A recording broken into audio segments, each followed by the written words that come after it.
Alright, 3, 2, 1. And the stream is live. So now I can go ahead and try to post that up, that link on Facebook. Well, good evening. We normally start with a good morning on a Sunday. That's right. But good evening, everybody. Welcome to Friday qualifying. Haven't done one of these in a while. Friday qualifying on the Men's Pro Tour. I'll quickly bring up our camera after this pitch so you can see who all is back here today. We've got a crew of 3 today. Yep. There he is. I'll Lean try on to squeeze in here. Steve Dreyer, Nick Lloyd, Dave Hughes. One fairly lengthy car ride up here. Oh, yeah. We made it. Scenic route. Yep, the lovely trip through PA and rural New York, but here we are. Didn't touch New Jersey. Not at all. And we are catching game 1 on our feature pair 5 and 6, entering the 4th frame. We'll have the scores updated shortly. This is our first ever Duck Pins Forever broadcast from outside of the Old Line State. It's our first time outside of Maryland. We're coming to you from Hamden, Connecticut. And I want to thank you all for having me on here tonight. I appreciate it. All right. That's good. I guess I can catch up on scores now. Stream, no drop frames to start. Oh, yeah, good sign. Look at a lovely bit rate. I mean, I'll actually up it up a little bit. beautiful. We're not on Rolf Wireless anymore, so I can up that bit rate a bit. And right now we're entering the 4th frame. After 4 completed frames, Brian Ewing has 46. Started off with a spare in the first. Pat Gallo is entering his half of the 4th. He had 38 after 3. Carl Monarcas Jr. is 39 after 4. And Carl Sr., who is on lane 5 in just a moment after Pat throws his first ball of the 4th frame. Solid hit. Leaves a 10 pin. And Carl Sr. had an open miss single first frame, but he came back-to-back spares, and he is shooting 39 plus in the 3rd as he enters his 4th frame. And we're going to get these scores up momentarily in just a few moments. Senior up top. Junior's up top. Junior's up top.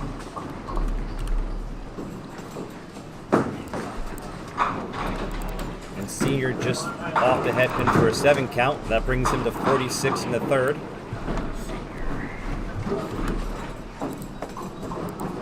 Pat's cleanup for his 3rd ball gets a 10 box, so he is at 48. Pat had a tough start. He left a 7-10 on a good hit in the first frame, nailed a 2-pinner, and struggled the last 2, missing back-to-back singles, but I'm sure he'll pull it out. The nice thing is you got 76 boxes after these, so plenty of time to bounce back from a missed spare or 2, string a double together, a couple marks. To get you right back in the game easily. Nothing to sweat about 4 frames into the day. And Carl Sr. just cleaned up his 4th frame with a 10 box, so he currently is at 56 right now.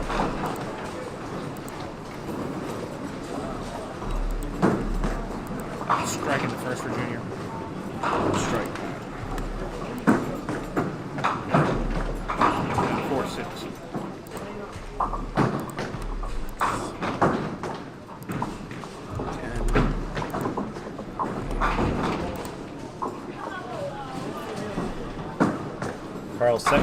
Carl Jr.'s 2nd ball off the side.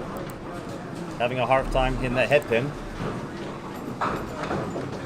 Of course, right before we went live, his first frame he absolutely buried the head pin for destroyed it. For a strike, and then the camera gets rolling and a couple errant shots. Okay, I think I'm caught up. No, something's missing here. What did I mess up? 7. Now I'm caught up. And first half for Junior, 48 after 5. So no doubt I'm assuming he's going to improve that drastically. And Brian picks up a single pin spare. All right, all caught up, all good. Rob Yowell on lane 4 to the left, coming up in just a second. You see there. Yeah, it's a little tricky to see that lane. Oh, that is a tough one. And then Wayne Lipka is going to be on your frame in just a moment as Carl Sr. goes off the head pin for eventually a drop. The folks to our right on this game will pay attention to a little bit, as they're going to be moving away from us as the broadcast goes on, and they won't be on camera. Right. So Carl picks up a 2-pinner for a spare.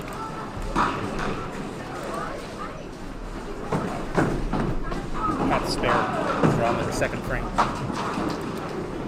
Wayne off to the right, chops 2 off the side. A little off balance at the line.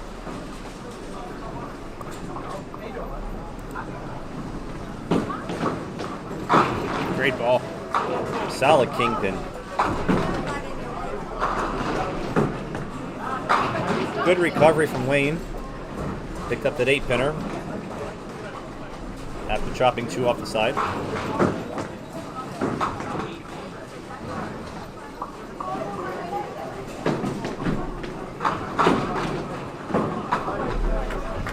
Something folks at home might be able to pick up if they are either tuning in for the first time or have never been to Johnson's before. Our scoreboard is the only type of scoreboard you'd be able to see. There is nothing at Johnson's but a big paper score sheet to keep score. There's no automatic scoring, there's no telescore, projector screens, nothing. It's got a big paper sheet, multiple sets of eyes in the honor system. But that's why we overlay our scoreboard so everybody can see what's going on at home. Especially us. Especially us. Yep. We need to know what's going on. Otherwise, we got no clue. Good count on Brian's spare. He completes his first half with a 64 in the 5th. He's going to aim to double that or more.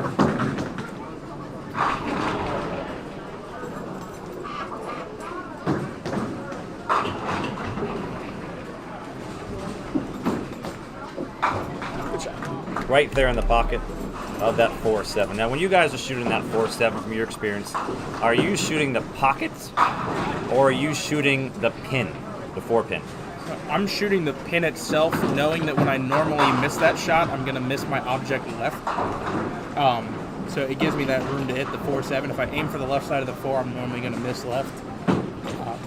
It is one of those things that's probably the most frustrating 2-pin pick, because you're throwing all the way across the lane at it, and you can still chop the front pin off. Carl Jr. picks up a single, back on the board. Yeah, I usually aim for the pin because I usually miss right. So if I miss right, I get the crotch. Yeah, you get far off the wall or something like that. It's rare I miss pins left anymore. I always miss right. All right, Pat's first ball right here. It's going to solidify his first half score. So he'll be in the 60s at least.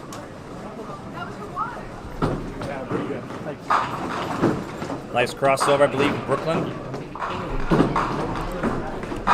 So that puts him at 67 through 5.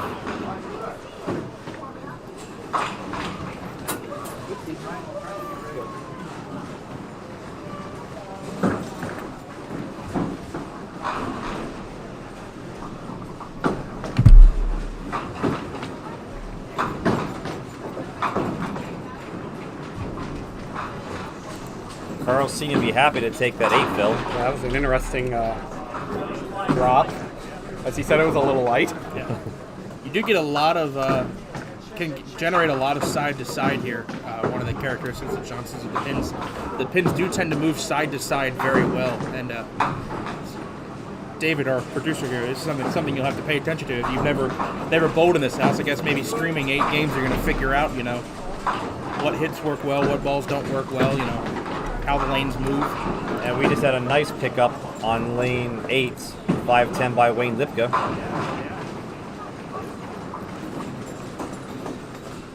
Got a little distracted trying to get my phone charged up a little.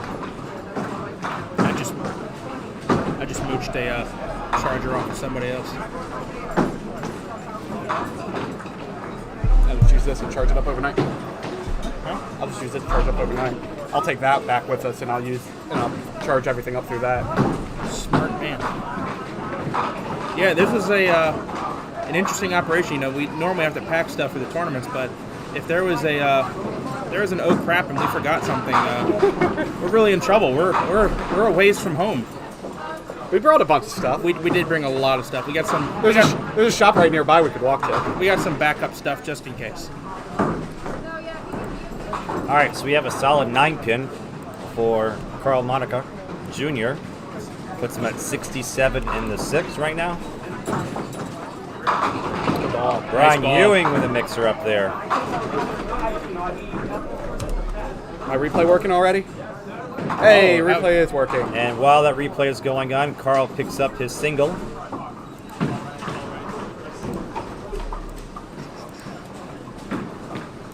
Brian, fresh off a book signing from earlier this evening. Had a book signing here for his new book about pin bowling. That was Oh, that's a horrible break there. somebody called duel. That's a 6+ up there. If Brian's here tomorrow, I could do an interview with him between sets. I think that'd be a good idea. That's right. That is our first pin slide of the broadcast, though, and you typically don't get a lot here on pin slides. Not at this house.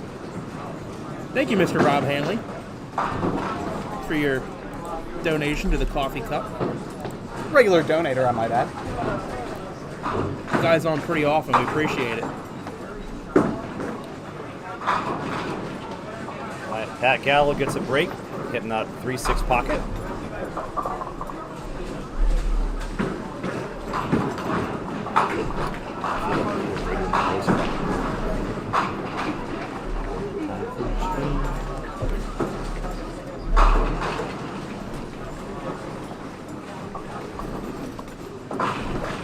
This would be a nice shot for Pat here. Settle the nerves after a. No. Sometimes after a missed single, you kind of hope you get an easy one like that. You know, miss the head pin, end up with an easy spare and convert it to kind of settle the nerves down a bit. And I agree wholeheartedly on that because it's so hard when you go off to the right. You try to overcompensate, and a lot of the times, and you have just overthrow it. And there's a correction the other way. So Pat's sitting at 86. If he 19's out, he's looking at about $140. So it's always a goal to get that 19 out per frame. I've never looked at it as a 19 out. I've always thought, 10 out, 20 out. We're all capable as professional Yeah. bowlers, and we can easily get 9-pick. Ooh, that's always the goal, at least for me personally. Is like if I have a rough first half, if I 19 out, that's 95. Okay, if I have like 40 or 50, that's $140 or a high 50 game. Right. Well, 2 and 2 here for Brian. Present a strike, so every pin counts.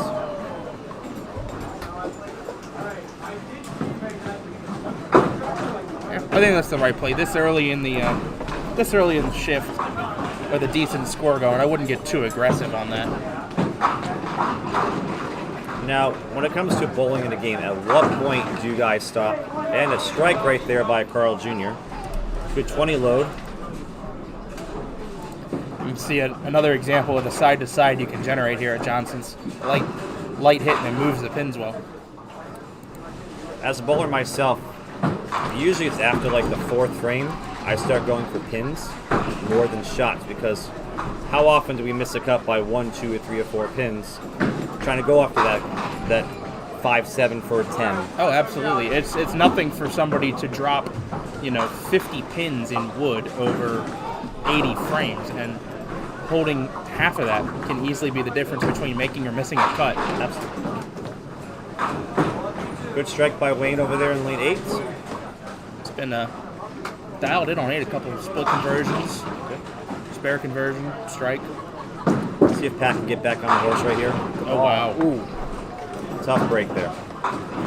And that is, I think, another characteristic that is something we can keep an eye on throughout the evening is crossover hits that hit flat are one of the few hits that tend to not mix pins well.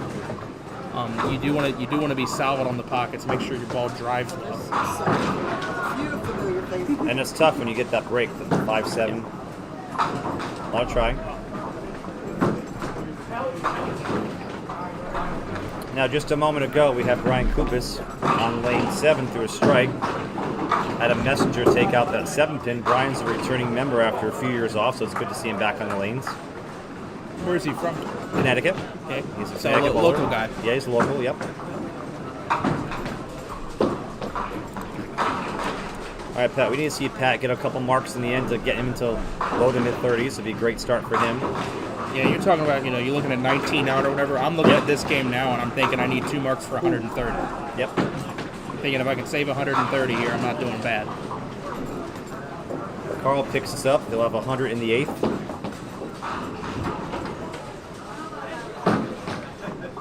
And same thing for Carl. We're looking to finish at 130 something. That was a 710. I saw it pop out. I saw it pop out. I thought it was like a 5.7. That's probably on camera. You can probably... No, it definitely is. Oh, okay. It 100% is. Mark Behrens to through a strike. We got some good scores over there, I think. Looks like there's been a lot of marks, and we can't see the sheets, so. This is for a double right here for Carl. Good hit. Great ball. Solid 10. All right, he's just cracked the 100 mark, so he's in the same boat as Pat and Carl Sr. to get those 2 more marks to get to the 30s out of the gate. Nice shot. In the face, no doubt.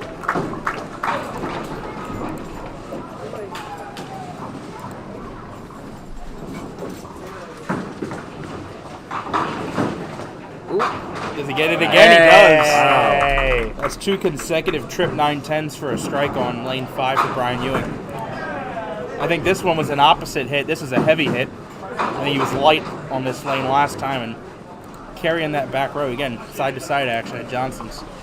Now the last 3 frames on that lane, he's gone spare, strike, strike, so he's dialed in. Now let's see if he can continue it going into the 10th frame. He has his foundation frame working right now. Let's see if Carl Sr. and Pat can match up with their foundation frames. Yeah, Brian is 1 for 4 so far on the right lane in terms of marks. He had a 8 spare in the 6th frame. And you'll notice that sometimes you get guys that will find one lane really well, 9 or better every ball, making their breaks, throwing strikes. Then you'll have other times, they get up on the mark, they're going to rip the middle or, chop on a strike or something of that nature. But it comes and goes. Sometimes you find the rhythm, and sometimes you kind of lose it. Yeah.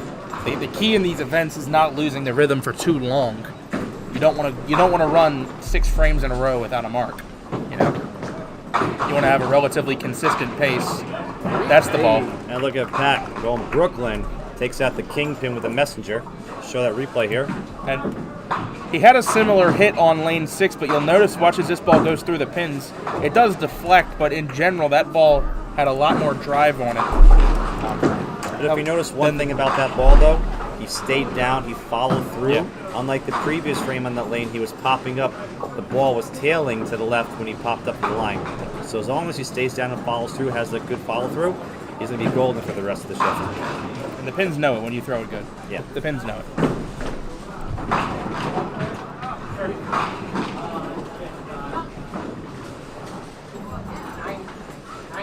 All right, this is Brian's opportunity to touch second here. Did what he needed to do in the 9th frame. The kind of score he's got, that low 110 number. You always want to get a mark in the 9th. You're looking high count for 140, but they always call the 9th the foundation frame. You want to put yourself on a mark in the 9th, that way you can throw something good in the 10th and at least finish the game well. A mark in the 9th and 10th goes a long way when you're... Strike here for possible 160s. Wow. Absolute rocket for the 4-pin. So now he's looking spare strike for 151, which would be plenty. But it's also another psychological factor is when you end the game, mark, 9th, 10, you're ready to go with the very next game. Say, hey, I just got 2 or 3 marks at the end of the first game. You want to get cranking. Yeah. Or you're at least relaxed because you saved a game. You turned a game where you had 88 in the 8th into a 120 something. You didn't completely blow that game. There's 2 sides here. You can finish well and put up a big score to get your confidence up, or you can save a game that was looking like a 110. Oh, big relax. ball. Carl Jr. with another 20 load. He's on 5 marks in a row. So that first half, 48 after 5, he is destroyed it. He's gonna be looking at 100, probably 100 half, at least. Got away with it, a little light, but he's at 50. They would have needed to do the back 2, puts up 39 in the last 2 frames for 150. One of our duck pin statisticians down south, Steve Hoover, will run a metric on his leagues called clutch factor. which is what is your average in the final 2 frames. And Wow, look at that shot. That's a strong clutch factor to go 39 in the last 2. You see the really good bowlers in those leagues will have a clutch factor around 32, 31, because they're normally averaging around 2 marks. Of course, double strikes, double opens can change that average one way or another. That's why it's an average, though. You Yeah, have that's why some it's an nights average. where you can't hit broadside of a barn door. That's a great finish. So Carl Jr. starts off with a strike out of the gate, 48 after 5. Goes spare, spare, strike, spare, strike. He had 9 drop, 9 drop, strike, 9 drop, strike, 9 drop. 99 pins his last 5 frames. And that's what we'd call, saving the game. He saved it from the 6th frame on. Yep. I can tell you, at least in my head, there's always numbers I'm looking at. So, like this tournament, we know roughly what we're going to need per game. So I'm looking to be around, the mid-70s in the 5th is a number I'm going to look at. I'm also looking at around, 105 to 110 in the 7th is a number I'll look at. Because, 110 in the 7th, end up with 110 in the 7th. If I get wood, even just wood, I'm near 140. You only need 1 mark to get over your pace. So, always better to get close to the 140 pace early in the game than later in the game. But, Carl, big save of the game there. My phone's pretty good, so I'll leave yours on the charger too, and then I'll switch it over. Dipped his shoulder a little bit there, but he's still got a 19 out of it. He's going to shoot in the mid-20s here. Pat's got to remember to stay down, follow through. If he does that, he's going to be good for the rest of this shift. It's tough, though. First game jitters, maybe. Getting a feel for the lanes. This is not Pat's home house. He bowls There you go. about 20 minutes from here. Oh, he just takes it. Bowls about 20 minutes from here at the Highland Bowl in Cheshire. Another wonderful house. Good ball. Now, if Carl Senior can do that 2 more times, he'll be at a 40. We can get this before he throws his next ball. You see the crossover. Arm kind of covered the mix, but crossover hit, but a solid crossover hit. Ball drove through the pins. Same thing there, solid 10 though. Picks us up for a 30 game, and that's always my goal whenever I bowl a tour. Yeah. To at 30 least minimum. get the 30 the first game or really high 20s. You can afford to have an off game. 130 it is. It's okay to have an off game here or there, but when you have 2 off games, that's when you really need that clutch 80 or 90 game to back it up. All right. Okay, take a moment, guys. We'll be shifting over. We'll have Chris Louth, Andrew Louth, Rob Yao, and James Simon coming into the picture in just a moment. Shift these around here.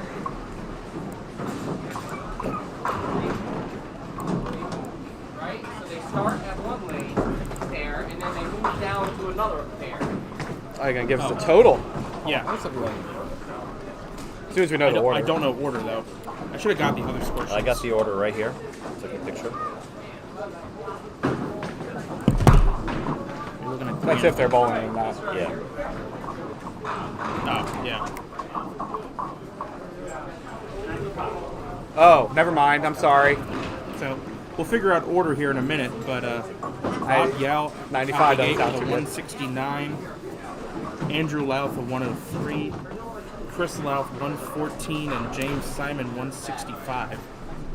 So 260 games by Yao and Simon, and then the Louth brothers slow out the gate.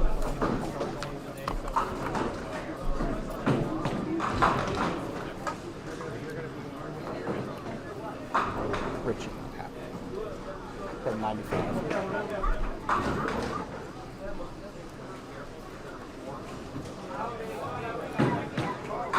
Looks like Rob Yowles will start off in lane 6.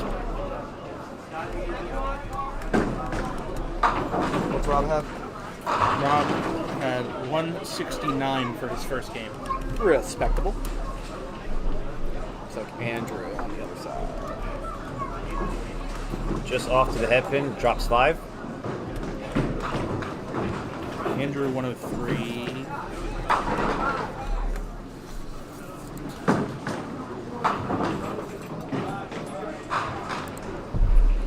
Almost got it. Took 4 of the 5, leaving the 4 pin there. That means James Simon will be after Rob.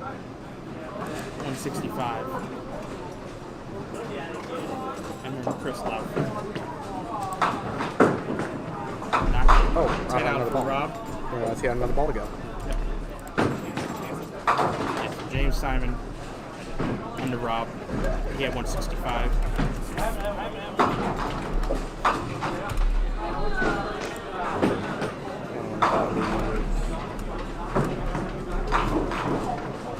Marquee there. 114. All I right. just had a thought here for fun. Is that total able to go? Yeah. That is not fun. That's a 7. It's an interesting It is a seven. very Mini interesting high-low seven. jackpot for you candlepin bowlers out there. It is the mini high-low jack, but are you able to put the total pinfall into the handicap column so it does a running total? If I put it into that, It will do a running total of their current score plus their. yeah, I would do that. Yeah. Okay. So you put game total. Yeah, or I'd switch all these to game.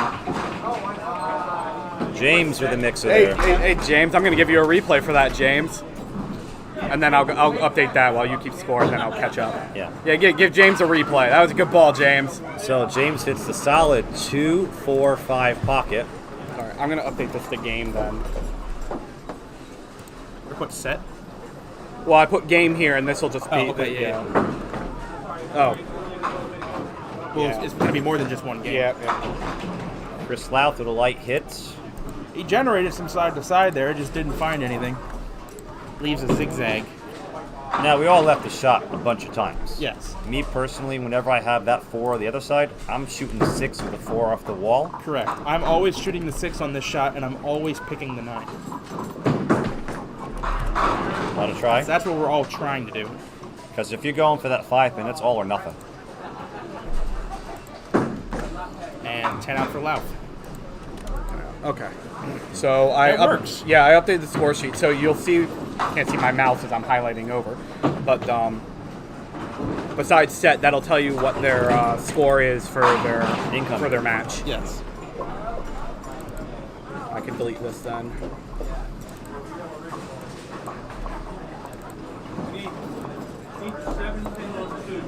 Okay. There we It's go. just an idea. Yeah, I think it's a great idea. And they'll know at the bottom of the screen how many games they've bowled to get that score. We're in game 2 now, so that's after 1 game. Yep. At least we're hoping that's not after 2 games, since this is a professional tournament. Good ball. That's a brilliant ball there from Rob. Solid 1-3. Clears the deck. Can't throw a much better ball than that.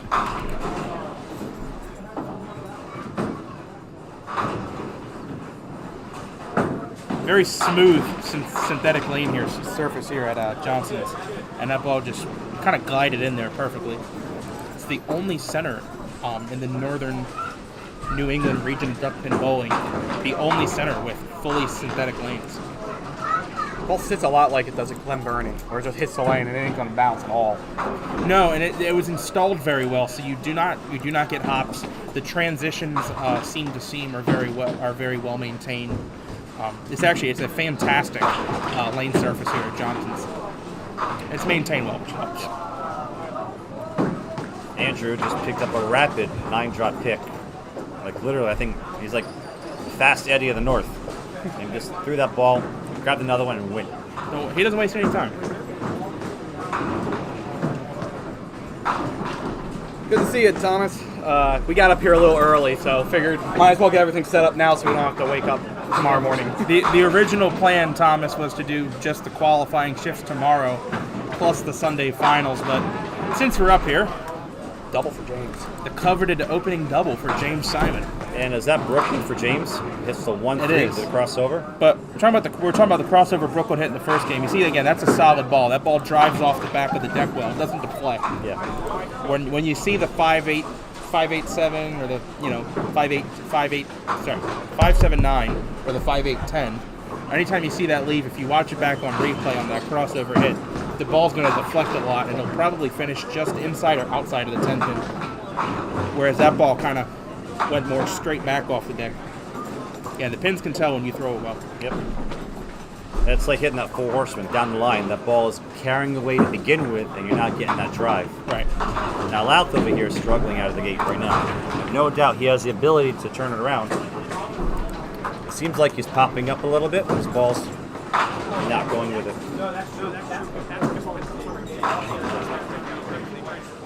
It's a good mix there on the spare fill for Andrew. Drops 9, leaves a 6-pin. Yeah, it looked a little heavy. Mixed great. Andrew is one of those that it seems that has effortless power. And actually, in some ways, the way the ball comes out of his hand, you Rhode Island bowlers, and maybe he's even watching, Steve Borges. Yep.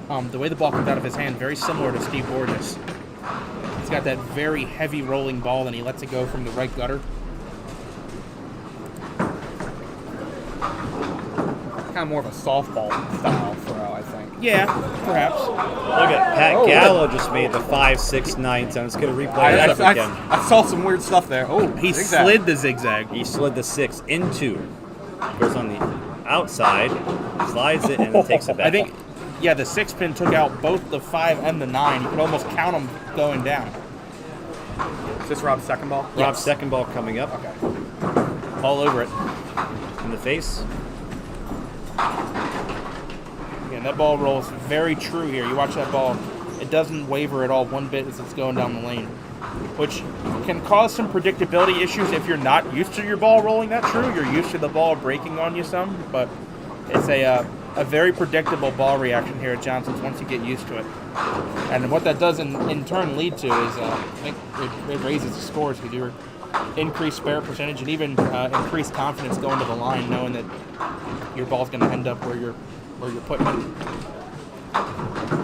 Now this is one of my all-time favorite shots that Louth left. The light ball going away, but 5, 7, 8. When you hit that ball perfectly in the 5 on the outside, it's going to carry right over. It goes more often than people think. I tend to find normally when I don't think I have it, I have it. I find I try to trim it too much, then and that's why I miss it. And that's what I'm saying. When I think I have it, I end up sliding the 5-7. I'll leave the 8 behind. Whereas that shot there, I would have thought that was too heavy. In fact, he makes it perfectly. It is one that's very satisfying when it does go. Yeah. Big ball here for James on the double. Chance.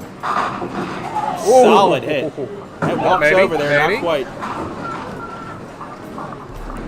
Lenny, good to see you in chat. We just didn't have anything better to do tonight, I guess. Yeah. Your Friday night just got better. You're welcome. Lenny, another one of our regulars in chat. Yes.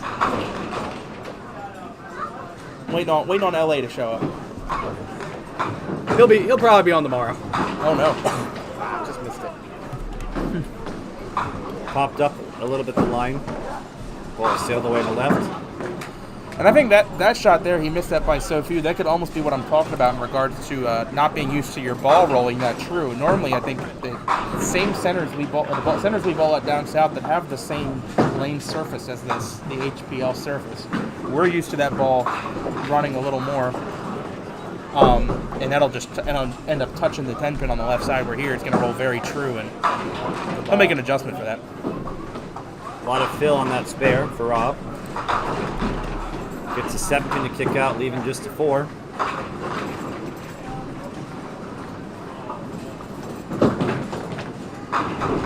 Little bit of an aside here, but I'll actually be removing a Johnson's amount of this exact same lane surface Sunday night into Monday to take down South with us. You sure you're supposed to share that? Yeah. It's public. It is public knowledge at this I was like, point. people are gonna learn things. You start saying that. No, it's all right. So, if any of you are from the Western Carroll County area, this is what your lanes are going to look like. It's Western Carroll County, right? Yes. Southwest. East, south. Yeah, that. It's like the Tri-County area, really. Quad County area. I'm not a geography major. I apologize. Mount Airy is split between 4 different counties. Yes, that doesn't help. Really only 3, but I count Montgomery County. We're Good close strike enough. by Carl Jr. on lane 8. Pat Gallo, just before him, actually went back door on lane 8. It must be the pair. So far, the first 2 games, game and a half. That is the pair. I can tell you last year, the hot pair during the Pro Tour was 11 and 12. Can't tell you what scores we had on that pair the first game tonight, but 11 and 12. Unfortunately, last year was the only pair I did not hit in qualifying. I wish that could be the difference maker, though. The actual difference maker was my 10th frame of game 6. I had a spare in the 9th, and the ball got away from me, and I chopped 1 on my spare and did not convert. So threw away a lot of pins in that game, and then ended up just needing too much in the last 2. All right, James back on the horse. And after missing that single in the 10th, comes back and makes one in the 3rd frame. Excuse me, missed the 10th and comes back and makes a 7th. Ooh, ooh. That was ugly and somehow got worse.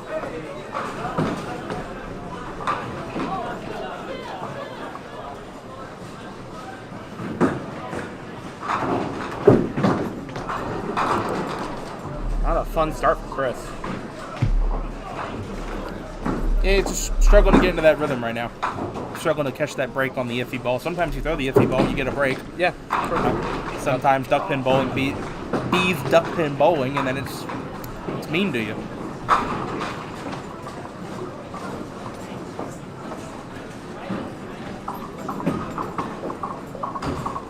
Chris, More cupcakes? not yet.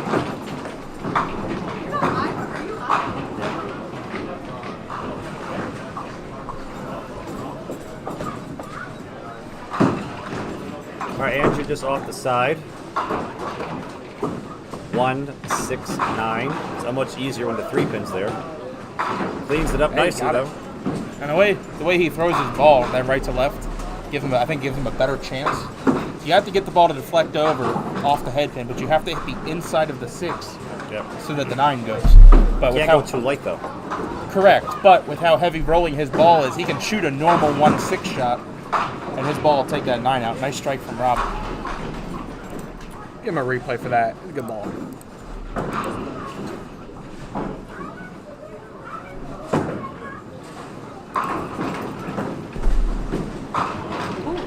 Ooh, that hits it late.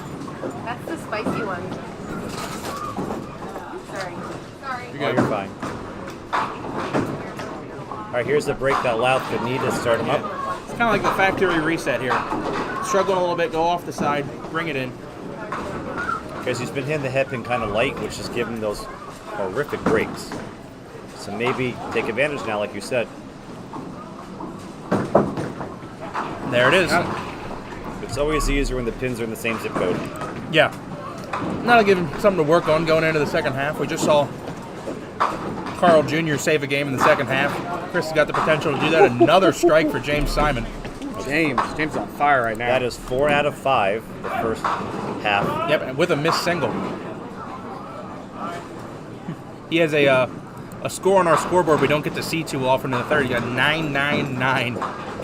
9 on, 9 on, and 9 out. But that's a strong 87 plus in the half.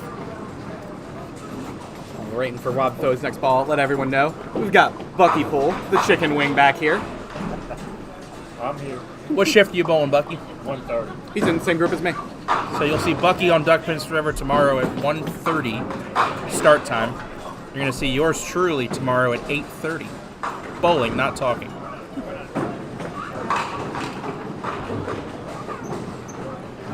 Keep tracking. It's easy. Ooh, just drifts away. That's the second missed single of the game for Rabiel. Still not a bad half, 78. Nope. Even though you're having a good game, you don't want to give those away though. You just want to. He's on a good rhythm. You want to keep it going. Yeah. But he's still all wood. And those holding those pins for 9, holding those pins for 10 adds up. That's like the kiss of death right there. When you get that mark to get you going again, and it's just like 1, 5 and change. Yeah, and the way fate has it, he'll probably throw an iffy ball next frame and carry a strike, or something of that nature that he wishes he could have counted.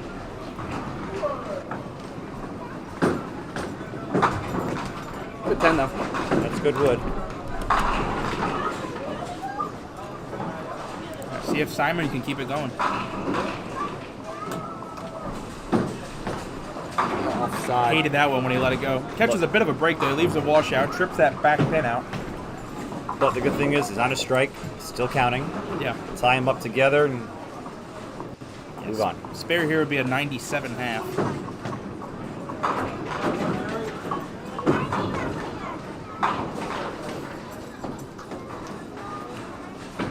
Got a chance. Good shot. Oh, too thin.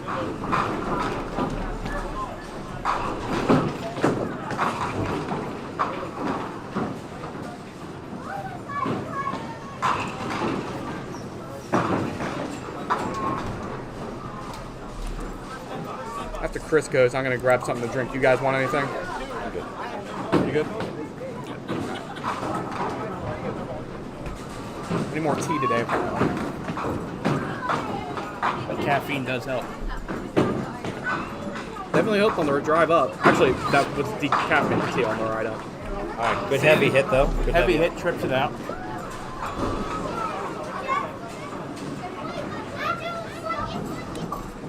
Tom, probably unlikely to do the Green Mountain Team Tournament. Had I been bowling on it, maybe. Because then it would have been a chance I'd be there Sunday.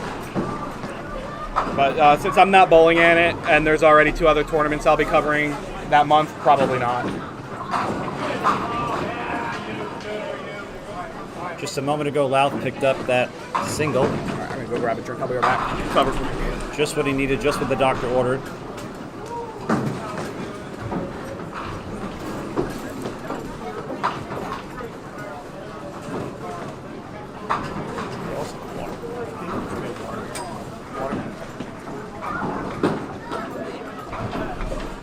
Don't see that often. Leaving the 2-8 took the 8 out. and takes the 8 out. That's a nice shot on camera. He's got a bit of a smile after that one.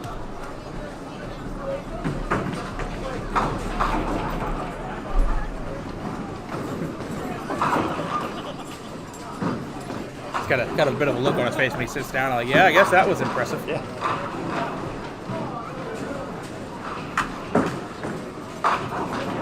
Oh, hello. Heavy break and a tough hit for Rob Yale, 9-10. Now at this point in the game, I start going for my wood. Yeah, it's just an easy. Ooh, that almost popped. That's an easy 1-1 here, though.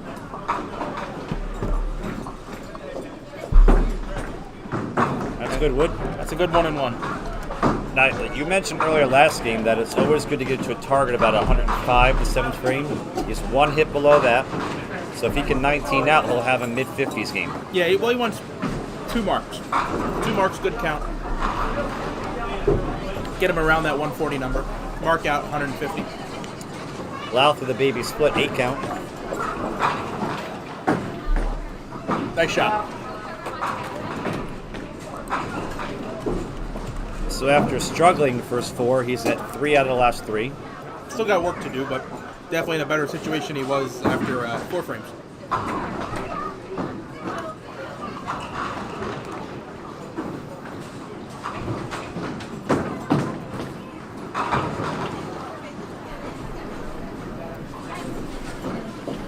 Waiting on a re-rack here and waiting on a bowler to the right.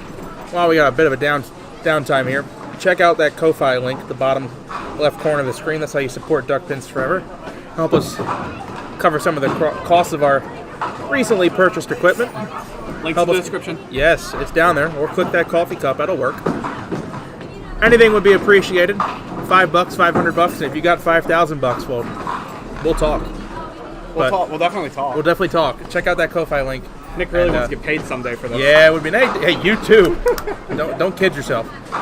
Check out that Ko-Fi link. Support Duckpin Bowling. Support Duck Pins Forever. We are obviously expanding our footprint now. Our first broadcast outside of our home state of Maryland. So anything you could give would be appreciated. After a heavy pocket hit, James picks up that 7-pin for a single.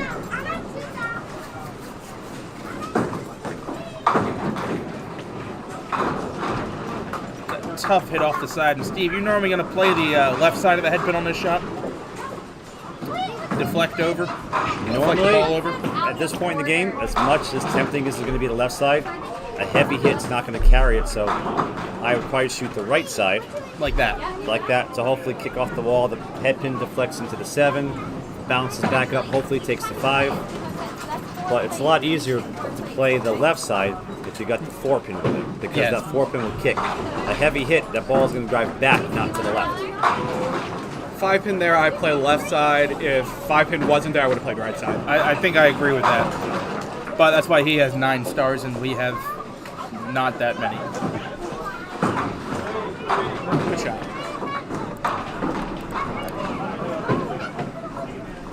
It's probably one of the only times you'll ever see Steve Jar in the booth is on a Friday or a Saturday. Steve Jar has yet to be in the booth on a Sunday, and that's, you haven't won a star yet on Duck Pins Forever, have you? I have not. I came close at Almost did Pinland. Pinland. But Andrew was a great opponent. Well deserved to win that game. Oh, that's right, he was bowling you. Made an excellent 9-pinner conversion. The Welling. Man after my own heart. Go right through that 6-pin and bring it back. To win a tournament. When it's your day, it's your day. That's just how I look at it. Yeah. If it's not meant to be, it's not meant to be. All right, James picks it up. 135 plus in the 8th. Looking at a possible 70 game if you can mark out. And you'll notice with our new little whiz-bang feature on the scoreboard, already at 300 for 2. Got 2 frames to go and a count ball. So he's in great shape. Another mark here, and he's looking at 330 for 2, which is a great start. It's a good pace to be on. And you always want to be at that 150 pace in Pro Tour, no matter what the cut is going to be, no matter where you're bowling. You always want to be at that 150 pace. And it's hard not to make a cut shooting 150 every game. No, and among the pro bowlers too, there is a level of acknowledgement that if you shoot that 1200, which is at 150 pace for 8 games, that you've really thrown the ball well. You've done something impressive. It's kind of the number everyone strives for. Of course, we'd all love to shoot 2400. That's just not gonna happen. But 1200 really is the gold standard of the number to get to. And then, of course, if that looks like that's not going to happen, there's always the number of, well, I think I'm going to need this for the cut. And then we'll go ahead and say now, we're looking around 1150, which is around 143 average, is what should make the cut, something close to that. Yeah, we're taking 30 bowlers as of now for Sunday, if everybody shows up tomorrow. So you're usually, after tonight's score, you're looking around between, since we get a full shift tonight and we have a full shift tomorrow morning, and I think we have like 8 to 10 spots on Saturday afternoon, maybe between 6th and 8th place after tonight is going to be your target line. Yeah, and I haven't gone through and looked too greatly, but sometimes you will get that one shift tends to be a little stronger than the other. If I had to hazard a guess, I would say some of the shifts tomorrow might be a little stronger. Overall, I could be wrong on that. I am bowling tomorrow morning, so they could be a weaker shift. What was this game? Yeah, I think that was 8. 6 on, 8 out. Mm-hmm. That was a funny frame. Nothing carried on any of his balls. No. Hey, how's it going, John? John Green, here not tripping over cables, hopefully. Hey, you're wireless. Fully wireless. That doesn't mean you can't trip over stuff, man. All right, this is Rob's foundation frame right here. Oh, I love it. Big time break. I love it. You know what I love about Rob, y'all? He is a fellow member of the unionized bowlers that wear an Adidas street shoe on the right foot and a Dexter bowling shoe on the left. You and I do the same thing. The only difference is I wear a black Adidas shoe. You wear the white one. I push so much that I always have to do it. And I drag my toe, and my toe's about 75 pounds in just a toe. Push it off. I stop to wipe the dust off the bottom of my foot before I go every ball. By the end of the night, this hand is Oh, yeah. Computer one. I get it from wiping my heel off. Keep the heel clean. Which I'll probably be doing tomorrow, but I wisely earlier this week switched to a fresh heel. We have a greetings from Legion Bowl. I have no idea where that is. I know. Bowl is in Cranston, Rhode Island. I do know who that is, though. Okay. A lot of try on Louth, try to slide that I'll just Juking off the wall. I'll just call him Sleeping Night 77. Okay. I know who he is. Hopefully you're having a good time at Legion tonight.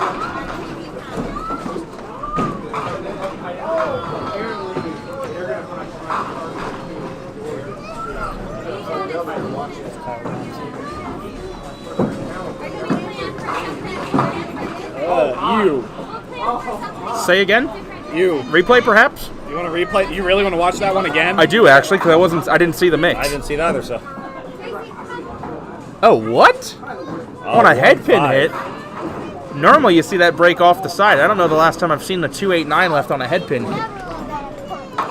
That's a very unconventional hit. Almost makes it.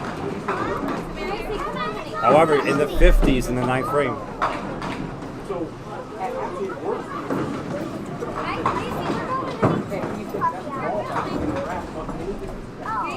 James still on a great score no matter what. Holds the 10. 152. He's 317 for his first 19 frames. He's in great shape. All right, wrapping up the game over here. Rob will be on lane 5.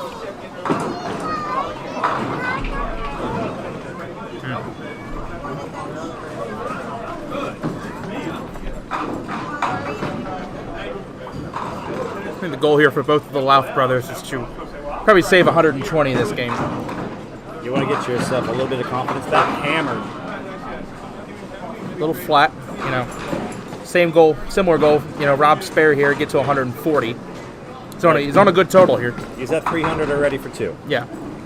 You'd rather not leave it to the last 2 boxes of the day. You'd rather get as much score early on in the day as you can. Yep. So he's looking 307 and a ball. I call those my buffer pins because you want to be above that 150 pace. So if you're at 307, 315, 320, you got 20 pins to play with. So when you have that subpar game, which we all do have, Sure. there's always that one-off game. Even if you're bowling great, you're going to have that one-off game. Fills it with 9 more. It's a good start. 316 for 2, 147 game after a 169 to open. And the concept of buffer, that's actually something, whatever your favorite sports team is that you watch, you never want them to just be up 1 or 2 scores. You want them to be up, Bank them in. In football, you want to be up 20, you want to be up 30. That's actually a Becky Lloyd term. If my mom's watching, when we're watching football games, she wants the Ravens to have buffer. You don't want them to just be up by 1 or 2 points. You want that 8 or 9 points. Yeah. 9 points minimum to get that 2-score. Yeah, make it a 2-score game. But you never, in these tournaments, you never want to put yourself in a must-double situation or a must-mark-out situation because more often than not, that's just not going to happen. It's better to be consistently on the marks throughout the day instead of having to wait to do it all at the end. All right, see if James can have a big fill at the end, 20 or 30. Mark will get him to 330 for 2, and might not get there. At this point, I just hold the wood, 10 bucks out. 327 with 260 games would be plenty to start the day.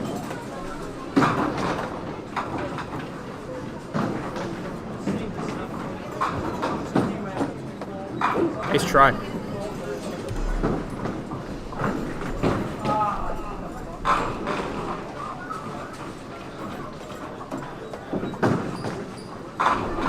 Nice game for James Simon, 162. All right, let's see if Louth can get a good 20 bucks here, at least to high teens with a mark. Take out the phone. There you go. There's a break. Off the side, 2-4. Spare here and strike would be 240 for 2 for Chris Louth, which is far from ideal, but even though he may have 240 for 2, Chris is more than capable of coming back with a 50, 60, or 70 to get to the all psychological number of 400. Because when you have 3 games in the tour, that 4, bowling is mental. Bowling is a mental game. We all do that because you want to have that 4 as a first digit after 3 games. Tough there. You miss the object pin on the first ball, end up with 8, come back and nail the object and end up with a 10 box. So Chris added first 2 is at 230. 230 even. Yeah. So to get to that 400 for the first 3, it's going to need a high 170 to get to 170 minimum. And he's more than capable of doing it. I bowled against Chris many years up north. He's a tough opponent. This should be exciting. Next game should have some Yeah, we got some bowlers. some new faces too. We have Gary Santora coming up from Connecticut. Kyle Shaw, welcome back to the tour. had a good showing last month. John Blaze, our converted Candlepin bowler, and Mike Tomasello. I believe that is without a doubt going to be his first appearance on Duck Pins Forever. I'm trying to think if we've seen any of them. We might have seen John Blaze. Yeah, I think we've seen John Blaze. Kyle Shaw, I'm not sure if we saw him at Pinland Men's Tour, perhaps. He might have been at Pinland. I don't know if he was on camera or not.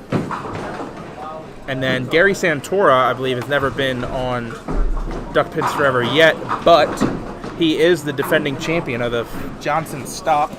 He won last year against Phil Dix. I'm gonna move the camera over to us. I'll tell you what, we actually look at.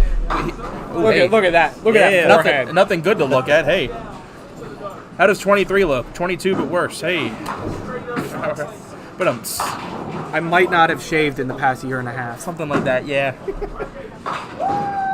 But Gary, actually, you can find on Duck Pins Forever because we did record that match. Yeah, I recorded it when he won here And last year. Gary needed a mark in the 10th to win the tournament and went off the side for a 3-pinner or a 2-pinner and I think it was a 2-pinner, and narrowly made it, almost picked it. I think it was the 1-2, and he just hit the 2 on the way by and put a count on it to win by a couple pins over Phil Dix. Phil made a pretty fantastic shot early on in that match. I think he slid a 2-2 for a spare. But that's way back in our archives if you can find it. Yeah, that was a good match. It was a good match. Yeah. It wasn't high scores, it was medium scores, but they were neck and neck the entire time. I think there was no more of a lead at one point or another than maybe 7-8 pins. And those are the kind of games you want to watch. You want to watch those close games. Now, if you're the bowler, you want to blow out. You want to win by a ton. But as an audience, as a person watching, you want these games to go down to the wire. Yeah, and I think, and even for us, we're fans of bowling like everyone else at home. But I think I love a match that's 109, 108 just as much as a match that's 179, 178. Sure, there's a bit of a wow factor when the scores get that high. The John D'Antonis Bernie Hipkins match of last year that tied at 161. On the flip side, you have the match that that guy. What? Who are we talking about? Him there. He didn't have many points in the bowling game. Not many points. Lack of points. And then threw a well-timed double to win that start. But again, a game that was low scoring, but it was close the entire time. And close is what you want. It's what we hope for. Builds the excitement. All right, so right now our bowlers are transitioning over to the next lane, and we'll be starting up shortly. Yeah, go ahead and swap the camera over. You're going to have to wave again.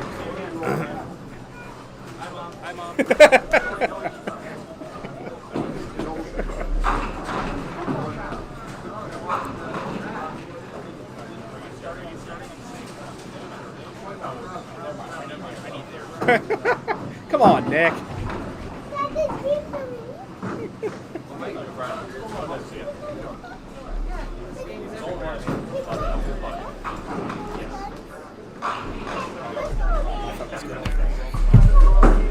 You need your phone charged? No, I'm at 38% built.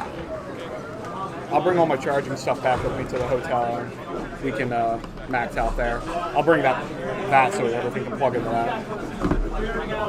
All right. They tell you order, or am I waiting for order? We're gonna wait for order. Okay. I can tell Any you. big sets? Yes. Gary Santora picking up where he left off at 322 for 2. 280 in there. There's no bad scores. I think low on the pair is 270. So bad? Oh, he found us. Crap. Shoot. No. Oh, no. Crud. Hey, what's up, guys? I love the reaction from Duel, by the way. Some of those prices. That was, man, let me tell you, that was crazy. That was exciting, entertaining, unique. Your 4-7 was beautiful. The zigzag That you didn't see. Oh, yeah, I didn't see that one. I did see the 6-pin go all the way to the 4-pin, though, getting hit twice. And then the zigzag? The zigzag where the ball popped out. 5-8, ball pop out. That was pretty good. Yeah. I want to put a good show for you guys, eh? Yeah. Oh, it was definitely a show. Yeah. You're doing 8:30 tomorrow? Yep. All right. Yep. You're doing 8:30, right? You'll be on here. Oh, let's go. I'll see you guys tomorrow morning. I'll try to put another show. Hopefully it's a good show, not what last weekend was. Yeah, last week was just you dancing while getting your butt whooped. But And making strange so shots. Colby, you always say there are no bad Sundays. Yes. No. There are no bad Sundays. No. All right. All right, turn that around. Turn it around. All right. 2-7. I'm gonna see. They're all good. Gary, he won. He's defending champion. They're all doing good. Not bad. It is Johnson's. It is Chef Kiss Bowling Alley. Rob, I seen Rob. He's got a decent score. He's got over 3 something. 2. James is what? 313 or something around. James Simon's 317. Yeah, I think Rob's like a couple below. Yeah, Rod's like 10 Yeah, he's, Oh, wait. or no, James is 320, 327, 2 games in the 60s. How's it going? Archie Bright. All right, we got I'm just John behind me. Blaze. Came over down here to get the chocolate milk here. Just not so? Just quick. Peek down, Bill. I can turn back quick. So.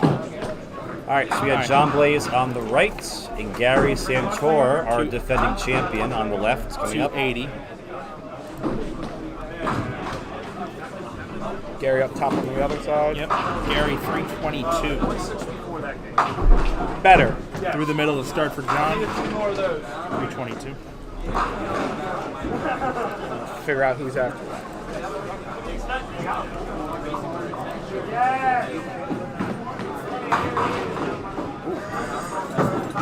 You can tell very easily, especially once you're told about it, that John Blaze is a canopy bowler. And the way you can tell, watch the dynamic arm swing, and the ball is down on the lane very early. Ball comes out fast and it comes out low. Yeah. Well, at least he gets 9 out of that rip. Mike gonna be on the right. Great pitch there for Gary Santora, solid 5. 7-8. How's it going, Walt? One of our biggest fans there, Walt Brooks. When you get the new shirt, so it's God's strength. Scratch out the OT. 279. All right, that should be good. Gary, as you'd expect, all over the 5. As he says, that's the one. It's the same pitch you thought. Mike Tomasello. Almost stole.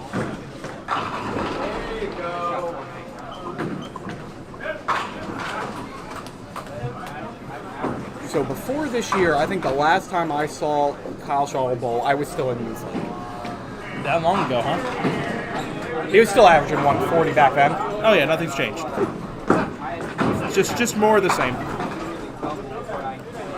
But you're right, though. I do not remember because I was actually bowling during the Pinland stop. I don't know if Kyle has made it onto Duck Race forever yet. I think he made the cut, but I don't know if at that there, but I don't know if he made the stream. He might have. I could be wrong. He might have been on the other end of the center. I could be wrong. They all blend together. He blends the pins up there, drops 9. Yeah, he was when I was a youth bowl. He was highest average in the country. Yeah. I mean, you watch him long enough, you can figure out why.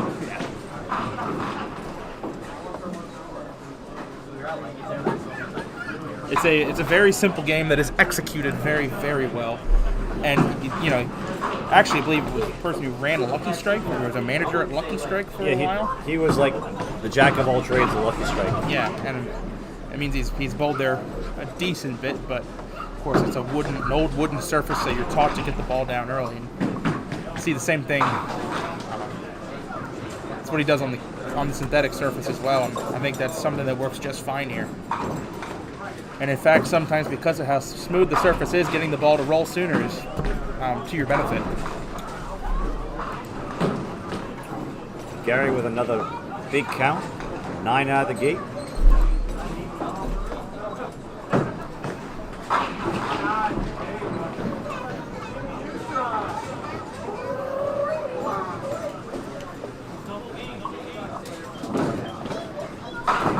Gary locked in.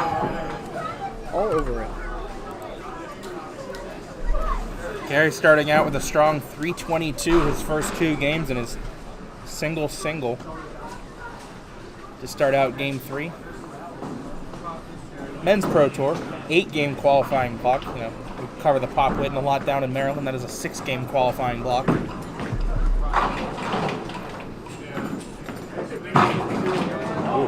Ooh, wow. It got better only slightly. 7-8 for John Blaze. Come on, man. Just being nosy.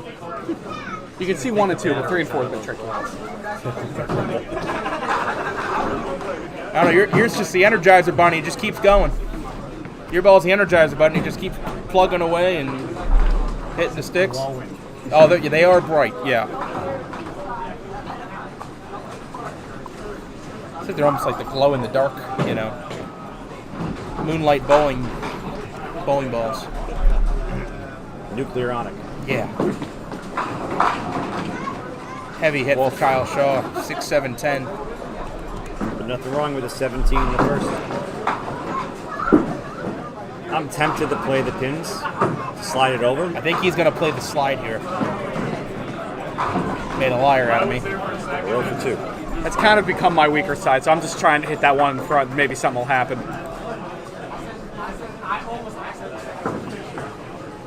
That's more like it. 9 out.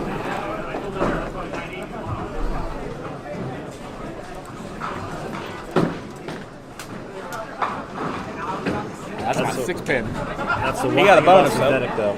He got a bonus. About synthetic, though, unlike wood, your ball's going to go where it's at. In synthetic, it's just going to glide along. It's not going to grip the lane.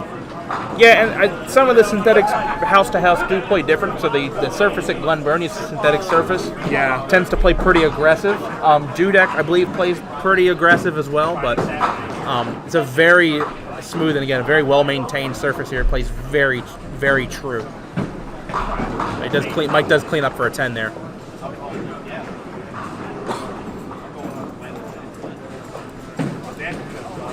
Something to shoot at this time. I'm reading Michael's shoulder, and looks like his an old jersey he's wearing from the Family Bowl of Winstead, Connecticut. Is that really what that says? It's the Family Bowl. Yep, it's called Family Bowl.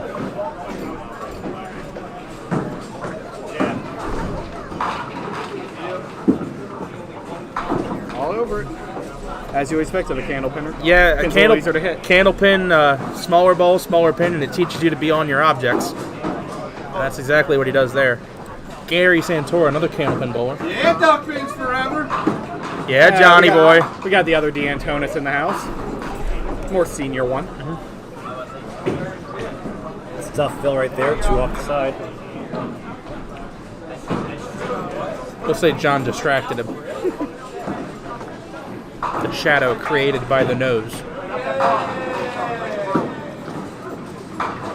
Now off the other side. Left with a 1-6-10 to clean up. You playing the head pin on this shot? All day. Okay. All day. I feel like that's a safe enough gamble to take. I'm going right to the right of the head pin. Yep. Oh, thank you, Jack. The Family Bowl was from Waterford, Connecticut, and it's now an Aldi grocery store.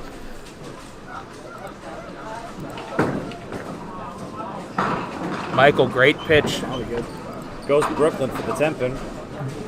Now it does seem he's got a bit of a right to left break on his ball, and it's not thrown fast. So I'm curious to see what adjustment he does make to shoot the 10. Does he change balls, flatten out the arm swing?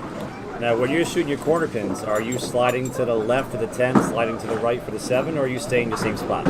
So it's a multi-layered question. So, and perhaps this randomness is why I don't make cuts, but we're bowling at a center with above ground ball returns, so I can't move as far left as I would normally like to shoot the 10 pin comfortably, which I can on the left lane.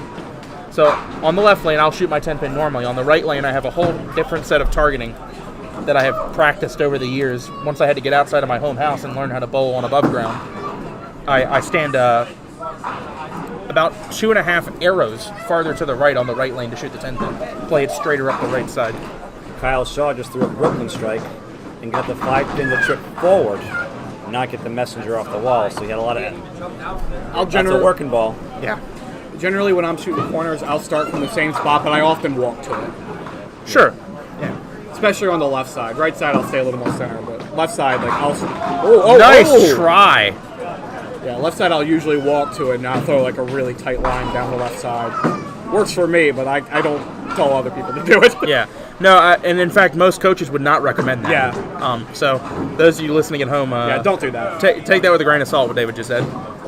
But I can't tell you, to be honest, have we ever had a 1-5 only rip converted? Converted? Because he almost made that. Perhaps in a league. I really doubt I don't know if we've had one. It's rare to see a 1-5 rip, period. Yes, and he almost made it. Especially in a lot of the houses I bowl. I mean, yeah, Gary probably just do the most hit the out of 3-6 anybody. almost. We're talking. We don't know if we've had one of those made yet on a live stream. That was really close. ooh, that was crushed. What? That was. I'm sorry. Can you replay that? I blinked. That's what I was about to say. Like, I blinked. What happened? Turn your head, it's gone. I think his head got in the way, but they're gone. Yep. And he moves, and they're gone. Bye.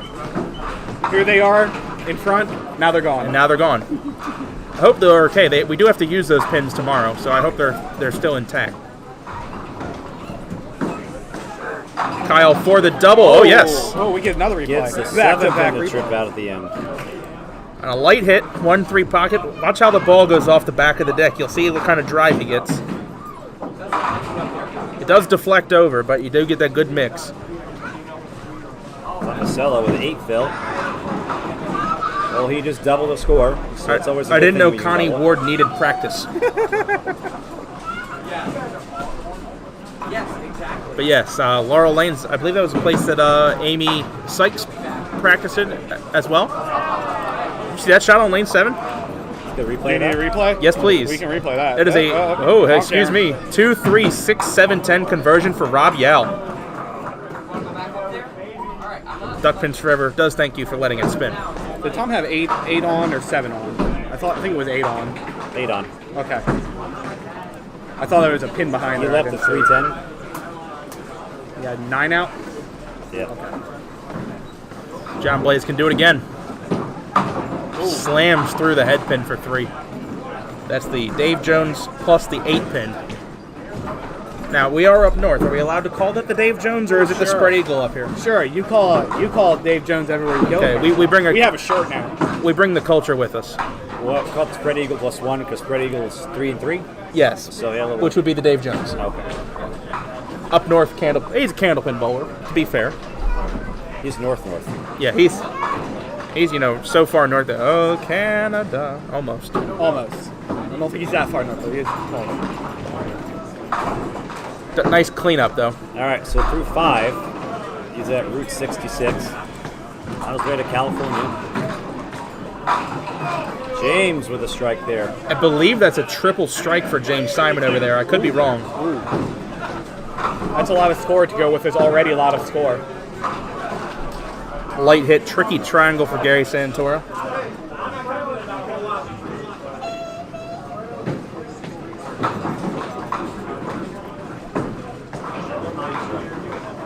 Triple 9 strike. Triple spare strike. To start the game? Start the game. Seems good. That's triple 9 spare strike to start the game for James Simon, and a little bit of a lighter side here. One of the nicknames that was yelled earlier when James threw a strike, they say he looks like Jimmy Neutron. I'll throw that in there as a little Just so you know, tidbit. I'm almost certain I saw his mom in chat. Well, I'm sure, she watched Jimmy Neutron with him as a kid. She'd be like, yeah, kind of. But that's a fantastic start. That is 79 through third, 99. That's 109 plus in the 5th for James Simon. I was going to go with a lot of pins on top of his already a lot of pins. Many pins and a hit for James Simon. We got the 4 horsemen here for Tomasello. Oh, great try at it. And I think that's an instance of where he caught the head pin too thin. The ball didn't deflect quite enough. Yeah. You've got the domino effects. It's a very touchy shot. So much so I normally shoot the outside and squeeze it over. Or I'm going to make sure I'm throwing a 312. My ball can do it both ways, so I just throw that pin. My ball could miss it both ways, so I Kyle Shaw going for a triple here. just know I got to be on the front one. Will it Okay. carry? Not quite, but a good 9 count on a heavy hit. 55 through 3. Got away with it too for a moment. Look Yeah. at the 7-9. Elite level spare share, and watch how still he is. Completely still at the line when that ball's out of his hand. Those of you at home watching, try to. It's all about balance. Yep. Anyone watching at home trying to pick up on tips from these pros to improve your game, that is a great one to emulate. The Trying best tip I can ever give anybody is when you're at the foul line and you're at your follow through, you want your toes towards your target. Correct. And you're like, oh, that ball. Santoro with the strike. My goodness. I mean, watch out for that bus. 1 star on his back. It came in this building, and he's more than comfortable here at the Johnson's Lanes. And it completes his first half with a 70. 70 half with a 2 count.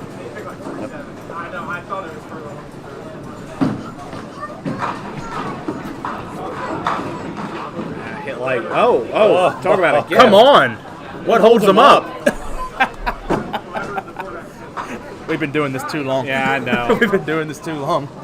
How many more hours are we going to do this weekend? Oh, boy. At least we won't be together on Saturday. No, and we got to pitch a rock for 80 frames, too.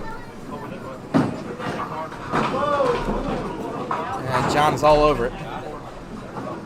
So John improved to 76 plus through 6. Spare working. John had a good start, 280 his first 2, just under the pace you want to be on. You'd be looking to be right around 430, it would be the number for 3 games. 430 is about the pace you want to be at. You know, the ideal, get to 450. One more, please. Ball is better than the last frame. Just kind of running away from the 1-2, though, leaves a 5-10. Gives him 93 to cover up his half. Yep. It's one of those fickle things about duck pin, though. That ball's a 1/4 inch to the right. It might strike. Yep. Great try. Wow. Almost had that. And Kyle does throw that crossover right to left ball, so it doesn't surprise me that he kind of attacked that shot a bit. Plane's up for 9.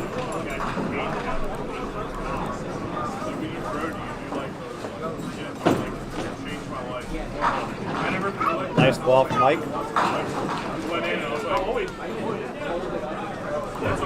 There's a few bowlers from tomorrow. A few more have walked in. Oh yeah, we're getting quite the peanut gallery here behind 7 and 8. Perhaps some of them watching the nice game that. Oh, just got it. Made 5-7-10 with that ball, I'd like to point out. Yes, Don't hurt him, Mike. right in the ear. The deaf pin up there.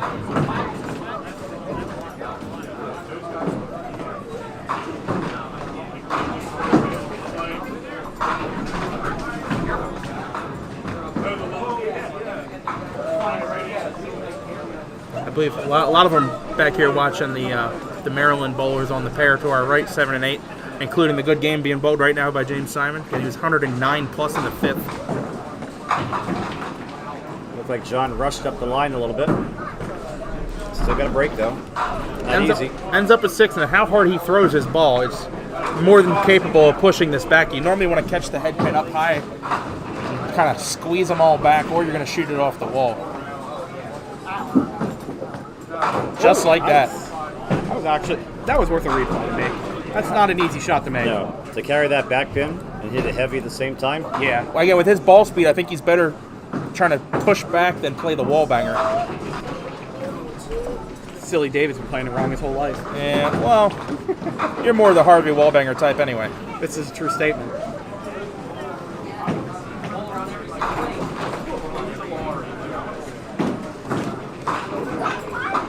James is up over here on lane 7. For the double? No, I don't think he got a strike last round. Not quite. Oh, okay. He had 7 on the first ball. I didn't see how it finished. Tough break there for Gary. And a Linthicum split for James. Nice try.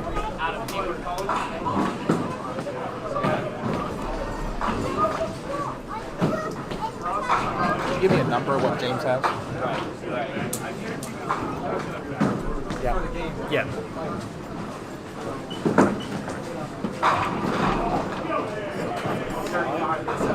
Okay, good to know. Thank you. That's 135 through 7 for James Simon.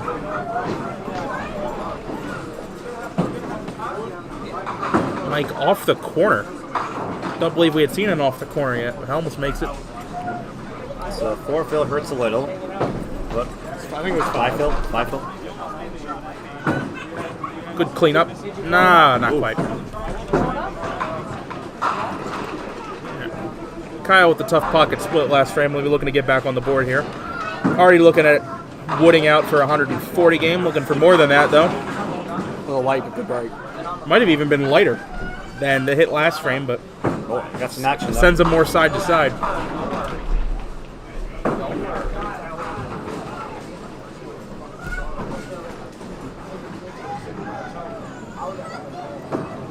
Right on it.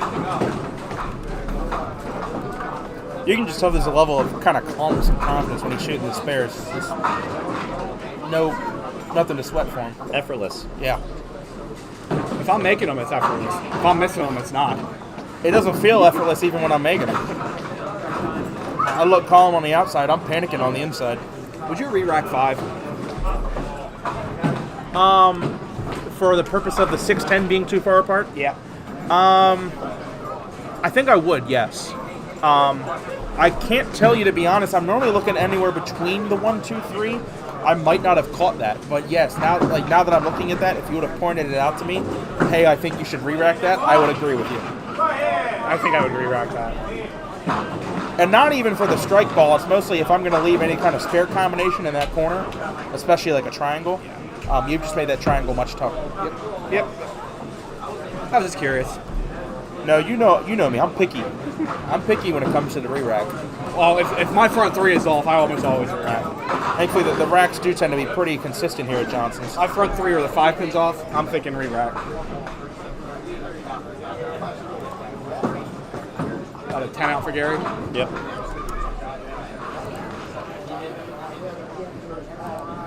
John Candlepin bowler, he's thrown at anything, so I guess he doesn't care. Yeah. He's seen it all. Let's see what he does with that weird 6-pin. Gets it? Well, no, he leaves the 6, but it's now it's closer to the 3-pin. Well, the 6 I thought was fine. I thought the 10 was You thought the 10 was off. I think the 10 was I thought off. the 6 was close, so let's see if he shoots the 3 here and squeezes it over. Nice try.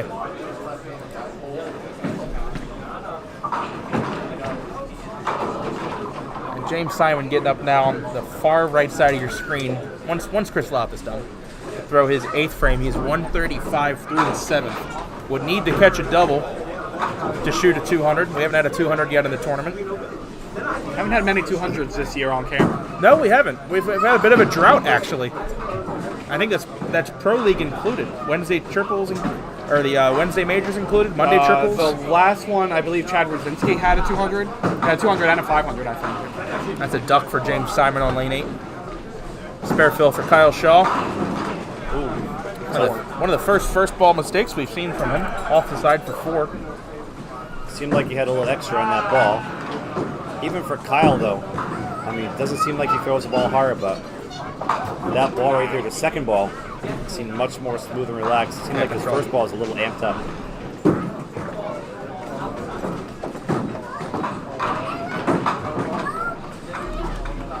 So now just slightly behind the pace. 124 through the 8th at 4:03, 2 frames to go. Again, target pace to be right around 430. The total you want for your 3 games. That'll tell you if you're on pace or not. And this is going to be one of the higher cuts of the season. I think you can see it in the way the pins react. We haven't seen the massive game yet. Nice shot from Mike. That's spare? Yes. Yeah, that sleeper pin in the back kicked out, which is nice. We haven't seen any massive games yet today on camera, but this is a house that is going to consistently give you 40, 50, 60 games. This is a house that is known to score well, so you do need to put the score up if you want to make the cut. You're not going to get away with, a 140, 141 average. It's going to take a little bit more than that. Need about a 44, 45. Props to Richie Hipkins on lane 3, backdoor to spare. Must have felt good. Coming up to our 9th frame here. The ball. Oh, yes. Wow. 5-pin.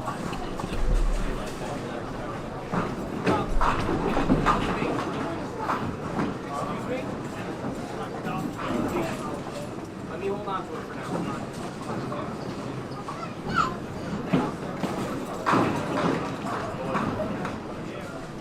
John at the 5. 2 marks on the end here for 140 game. You got it. Got it.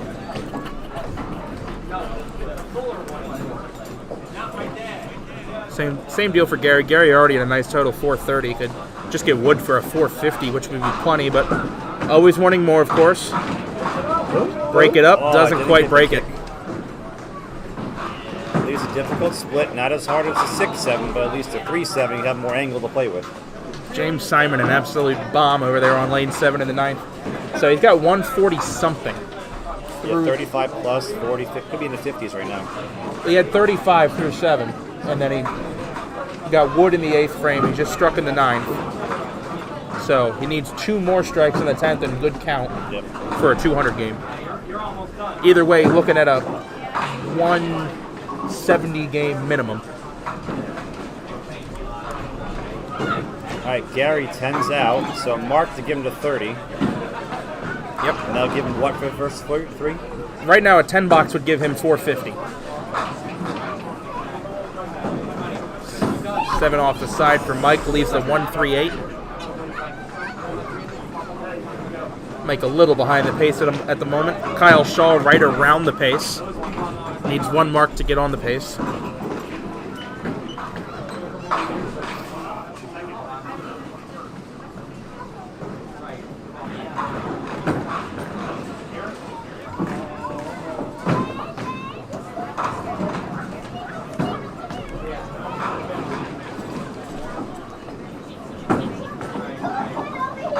Nice cleanup. 105 through 9 for Mike. So he'll need a mark. Whoa! See that strike from Andrew Lauf? Do I need to replay? I think you do.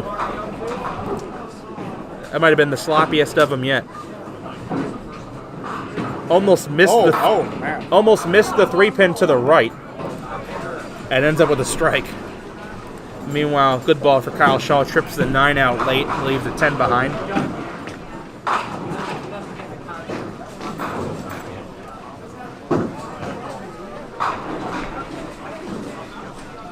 Foundation frame for Kyle Shaw, and that is right out of his hand. You can hear it hit the lane. Yeah, it didn't quite come out of his hand, right? That one's much better. 10 out. 10 out. So Mark, Kyle will be back in the 50s. Mark, Gary will be in the 30s. And John could also be in the 40s with a good solid count here.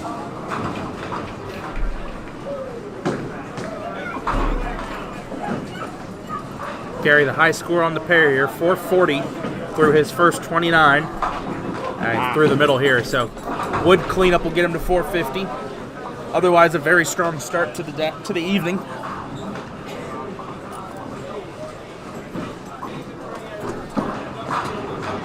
Oh no. That takes talent right there. Is that a the 9-10. Is that a 9-10 conversion? Yeah. Nice shot. You know. Ish. Yeah, I mean, nice shot. Nice shot. Yeah, it's definitely a nice shot. Cleans up. Okay, it's a nice start. Don't know if it's what you wanted, but it's a nice shot. Tough game there. Actually, Gary only dropped, He had a lot of splits. but only dropped 4 pins in wood. Shoots 126. He had a ton of splits. He didn't have much to shoot out of that game, but No, he did not. Held it up. All right, John for his count. Ran on him a little bit. How many does he get? Off the side, no edge mirrors, 7 count. So he's in the 30s. His count could give him the 40s. Yep. And spare count He makes this. gets him. Spare count gets him to the 420 mark. Oh, ladies and Is gentlemen, that how he planned that? ladies and gentlemen, the candlepin equivalent of Mr. Harvey Wallbanger. Is there one? Is that a thing? The Candlepin? His name is John Blaze. Okay, we'll go with that. I don't know. I don't think that's a thing in Candlepin, my I always friend. tell my It's teammates, not, but I'm 8, 9, riding by 11. the seat of my pants here. Candlepin chat, and the folks that run Candlepin Bowling Network don't have me sued. Luckily, they're not. They're mostly on Facebook and not YouTube. They're on TikTok as well. Takes advantage of the break, throws 10 on the end. Yes, that's exactly what you have to do in those situations. You get a nice break for the spare and fully capitalize on it to go 424 through the first 3. Kyle Shaw through the middle. This is a break he needs to capitalize on. 3-6. Mark and account will give him back in the 50s. And that'll put him at what, after 3 roughly? Right around that 430 pace. A 17 box here gets him to 430. He's got to have this first, and he does. Right in the pocket. Yeah. Right where you want to put that ball between the pins. He's not retired. He's not retired. Should we get him over here and ask him how retirement feels?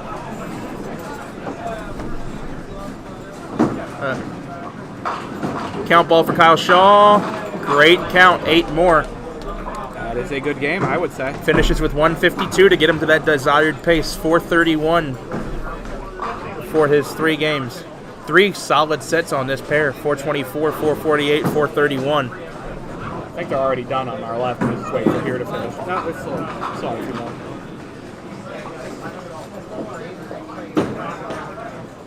Off the side, Mike They got to take advantage of that 2-pinner though. catches a break. Spare and count here, he'll be just under 400. With still 5 whole games left to make up that pace. You know, catch a 170 game, 160 game, you're right back in it. Yeah, back-to-back 160, 170s, you're right back in it. Get the high 40 or 50 and you're right there. Oh, Hey! Well, even the banks are open at night. looks at John Blaze like, yeah, I can do that too. John showed him how he gets the mark, 115 in the ball. Mike at 385 so far for his total.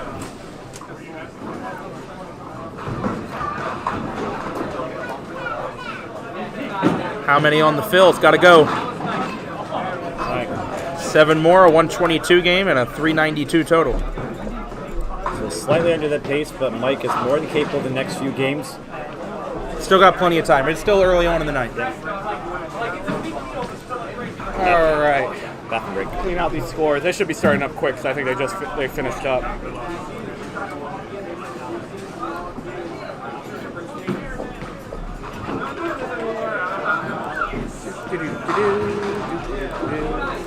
My commentary help has left me.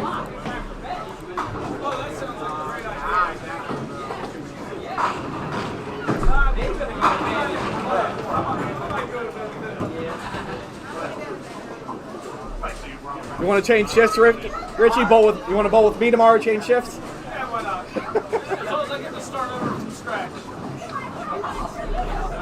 How's it going?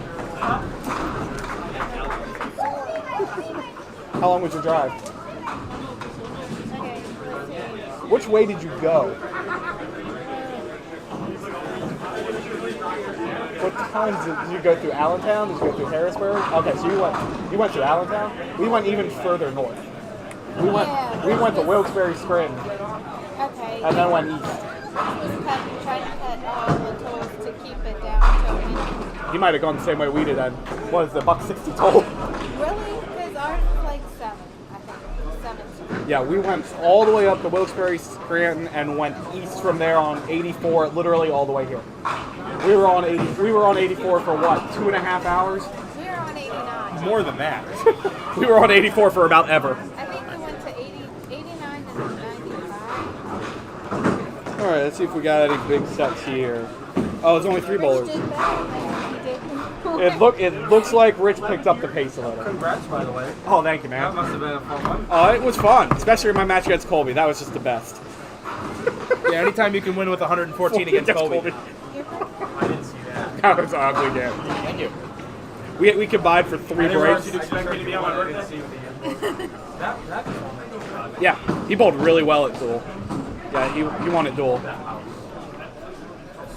It played pretty rough over the Pop Witten, but he bowled incredible. There was nobody that was going to beat him. There's a beast. The side-to-side conditions are phenomenal here. It's almost like you can carry a 7-pin. You got to get it into the lane early, which you do. Mike, I'm trying to spell this right. So Mike threw a bomb. Yes, he did. And he's got a total of 369 through the first 3. 369. Delete, and Richie is on the other side top. There's only 3 bowlers on this ball.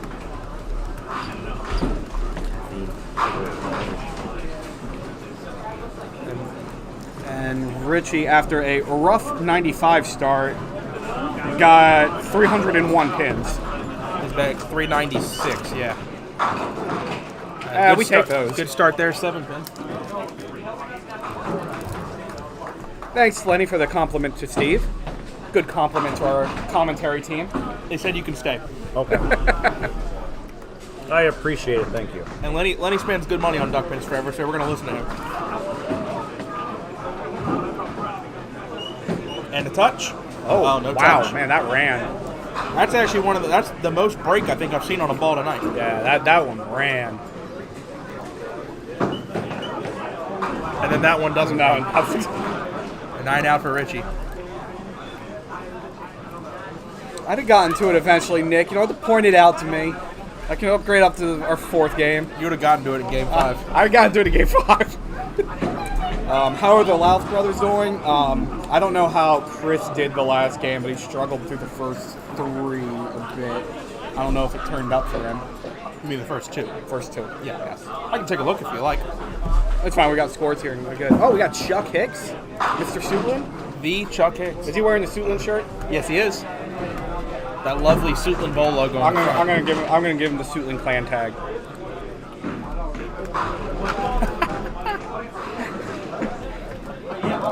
Tom again, I love that.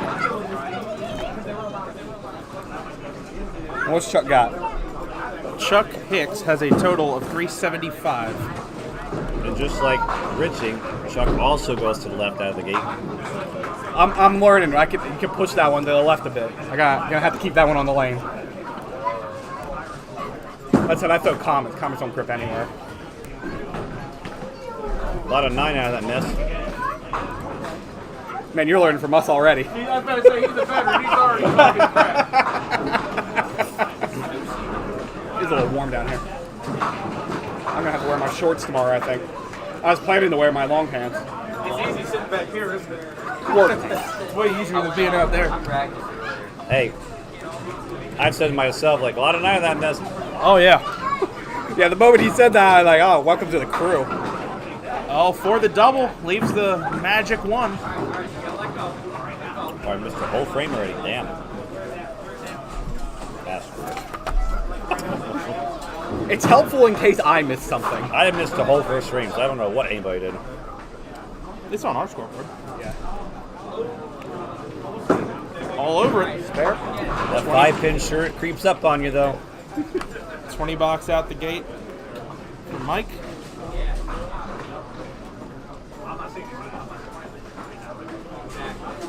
Now, I don't know about you guys. Whenever I bowl and I leave the head pin, I feel disgusted. I'm happy for the break.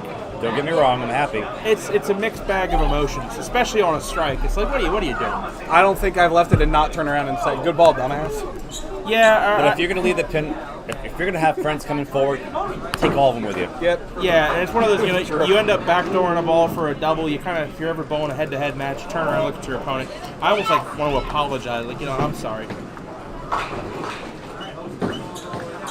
Richie, good ball, flat hit though, 5-8. Yeah, that ball, once it hit that pin, the ball took way off to the right. I think he got that ball out too far, and I don't think it ever really broke into the roll. Yeah, I don't think he usually shoots right side. He's usually more left side. All over it. That is not Chuck Hicks out there. Screw that. Is it Chuck Hicks? Is it threesome? That's all it is? Just 3 bowlers? Yep. Okay. So as a threesome, you guys play both threesomes following a foursome. You really got to watch your pace, because you don't want to be sitting around the next game 4 or 5 frames. You start to cool off a little bit and get a little stiff.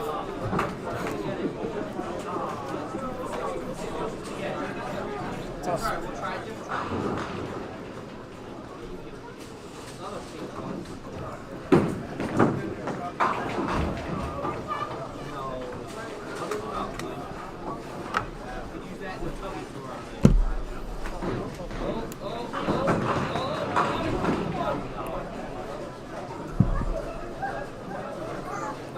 Watch out for Chuck. Maybe. Heavy Off wall the banger. wall. Nope. Gutter belt. No dice.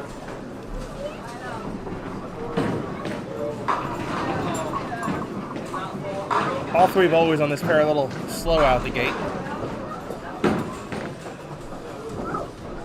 Chuck will slide on by. Another 9.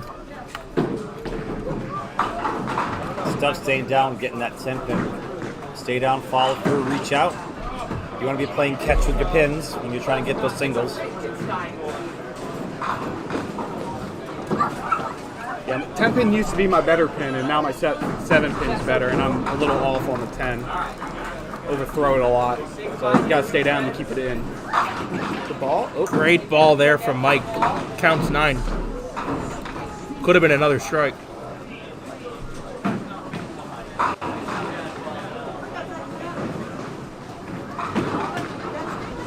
Doesn't quite get there.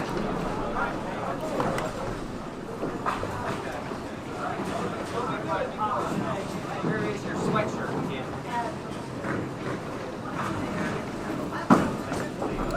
Out of 10 Got for my Mike. ball out. Now here's a question for you guys. Bowling in different houses, first time coming here. When I was growing up, if I did not know where to stand, I actually started at the foul line and worked my way backwards. When you go to a new house, what's your recommendation to trying to find your spot in a brand new bowling I've never been to? So definitely during warm-up, obviously if you can get to the house before the tournament starts and practice, great. Otherwise, if you can, in warm-up, just be really cognizant of where you're ending up once you let go of the ball, and look at how your ball's rolling and then make adjustments accordingly. You have to be very mindful of that in practice. You know, don't just throw balls to throw balls, but have an intent with what you're doing. I make it my intent to change as little as physically possible from house to house. Agreed, but sometimes you don't have a choice. No, I have a choice. I can just score lower. If you want to score good, you don't have a choice. Because there are some houses where your dots may be in different spots. Correct. Arrows may be in different spots. The lanes, arrows should always be in the same spots because we're all bound by Correct. the same rules. But on the approaches, your dots may be different. You may have more dots. So in here, some approaches. so the bowling center here, there's only one row of dots, as the approaches are a little on the shorter end. But the rearmost part of the approach, there's a bit of a metal lip on the back of it, and that's where the rear dots would be. So The approaches are illegal in terms of our length. They are sanctioned lanes, but there's only one set of dots, so you have to, gauge it. Yes. for me, my starting point's the same place on everything, but if I might end up changing my line to corner pins. That's usually the one thing that ends up changing from house to house is where I throw for my corner pins. Right. True story, what happened to me a long time ago is I actually, when I bowled at Town Hall Lanes, unfortunately it's now closing. Sunday will be its last night. Rest in peace, THL. But I used to bring a measuring tape, and I would literally take the measuring tape out, go to the foul line, and I would be literally so many feet back, and that's where I would start. There are people who do that at Pinland. They'll actually mark where they have to start On at the Pinland. floor. On the floor. Yep. They'll take the dry erase marker and mark the floor. In fact, some people, and because it's so flat at Pinland, some people will start on the tile.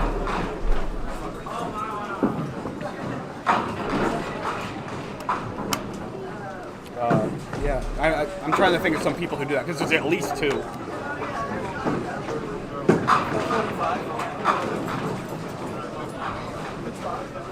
Our featured pair right here, Rich, Mike, and Chuck are struggling a little bit to get their game going.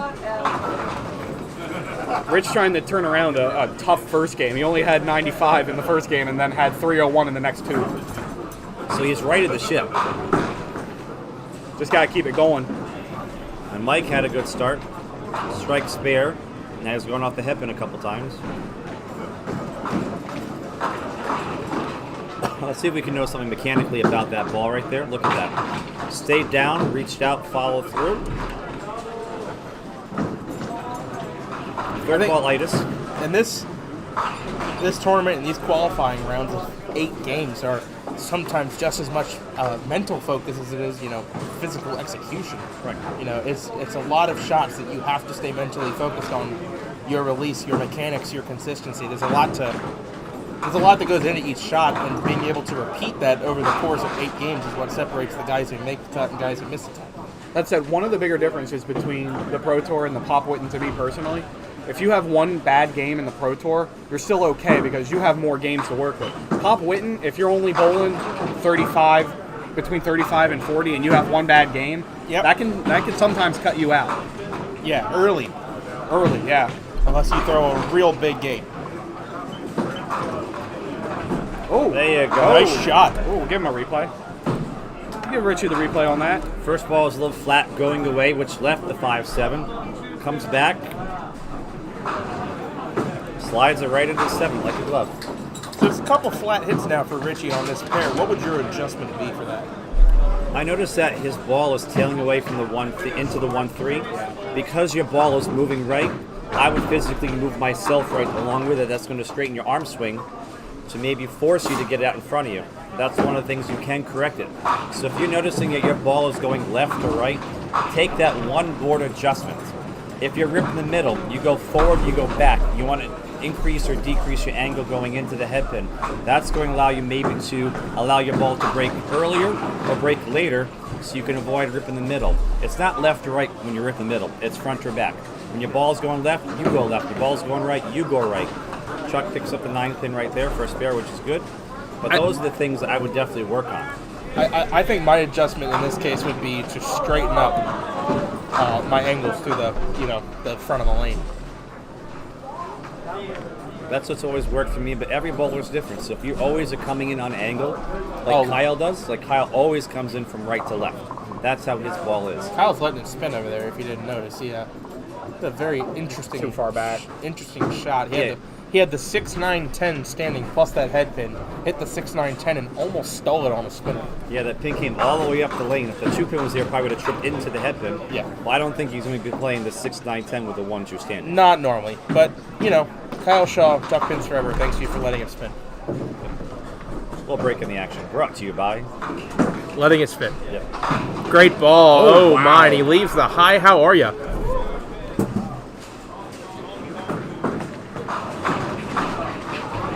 So that break right there, the 7-9, is usually the result of a pin being off spot at the same time, allowing the ball not to carry down. So he made the adjustment to hit the head pin. He just got very unlucky with that break. Yeah, that was a very tough break.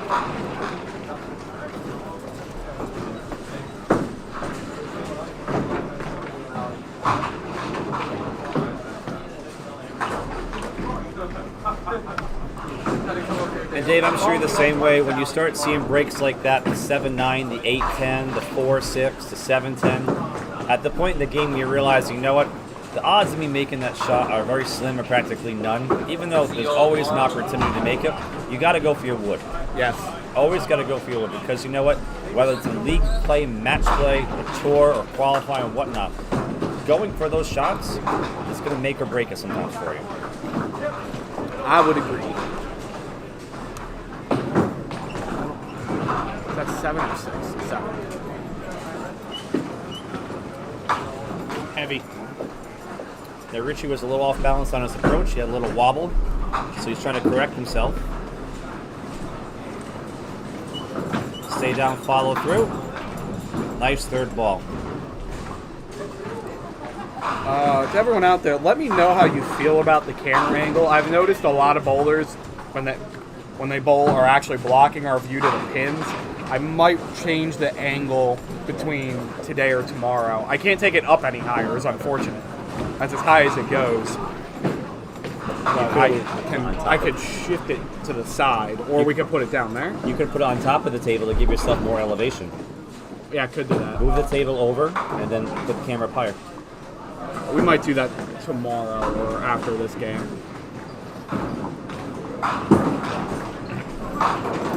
A lot of Brooklyn side ball right there. But I do agree. I think it needs to change because everyone's blocking the shot. You can't really see what's going on down there. The bowlers area here, the concourse is the same height as the approaches. So Yeah.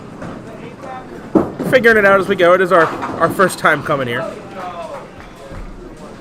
It's funny. I feel like we don't have this problem at Southwest then. Yeah. Maybe just everyone's taller here. Or everyone we've had is obnoxiously tall. Very tall people like Richie Hipkins get shorter. Chuck is looking at the lanes like, I don't know what's going on right here. I think on this third ball, the ball came out like kind of Jeff Pyle-ish. It came out like with a side spin. Yeah. So it didn't have a chance to grip the lane and bite back to the left. So it's always important when you guys are bowling out there to always stay down, follow through the ball, to let your natural flow of your hand allow that ball to break and come off your hand naturally. unless you throw a backup ball, then it's understandable. But you always have to let the ball roll off your fingers to allow that spin to take root. Not too many people throw backup balls. No, but the ones that do at this level are pretty good at it. Yeah. Wayne Matheson Jr. being an obvious one. Is Wayne bowling this? Wayne come up for this? I think he is coming up. I would think so, yes. I just couldn't recall whether I saw him on the list or not.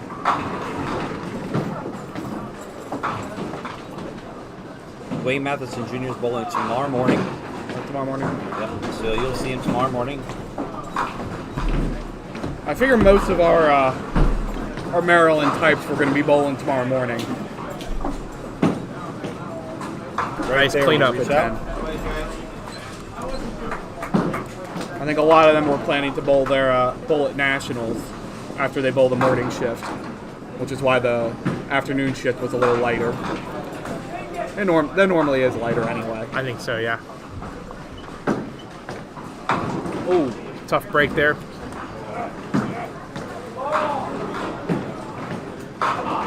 Timing was just a little off by Rich. He didn't have that nice smooth follow through just like that right there. That would have been a good first ball.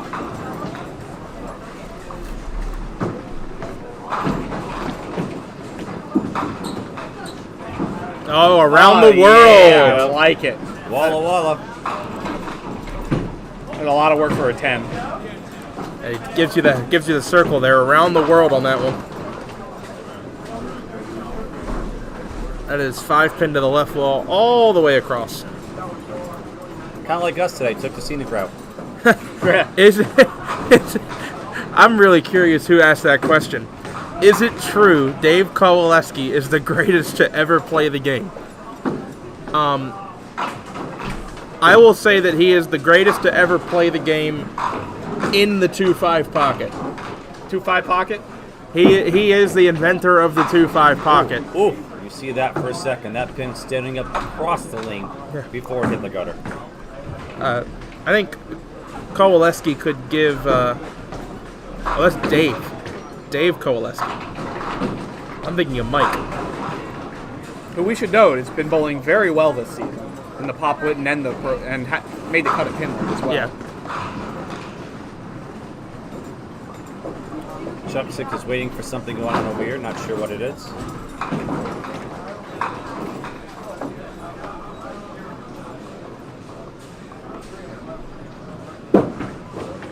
Didn't keep it on the lane. You hear that poom poom, and I talk to my youth bowlers at Mount Airy about that. Anytime I hear poom poom, I know it didn't get out of their hand correctly. It means they've dropped the ball. One sound there, and it does go to the right, but that ball at least entertained the 10-pin. It was a little closer. It passed it on its way by. Yeah. I can say this because I know him. Tommy Miller, you'd only hear one boom, and that's because it only was on the lane for a split second. It was only on the lane for the boom. That was back before he had shoulder surgery. You don't get a lot of bounces on the lanes here, though. Normally when you get a bounce, it's because you've hit the approach. Here you can tell that ball hits the lane and it's stuck to that lane. Which is a good thing. Now here's a question we should ask the bowlers out there who are listening and watching. How many lanes over do you watch or look to wait for somebody to go? It seemed like a moment, like for that moment Chuck was waiting 2 or 3 lanes over for something to go on, which interrupted his flow. Could have. I think it also plays into it. Three-man to a pair. You can take your time if you want to. Yeah, they're not rushing as much because I mean the pair behind him even is lagging a little bit. But when you have that 9 drop, you want to keep that flow going. You want to be able to just get up there and throw it. You don't want to have that pause delay to make you think. No, I would want the same rhythm that I used on my first shot, whatever that was. You might want to announce that in case people aren't reading it. Oh, I was wondering how we were going to get that live. Great pitch from Richie. With a strike, tripping out the 6-pin at the end. Worthy of a replay here. Goes Brooklyn. Ball breaks into the 1-2 nicely. Carries that 6-pin forward. So, been told that the NDBC Facebook page will be live from the NDBC National Tournament at Highland Bowl. John Blaze with a strike. Can we get that on replay, lane 7? I should see it. Opening ceremonies are going to be broadcast live on their NDBC Facebook page starting at 11 a.m.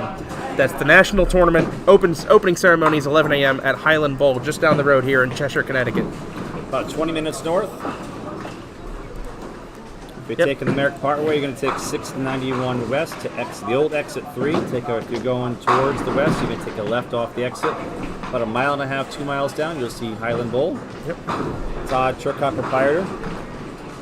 Going down, check it out. Next 2 weeks, or is it this weekend only? Is it this weekend and next weekend, Yep. and new format being used this year. I don't know if this will be permanent or just this year at the national tournament, but 9-pin no tap. Right, we did that Town Hall Lanes many years ago when they actually had Rock and Bowl 9-pin no tap as an event. Interesting. We had a Rock and Bowl 9-pin no tap. I had a no tap perfect game. 9-pin or 8-pin? 9-pin. Wow. Did that at Walkersville, as you can probably guess. Yeah. I'm sure you just had to hit the side of some pins and end up with 9. As long as I touch the head pin, they all fall over somehow. Sure. All right, Chuck, it's coming up here in just a moment. See if you can bounce back for that missed single. Yeah, he's almost in mark out territory here. Now, you want to hit that 3-digit club by the 7th or 8th frame. There's a break. Hey, there you go. The fill that coulda, shoulda, woulda. It's a good bounce back. What is that, Rule 101, 69, 403B, whatever rule you want to call it, just a single throw strike? It's buried down in that book.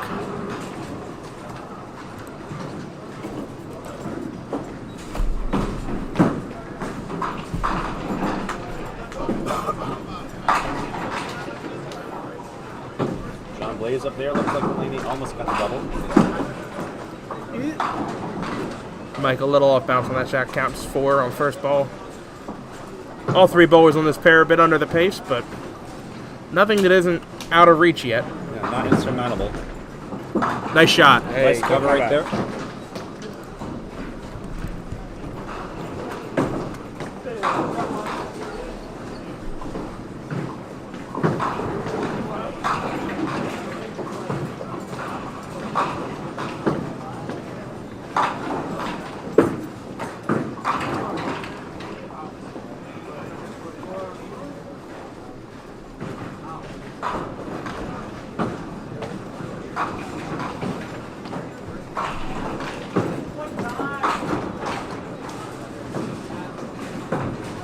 Okay, after this game, we're going to walk around and get some scores for you guys to see exactly what we got going on. We'll be at the halfway point.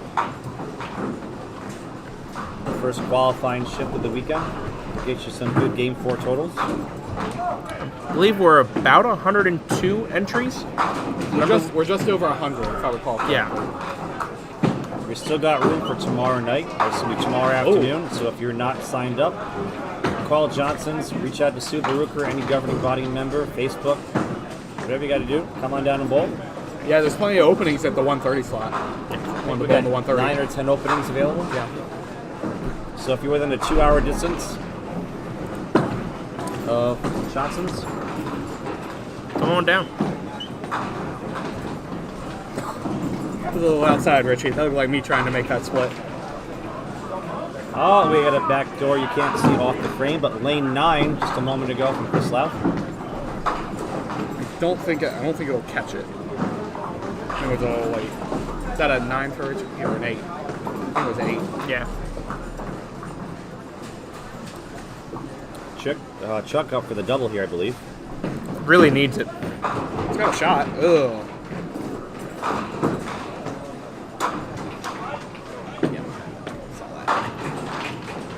Strike right there. Takes out the 9-10, the last 2 to fall for Kyle Shaw in lane I feel like if we talked about it on stream, everyone would be angry. I wouldn't be wrong.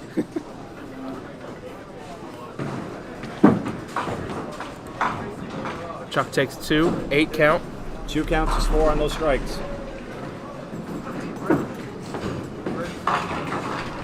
Halfway there. Just gotta get what, 500 more? Arias Santor with a strike on lane 8.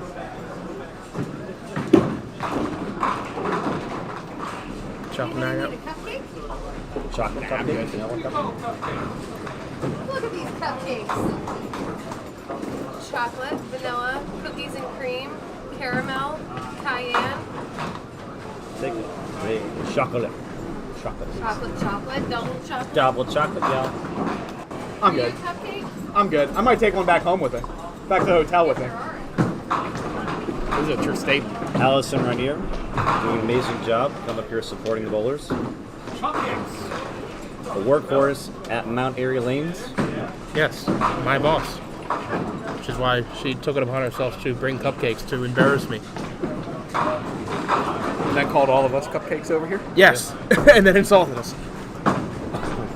Andy Furlett in the house. Oh, that's thievery. That is straight thievery. Should have been. That was there was nothing wrong here. That was wrong. I don't approve of this. Was it back it up and left that? Oh, Break. thank you. Tough break. What do you got there, Cupcake? Cupcakes over there for Nick's birthday. Look at these cupcakes, aren't they cute?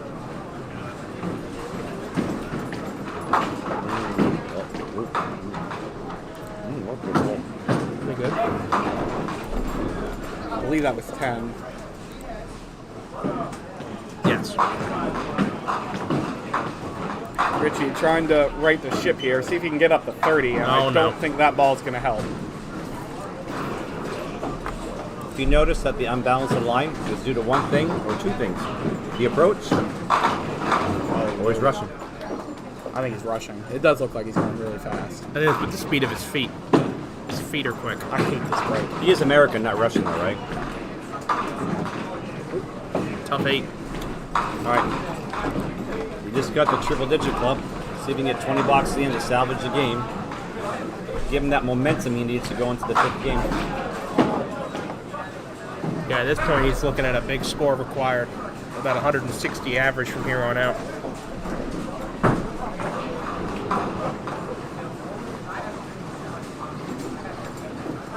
Chuck in even worse shape needs some kind of marks here. Spare break, leaves a triangle. Thank you.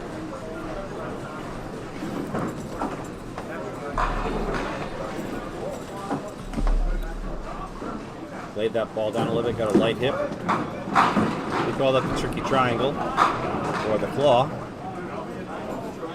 50-50 shot. Another one. I'm not sure if you heard that one. Oh, pushed it. And another open frame.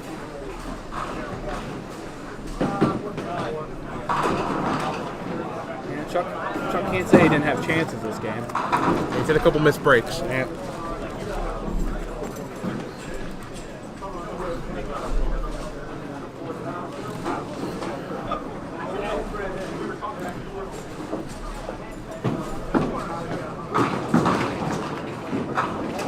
Here's a break Well, from Gary, that is an interesting break, my friend. The good old 3, 8, 9, 10. All right.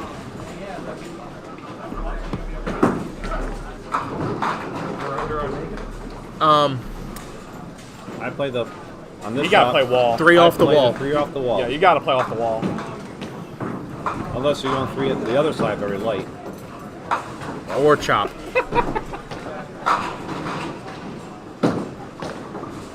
Oh no. Mike gonna shoot around 120 this game. Around 125. All 3 of these gentlemen are struggling this game. More than capable of turning it around, but we're at the halfway point. You can't. It's too soon to say. The time is running out. Yeah. That's a great ball. Rich.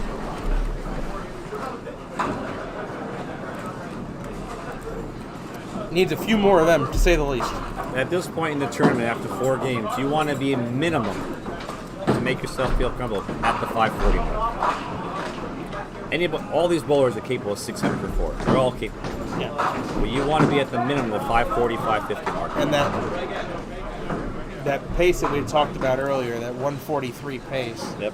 that would be 573, 577, 575. 43 is 7 off, 28, 572. So I said around 1150 would be the cut. So 575 would be your pace.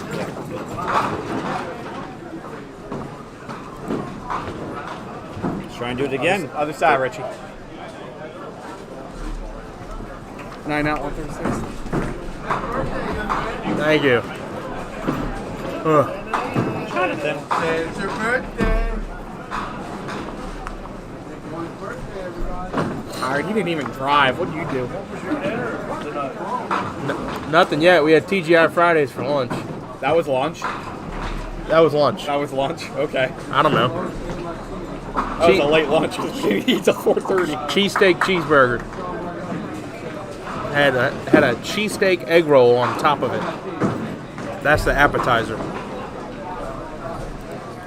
All right, Chuck off the side for 6. I'll have to clean it up. At least Yeah, get to the Chuck, one teams. Chuck needs something here. Otherwise, this is going to snowball on him pretty quick. Looks good. There it is. All right. A little bit of confidence going into the next game. As I always tell my bowlers, 8, 9, or 11. And people are like, why 11? It's like, well, 10 plus the ball. I like that one. 10 plus the ball.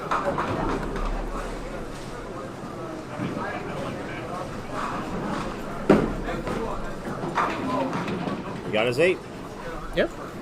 8, 9, or 11. 114 or 116? 116. All right, our feature paired struggle a little bit. We have another feature pair starting up in just a few minutes. Yeah, they might be. I don't know if they have 3 over there too. We're going to get some That might scores after the 4th game to give you guys a rundown of what's going on this ship. Give you the top 5 or 10. Yeah, I think they only had 3 on the next pair too. I think a bunch of people shifted from Friday over to Saturday. But I'll bring the camera back over to us. Because it'll probably be a little bit of a break while they're finishing up. Yep, so we got a little lull in the action as the bowlers are sliding over to the next pair. One of the feature bowlers coming up on our next round is going to be, for game 5, is Colin Dunnick. Yes. Looks like Eric Barnes will be another one, a Rhode Island bowler. So we got Colin from Connecticut, Eric Barnes from Rhode Island. And I can't Paul. see... Frosline? Gentleman here in the blue shirt coming by. Oh no, they do have 4.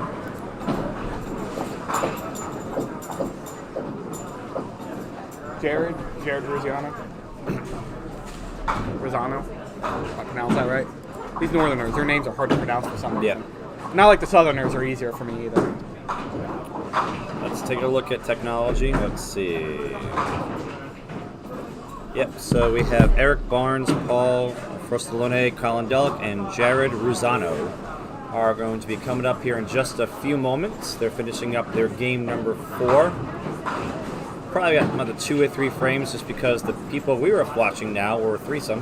This might actually be their last frame, considering Paul ran off. I would assume he was going to the bathroom. I wouldn't go to the bathroom unless I was done. Oh, he's getting a drink.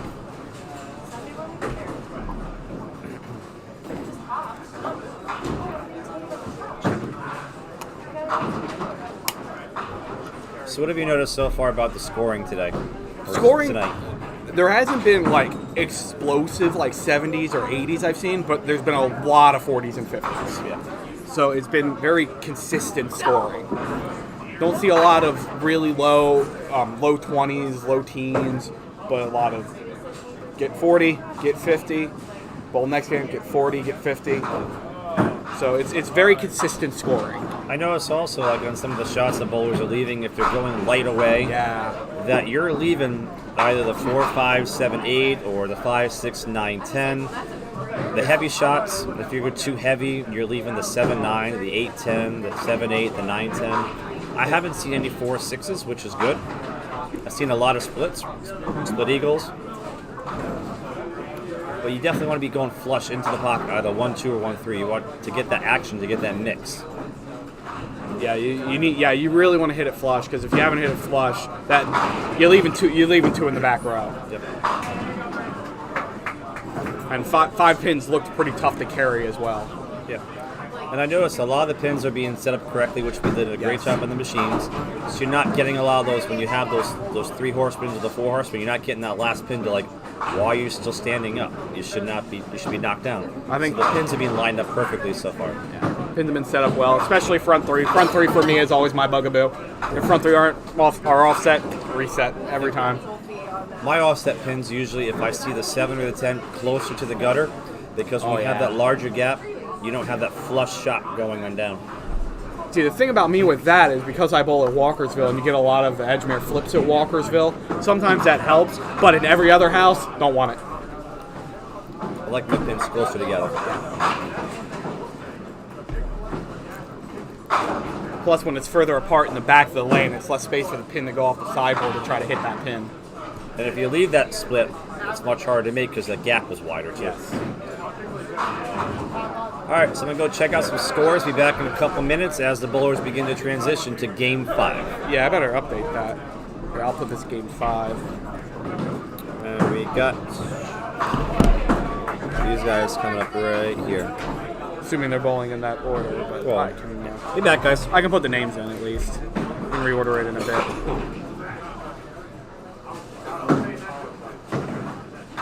What do we got? So we just had. Where are we at? We're at here. Okay. And start putting some of these names in. If I have to reorder it, I have to reorder it. Who cares?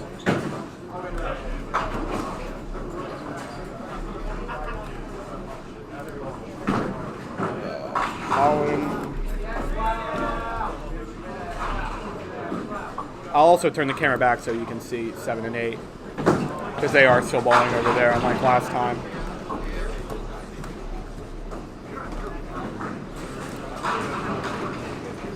All right, took out their totals. All right, let's gooderish. Yeah, we'll go gooderish.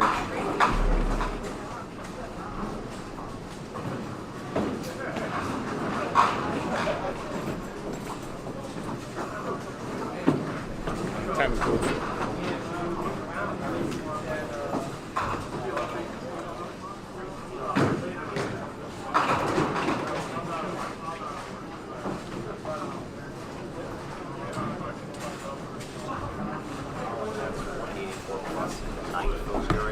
Ooh. So Colin Dunnock, you can kind of see it on the left. He has 184 in the ninth. So 184 plus. Plus? Oh, we might see a 200 then.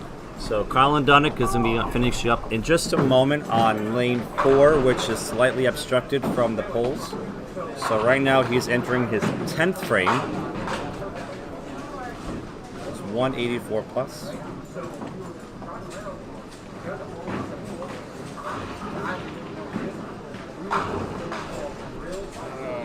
I might record that on my phone.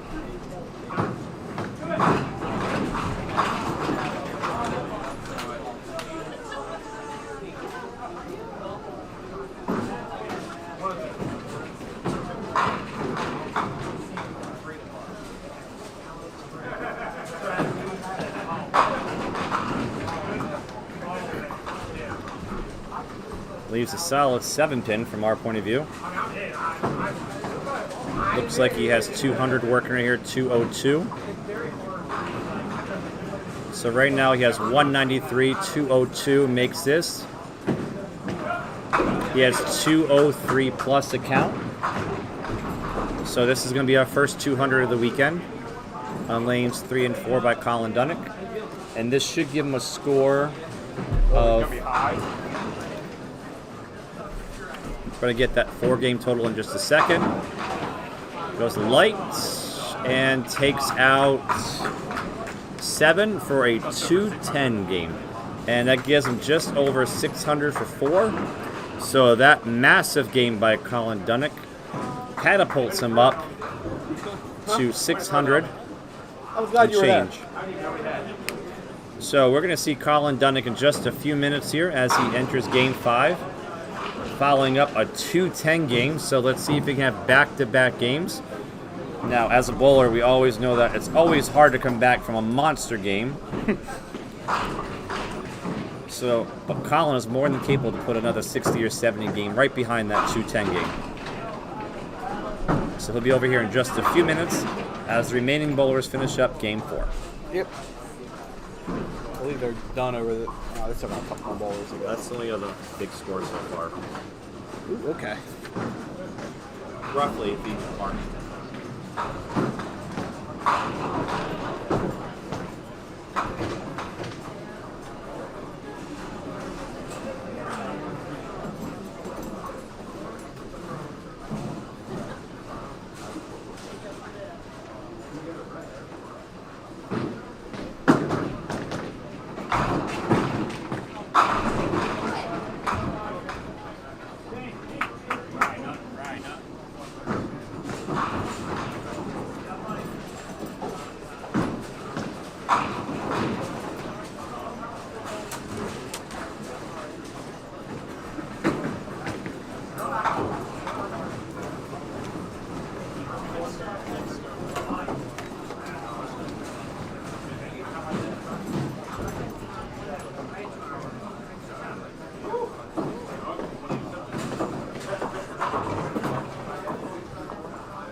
Wait a second. Oh, I need scorecards. Yes, please.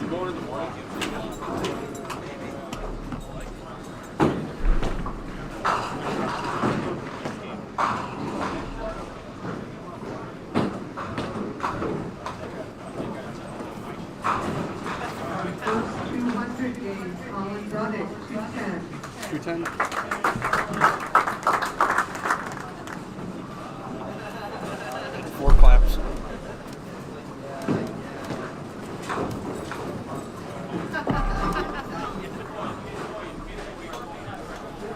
All right. Got Eric Barnes starting on the right. Yeah, I've got all the names. I just got to make sure I put them in the right spot. Eric Barnes on the right. He has a 537. not too bad. And Jared Rosano top left.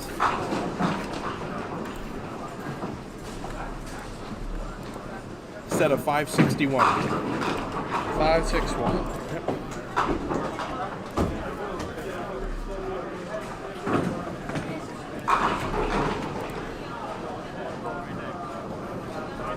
Is that Frosalone or Frosalone on Paul's last name? I don't know why you would ask me that question, expecting me to know it. I don't know. Eric just off. All right. So we got some scores from the first half. All right. Kevin Quinn is roughly 570 plus. James Simon 625. Woo! Seems Gary good. Santoro's doing good at 569. Kyle Shaw struggling at 560.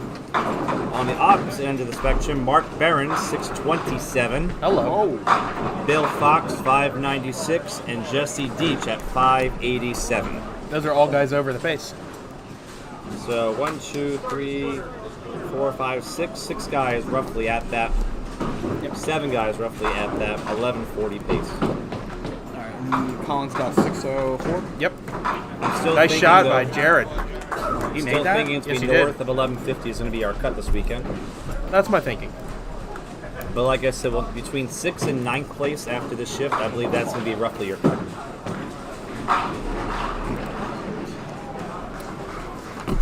Colin, fresh off a 200 game. 210 to be exact. Might as well keep it Might going. as well keep it going.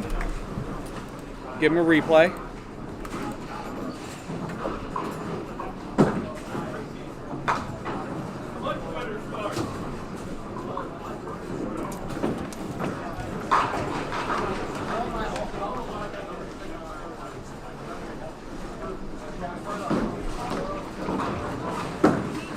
Just a bit to the right. Back it up, y'all. Oh, yes. Head pins a little overrated. I thought these were against state law. It's only legal if you get caught. Well, He's on camera. He got caught in crystal clear HD. So All right. someone Feds call. are after you, buddy. Someone call someone.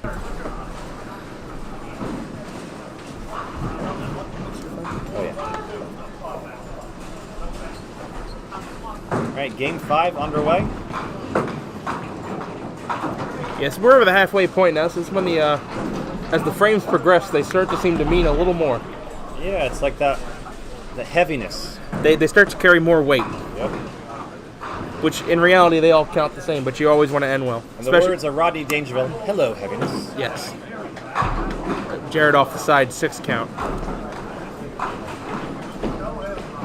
We saw that made earlier a few games ago. Yeah, Yes. John Blaze made it perfectly on that lane. Here, I shoot the side on that. He went right through it. Came Only over guy the was top. going to get there. Just a bit outside. Whoops. Whoops, says the Jared. Slightly gooder. Takes out the 2-8, 6 on, 8 out, 24 through 2. Now, Eric Barnes held his wood the first frame. Let's see if he can come back. Spare it up, strike it up. Ooh, held on to it. He forgot to let that ball go. Frosalone. Like Poloni? Frosalone. Frosalone.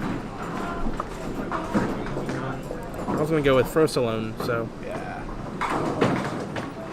overcompensated a little bit. Yeah, definitely. It's gonna need a. It's gonna be a tough wood box here. Oh no. It's amazing how big that hole is. Yeah, it's like a vacuum. Kind of sucks the ball towards the hole. Sorry, it's only one frame.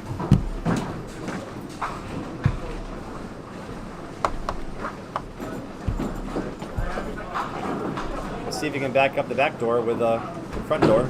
With a real one.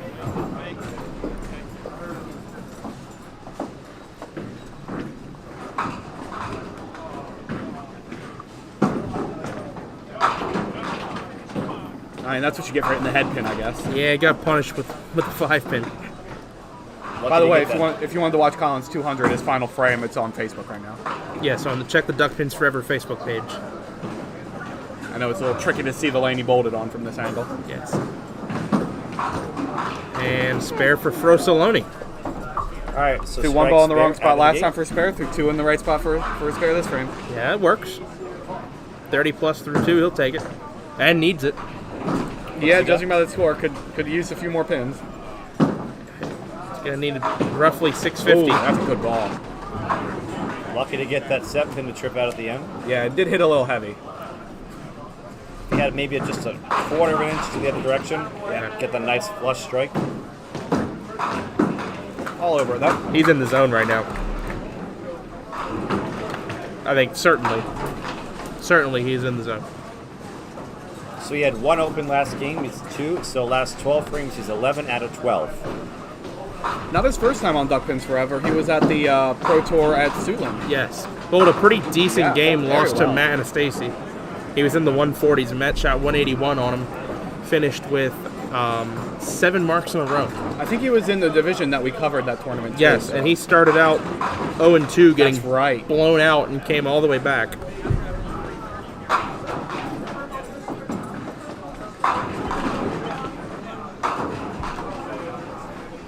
To your right, Richie Hipkins, just a little off balance, but still leaves the manager to get a break. The 1-3, excuse me, the 1-2. If I recall correctly, he's opened more gooder this game, as he said. I think he opened with strike spare. And I think this was his third frame. That might be his fourth. Just enough to throw in that 6-inch ball again. Takes out that 1-2. It's very helpful. Gotta keep that one in the bag. So you gotta take that one right off the rack now. Third frame for Eric. That's a better ball. Solid 9.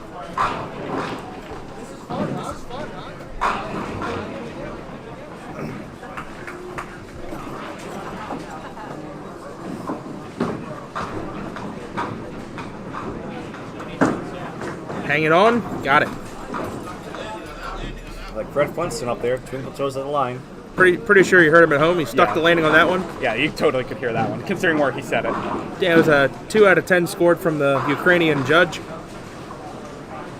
Didn't land the dismount quite. But 7 for execution. Got the job done. See if Jared can get the job done here in the third. I was worried. Good break, 5-pin. Look at you. Keep it cold, baby. Did you get the 199? 199? No. I got the 210 right here. I didn't know that. You Collins? Yeah, What lanes are you on? we're on 5 and 6.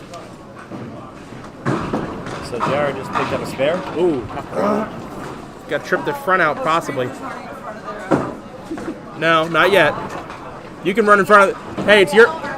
You run wherever you want, man. It's your place. Even though Colin got the 8 fill, Colby's out here, right? prefers that 7 to make it a more doable Ideas. spare. I go 1-1 here. Yeah, his first ball just didn't hit right.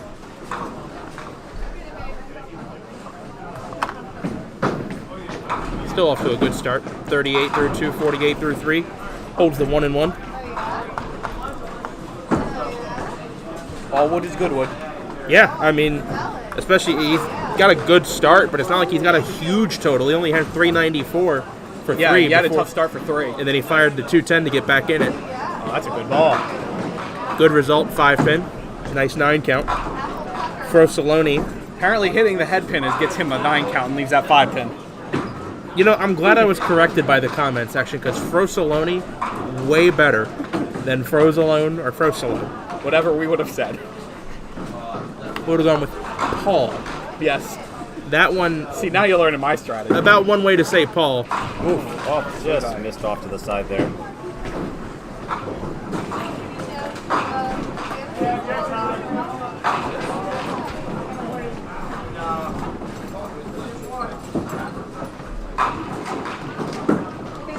Cleans it up for a 10 box. I'm sure you prefer to take that spare though. Still highest on the pair after 3 with the 49. Be interesting to see too. You know, you want to hopefully beat some people on your pair as well. It's pretty close between Paul and Eric at the moment. It's usually pretty tough, depending on what your group is. It can be pretty tough to make the cut if you don't beat everyone on your pair. Yeah.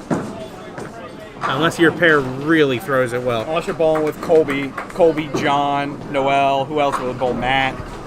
Yeah, I see we've got Chris Hook in the crowd. Yeah, I saw it. There's going to be some strong pairs tomorrow for sure. Jared at the triangle didn't like it at all. Came over the top a little bit, didn't reach out. Got some happens. That's better. 51 through 4. Jared, not a bad start. First 4, 561. To be looking, go about Chuck Hicks, dang. about 580, 590. Chuck, we're gonna replay that. That was Replay the last one, absolutely too. destroyed. Eric over here filling up a spare. Okay, hung in there. Did hit flat though, 5.9. I'd take that break off a flat hit though.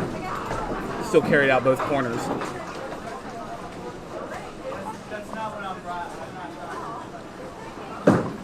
Hold on? Yeah. Not quite. Held on to the ball, didn't get it out.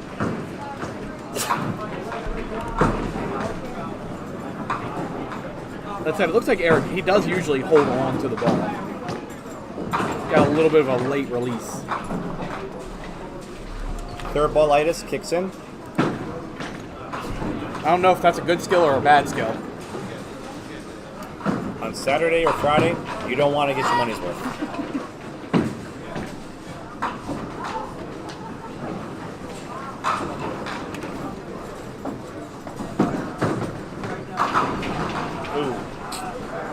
A little light into the 1-2. Unable to get the head pin to trip out the 3 or the 10. Yeah, anytime you're Brooklyn, you always want to hit heavy. Yeah. You'll get much better breaks if you hit heavy when you're Brooklyn. Because if you hit light, yeah, can get nasty depending on what house you're in. I like to talk about the Walkersville special. It's a very common break if you cross up and hit light. I prefer hit Brooklyn because I get more strikes, but then I leave the 10 pin more often than not. I do the same thing.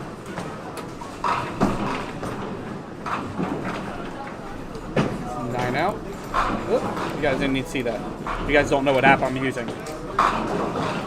Ooh, that's not. Just got sent a picture from back down south. The bowler Mark Anastasi was unable to make the trip this weekend due to some complications due to a girl that's come into his life named Claire. Claire being his 1-month-old daughter, and someone had to help take care of her.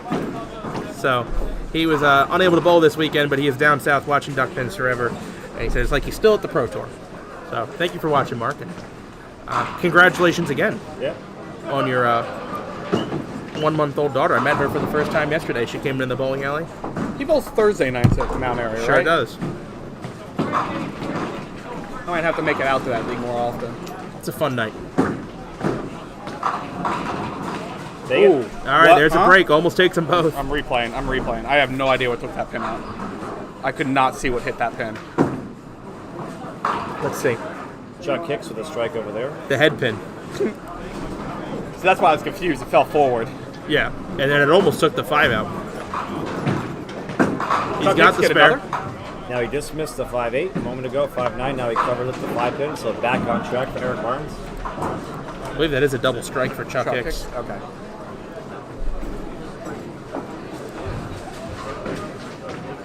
Yeah, we'll talk a little bit about 7 and 8 since we got a good camera view on it. Ooh, That spare goes to Eric, not Paul.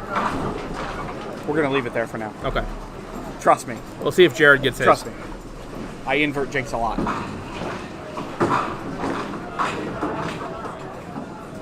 It's the Friday shift. I get to have my funds. Jared's got it. Got it. Covers it up nicely. A tricky triangle over there in lane 7.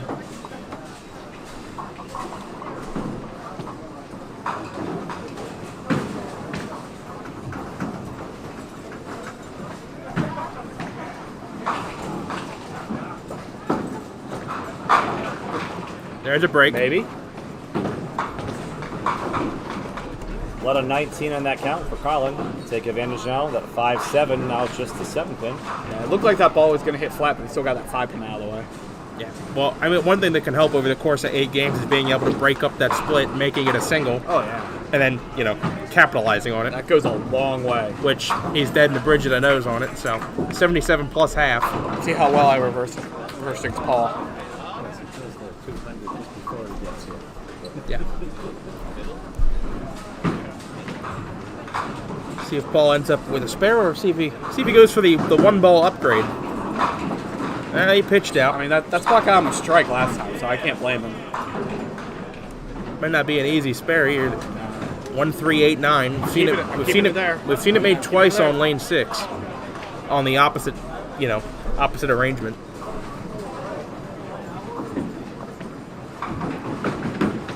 Maybe. Off board? Oh, Hey, David Hughes, ladies and gentlemen. and that's our first bingo between the 4 bowlers. There he today. is. Bingo.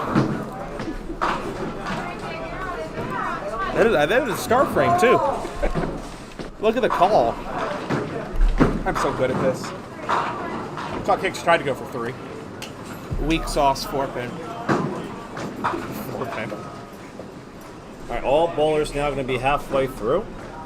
Jared could be at 70, 71. Paul in the 70s. Eric in the 60s. Colin in the 80s for the first half. When you're on, you're on. Yeah, some good scores being put up here.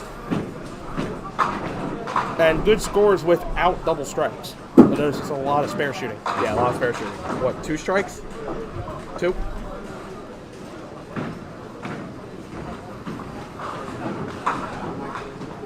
At times, you can have stretches in this house where the strike ball will disappear, but it'll become a 9 spare house, 8 spare house, I'm fine with houses like that as long as I know my lines. as long as I can make them. If I can't, we'll be begging and moaning for strikes. But here's a good stat about this pair so far. 3 dropped pins in 16 frames. Ooh, It's not cursing now. let's not curse him as he just whiffed the 610. But 3 pins for 4 bowlers in 16 frames. That's pretty darn good. Okay, good job, Steve. Let's make that 5. Yeah. Come on, Steve. We tried. You gotta know better. Yeah, Jared's throwing a couple wild second balls. It's like field goal, like 20 for 20 indoors. Okay, Yeah. so let's say this. The other 3 bowlers have dropped 1 pin. Jared has dropped 4 of the 5. Oh no, 3 between all 4 of them. That's also not correct. Eric Barnes had a 6 in the 2nd frame. Yeah, 6. Yeah, he did. 16. Oh, see, I'm wrong. No. Right here. Oh, okay. I can't do math. For a math teacher, I can't do math. I'm on vacation. It's okay. I like to tell people I'm a Spare for physicist. Eric, 7 Anytime spare. I haven't done math with numbers in years. My school day ends at 3:55. Bring it shut off then.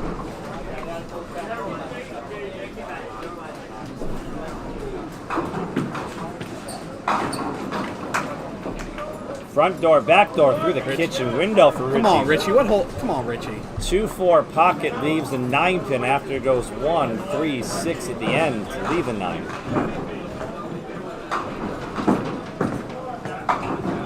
I'm just reading now an old comment from the Zorians saying that Let It Spin was mentioned last night in the league roll-off of Max Bowlaway. Another center, by the way. Rest in peace to a very successful and long career at Max Bowlaway. I believe a center that had opened in the 1930s, but they're going out. They're going out the right way. Oh no. Those clear pins, unfortunately, do not add up. Yeah, you're only allowed to hit them once. Now, in this particular shot, I would shoot the 3-6. That's correct. That 3 will trip into the 8, which usually sometimes trips into the 7 to get that 8 box. Opts to shoot for the 4 and ends up still taking 8. gets Yeah, 8. that was creative. That was a gutsy 8. As the old saying goes, there's more than one way to skin a cat. Trip it? Get it? Wow, look at the action on that ball. It hit so heavy, everything had to go left, right. Yeah, but there was one pin that was spinning like mad and it caught the wall. That pin was spinning like mad over there by the left wall, kicked the rubber, and came all the way across. He'll take it. All looks the same on paper. Yeah, those are when you're bowling good and you can get a break like that for a strike. I mean, those are the exciting ones. That gets your confidence up, no doubt. And then when you throw that next one where it's flush and you get 10 dusted off the deck. Oh yeah. Not that he needed much more confidence right now. He's 87 at the half, and he's got a 2-10 game he just threw. So he's in prime form the last 16 frames. Spare fill for Eric. Got to get there. Not quite.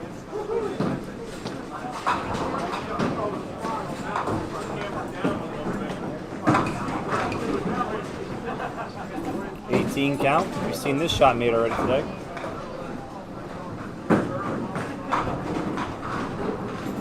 A little heavy. Ooh. Deck prone.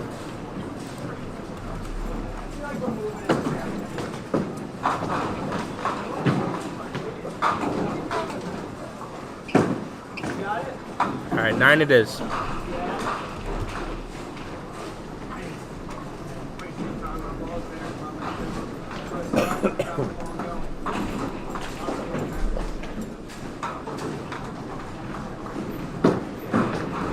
Yeah. Through the middle for Jared.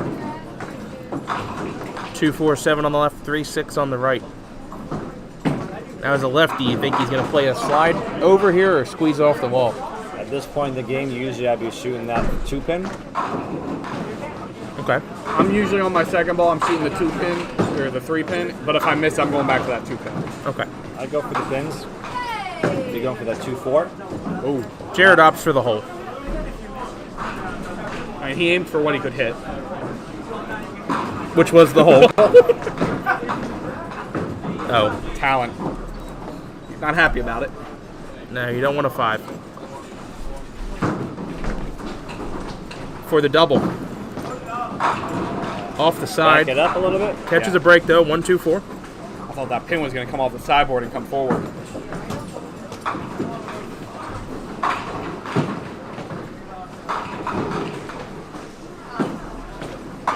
Hey, good sideboard. And a Harvey Wallbanger for the 20 box. That is 4 marks in a row, no double for Colin Dunnick. 117 plus through 7. Currently pacing around 360 for his last 2 games. 210 plus this. Seems okay. Yeah, that's not bad. Not a bad day at the office.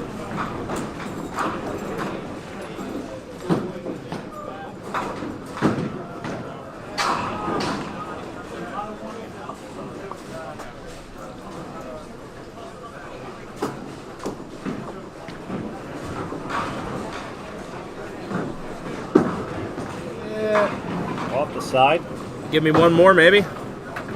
No, the 1-6 for Frosoloni. That was a quality 2-5 pocket he hit there.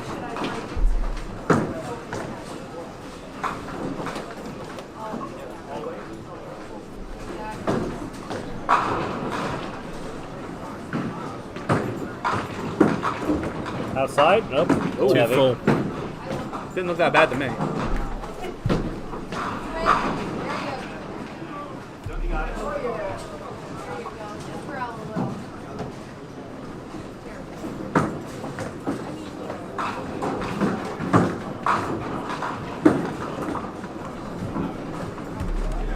And 9 out. Give him 88 and 7.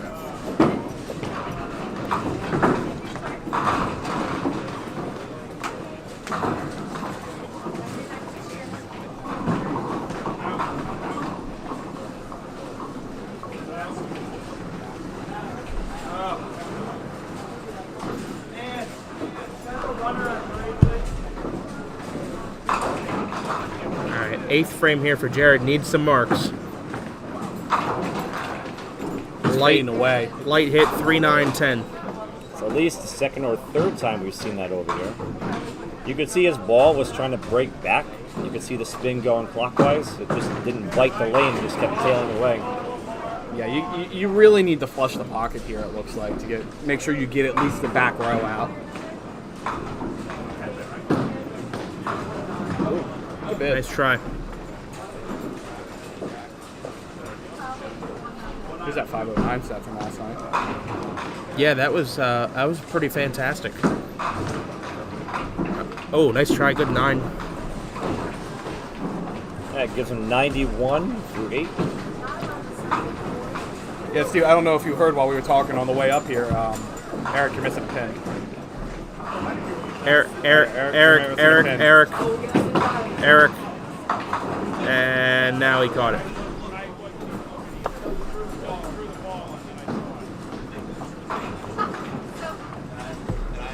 Now, NDBC rules worth mentioning here for those that don't know. Pin's missing on the first ball. There is no penalty. You reset and throw as if that ball never happened. Had that been on ball 2 or ball 3, however, a pin had fallen over or there's deadwood on the lane and you throw it as a foul. Yep. The first ball has its own set of rules, though. You are entitled to start the frame with 10 pins on the lane in the proper spot. See if he can take advantage of it. He does for the most part. 6 pin. Now let's see if, with that error that he made, if he can cover this up, take advantage of this opportunity. And he does. Just enough.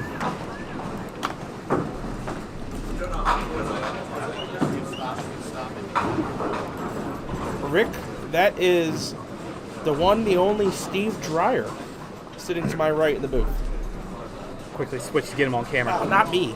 Turn to him. Oh. There he is. You know that guy. Oh, hey. I'm moving fast. You don't need to see me. I'm just a bum. I don't want to see me. I call it famous 3-6 pocket. These the 1, 2, 4.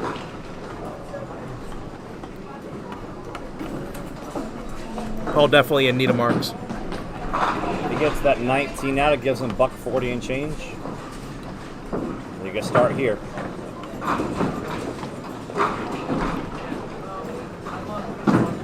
Maybe. Nope. Drop the shoulder, get the ball out a little bit. Pam, the 2 either side of me are bowling at 1:30 tomorrow. I am bowling at 8:30. We'll be live streaming both rounds of qualifying. These 2, or at least one of them, will do coverage for the morning squad while I'm bowling, and then I will be doing some coverage of the afternoon squad while they bowl.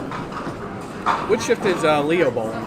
Might ask him to do commentary if he's bowling the morning shift. I think he is in the morning. Don't quote me on that. That said, he might be one of the many that's driving up to bowl nationals afterwards. But there are a lot of them I know that are planning to bowl at nationals. Oh, was not expecting to see a missed single from Colin. I think it came off the side of his hand. Yeah, just by how it ran. The difference between it coming off your... Same thing. Same thing there. The difference between that ball coming off your index and your middle finger versus your middle finger and your ring finger.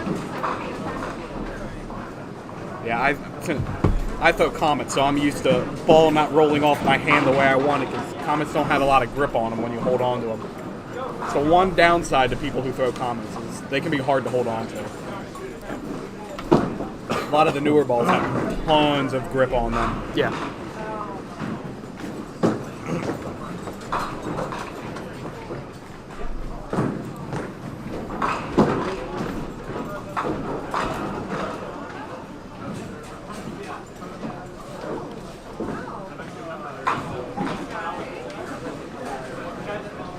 Eric on a spare. Ugh. Oh no. 2 count. Those are 2 dead ducks.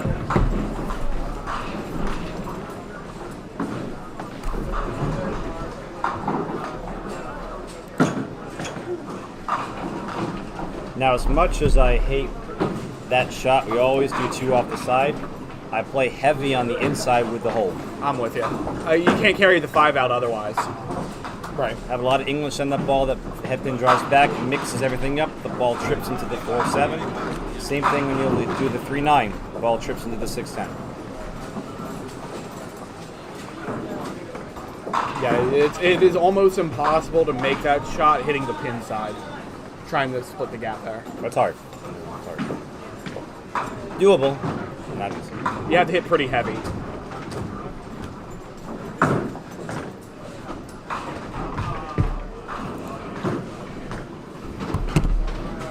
Ninth frame for Jared. Did not get that ball out. Out on the side, leaves 6. Drop 6, excuse me. 1-3-6-9. Set up the foundation frame, give himself a 30 game with 3 marks.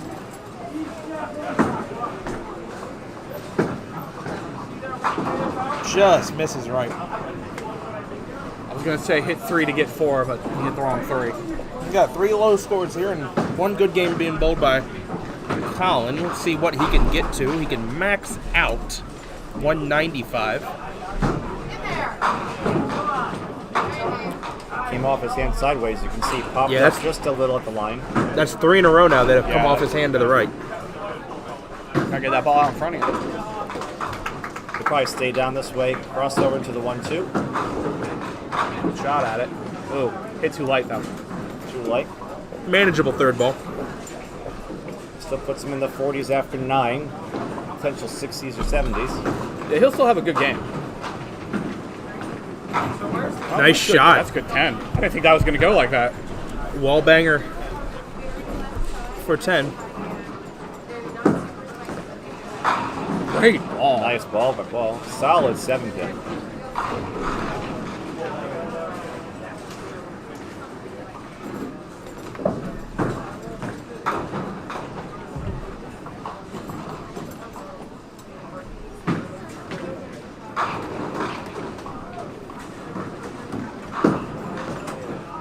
Picks it up. Makes the spare.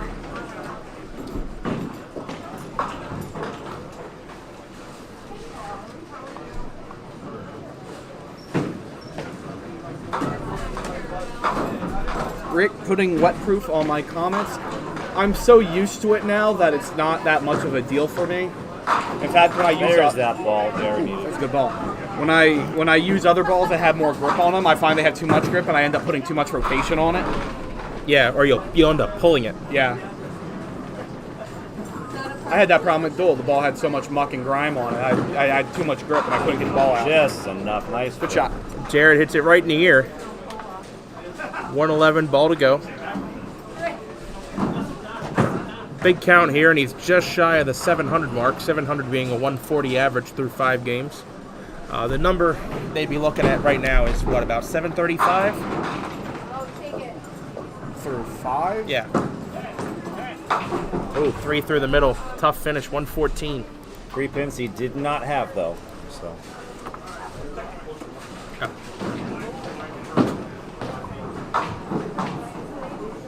Probably more like 720. Yeah, it's more like 720, which Colin is over that number. Yeah. Oh, okay. That's better. It was looking kind of ugly there for a second. Nothing off the lip, 9 drop.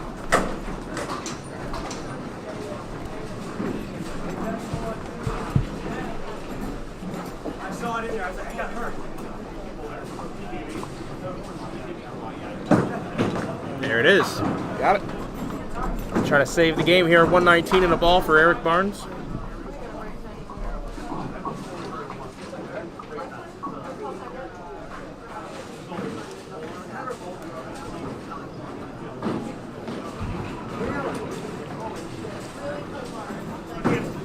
Do it!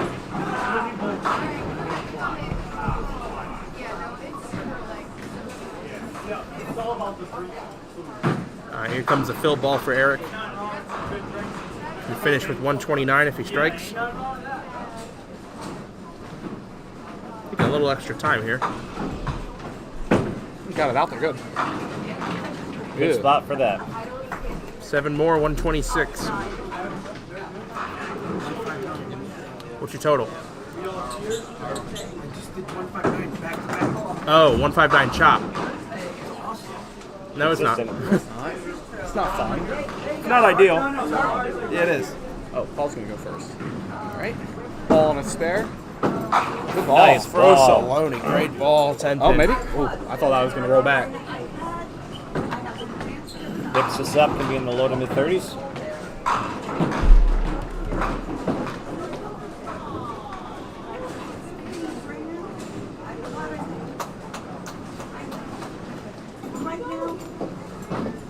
Uh-oh. Uh-oh. Never had a chance.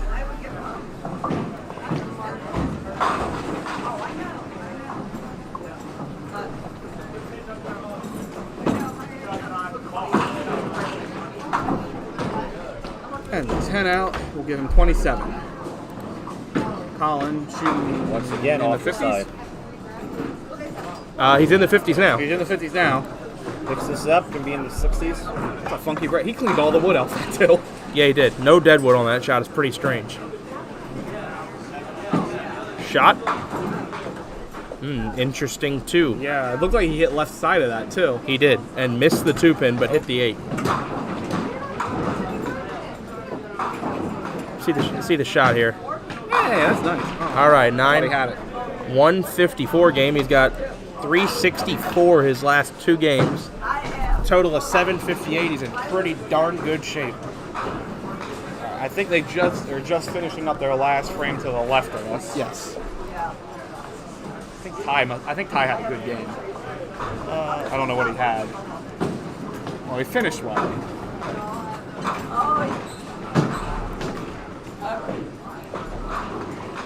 So coming up, we're going to get Jamie Adler, Ty Turkop, Brandon Remillard, and Kevin Quinn will be coming up on our feature pair in just a few minutes as they begin to slide on over for game number 6. I see that. I'll put the names in down here and then put them into place. Thank you. Where are we at? There.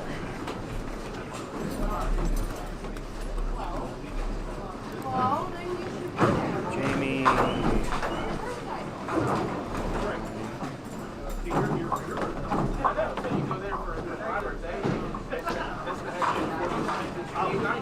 Why are you talking bad about me? I'm saying you're going to go to the street of the pop win in July, missed the hit 40 times out of 16, shooting like that.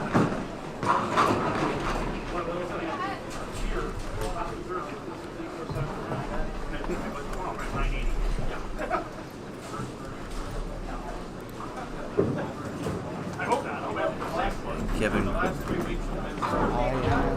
Yes. Okay. Alright, so we got everyone, I just don't know the order. And I think this is their last one frame left. Well, nobody's bowling, so. Hi everybody, how's it going? That was a nice ball out there. So they're just finishing up. This will be game number 6, so 3 games left. I can math that out. That's 3 games left. 6 minus 8 is 3. Trust me. I have a master's in physics. That's how I learned that. Very highly educated. Okay. Did he hit that? Wiggled. Alright, so I believe they're just moving over now. Okay, so they're still bowling, they're just in the final frame. I'll go ahead and keep it up so you guys can at least see a little bit of what they're doing. Actually, I'm going to hit the bathroom, so I'm going to be right back.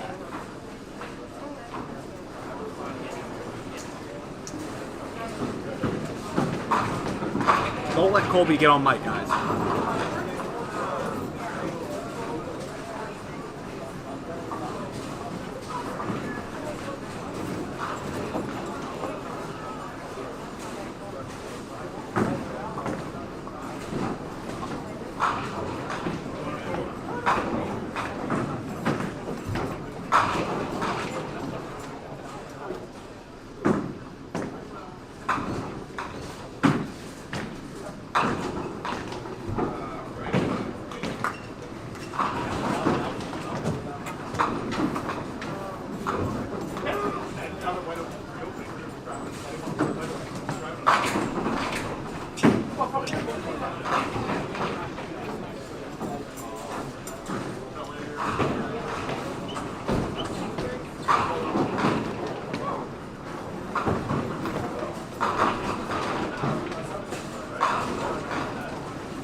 back over. It looks like Colby didn't defile my stream.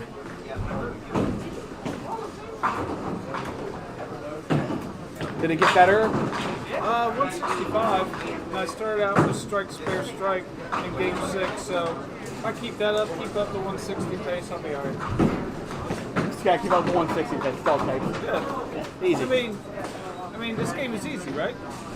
Sure. Just chucking balls and watching things fall, right? Is that how it works? Yeah.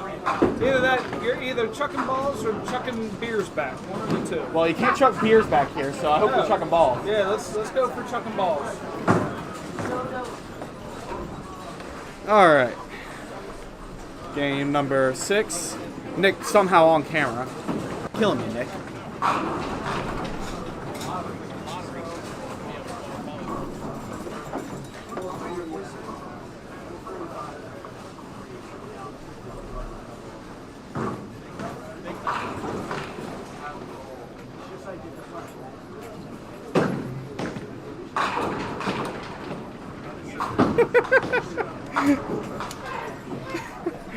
We're gonna have to show Nick that. That's actually perfect. And Nick's got a funny on my phone right now.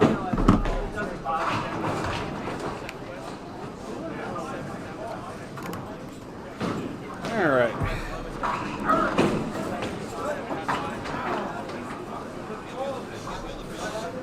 Jamie on the top left or top right? I think top left.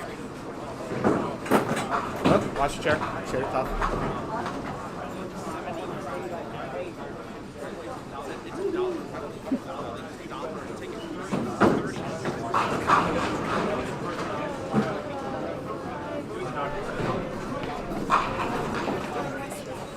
My what? My cortisone?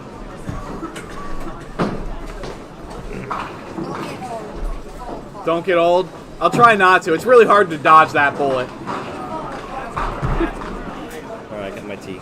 Got your hot tea? Allergies are an itch. Alright, Jamie is on the top right. Jamie is Morning, top Tom. right. I'm well, how are you? Good, thank you. A lot of fun games bowling against you. 619, unfortunately. You need to go down a column. Good, because I completely messed up my score sheet going 619. And who's on the top left? Brandon, looks like. Brandon. I hope it's Brandon. 628. Not that much better, unfortunately. Alright, game number 6. We got 3 to go. Yep. I believe 8 minus 6 is 3. Tie is bottom right. Oh, shoot. Oh, 6, 7, 8. 3 to go. 6, 7, 8. I was wondering how many people I could get with that. Tie is bottom right. Is that a 10 yes. Okay. Tie, bottom right.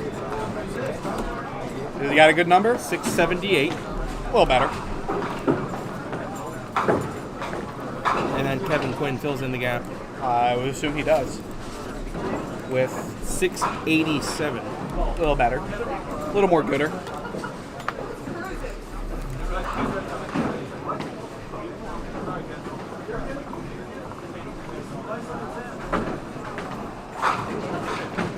That's off to the side again. So the 143 pace right now is 715. 715 is the 143 pace. So if you're in the upper 600s, I'm not feeling too bad. Just a couple big games and you can do good. So right But now, if you're below 650, then you start needing to throw some big ones. yeah, you need at least 5 in the next 3. What did Brandon finish with there? I can't tell you tonight.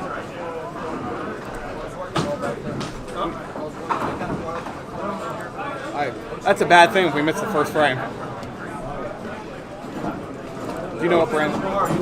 Wait till tomorrow. No way, Nick knows. You know what Brandon Plenty of had? frames left. You know what Brandon had that frame?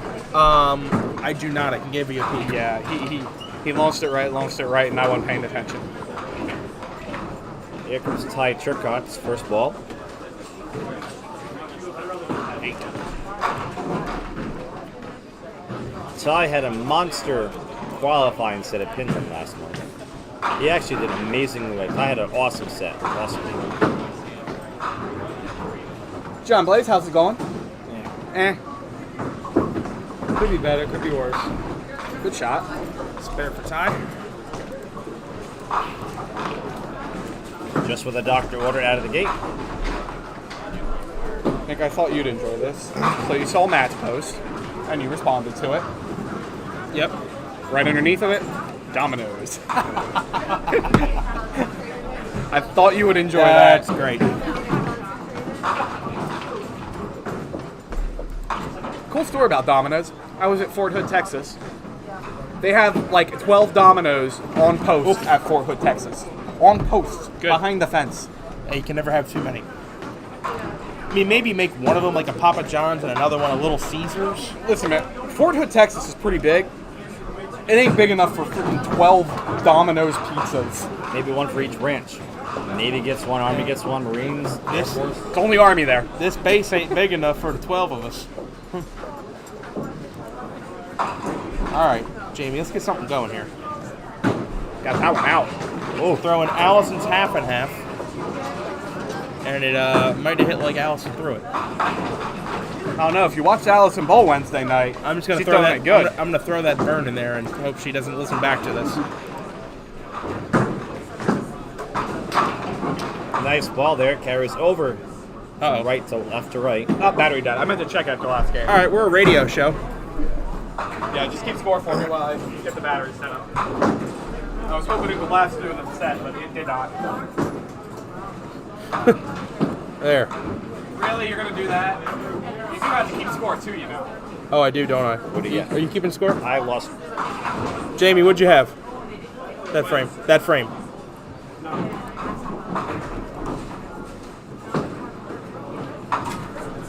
Brandon covers up the 5-pin for a spare. Yeah. You don't have to waste shots. You don't make There we go. Ty. How many for Ty? Ty Tyler leaves gets a 9 drops. That's 7-8 for just a moment. Gets the 8-pin to trip out.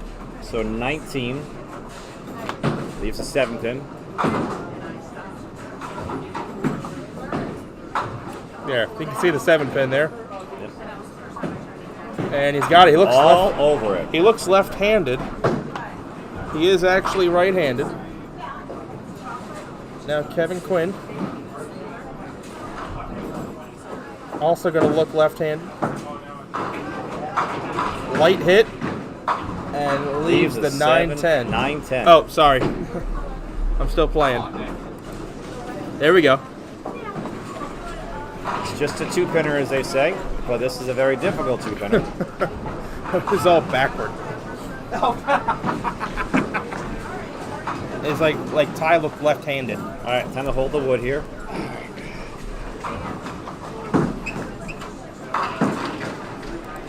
Good picking. Is that 10 or spare? 10. 10? All right.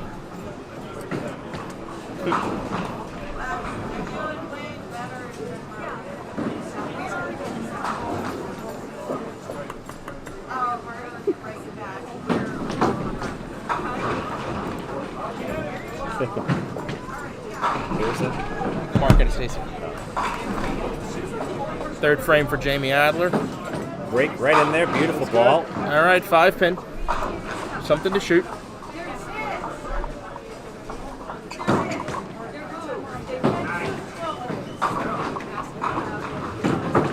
Oh, not quite. You can get that one out there. Oh, he might get this one out there. That's better. It's like watching Tommy Miller. Knew right where he wanted that ball. Yep.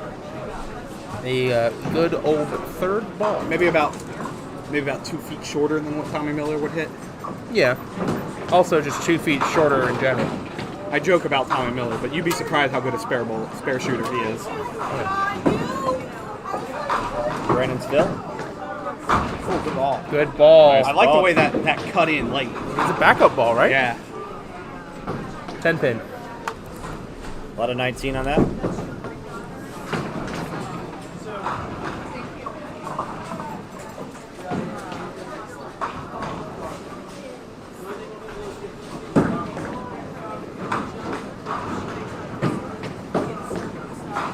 Got it.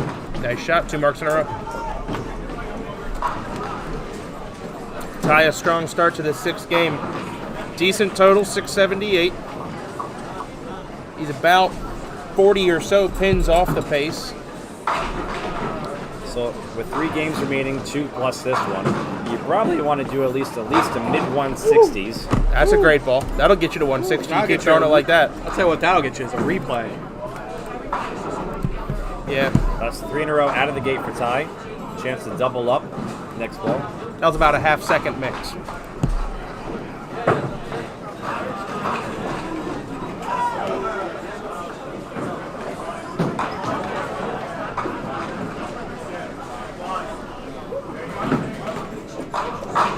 We'll be actually seeing Ty's father in the 8th and final game. That's a interesting pair down there. It's got Todd Turcotte, Ken Thomas, head mechanic here at the Johnson's Lanes. Jeff. And you've also got, who else down there? We got Jeff Perrault. Yep. Ball. Nice ball. Heavy on the 4-7. 1-3. Take out the 4. No, it'll stand. All right, need to cover this up. Don't know who else is balling over there. But yeah, that's an interesting group to finish out on. Yeah. Especially for the final game. So the only group we'll miss is the one that was started to the right of us? And the pair right of them. Okay. Open frame for Kevin. It seemed like he tried aiming that ball. Tried to place it, yep. Let the ball do the work. Don't do the work for the ball.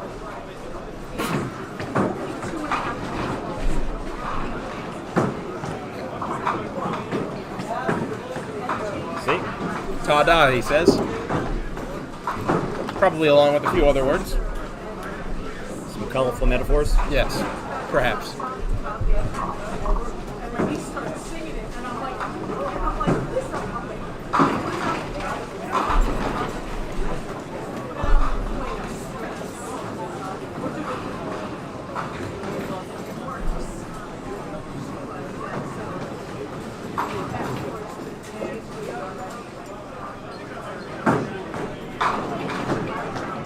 Off the side for 7.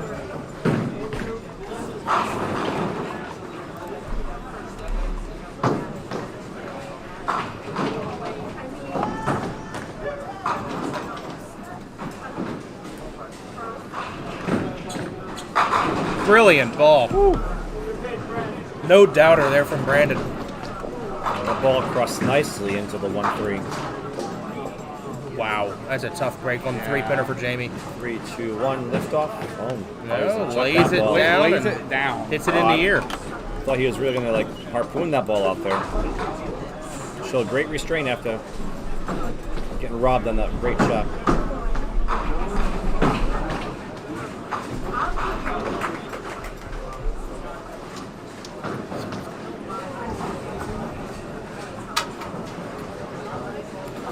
See if Kevin can get out the funk of the all-wood game and get some marks rolling here. Can't get to 2 without passing 1. Now's the time to do it. That's the ball. 7-pin. Just hit this last frame when he missed the 4-7. He's got to throw the same ball. Except he's got to mean to do it this time. You want to play catch with your bowling pins. Reach out. There you go. Look at that. Beautiful. That'll do it. All right. First one down. Everybody keeps the ball in the lane. We'll be out of that 10th Street. Yeah. Ty Turcotte here for the double. He's all marked through 3. That's another offset 10 pin. That didn't matter, that ball.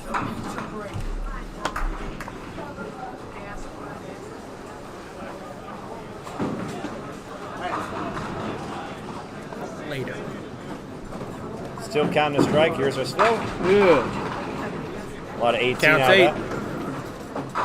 Yeah, that could have been worse. Yeah, it's still a good start. 57 through 3.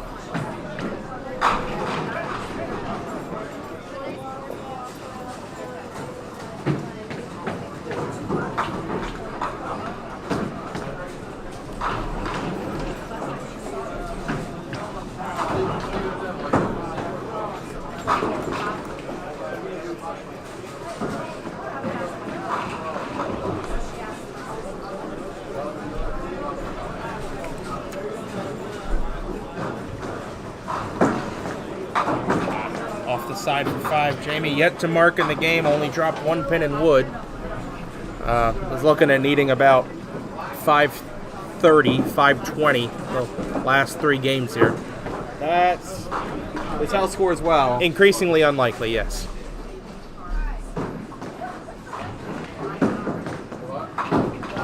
Interesting shot there. Huh. I don't really have other responses to that. Then He's going to have a rough start, the first 5 being below his frame. He's going to turn things around the second half of the game. Oh, wow. For the double, heavy hit 3-4. Yeah, I thought he had a clean hit on that, but didn't get that 3-pin out of the way. Still counting on the strike, though.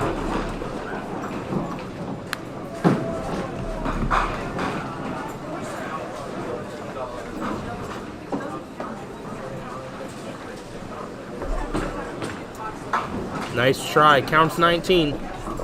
We'll have a good half through 5. 66 in the fourth. We'll be in the mid-70s through 5.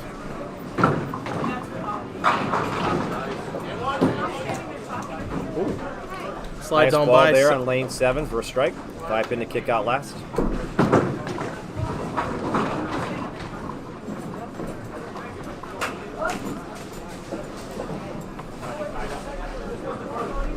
All right, Kevin capitalized on that 9 drop in the fourth. Let's see if he can fill it up with something big here in the fifth.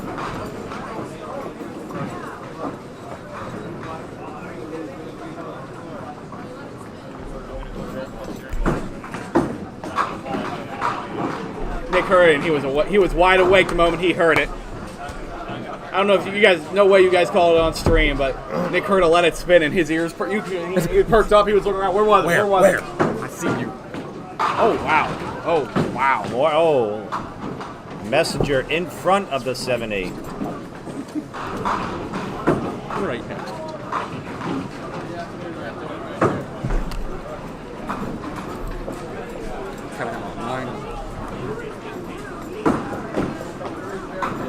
There you go. Covers it up.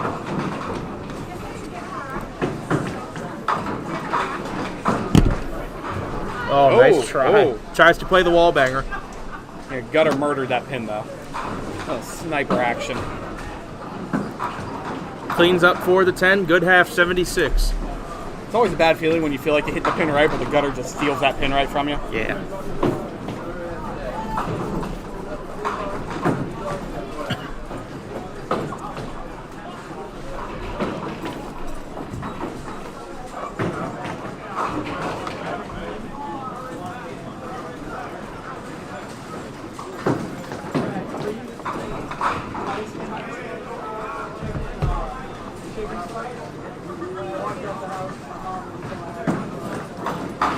Nice ball right there. For real?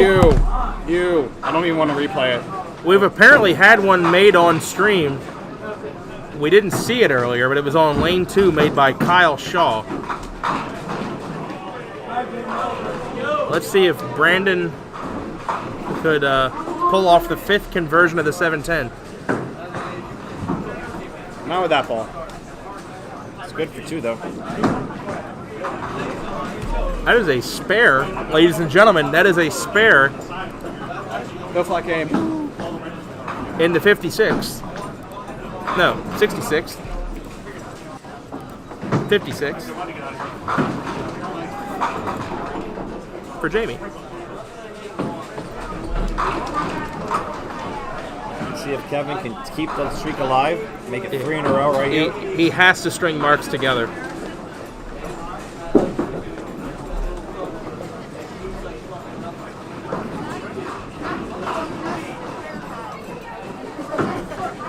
Spare fill for Kevin Quinn. Got to get there. Light hit. More. How many on the mix? Hey, we take those. House Bowler says, thank you very much.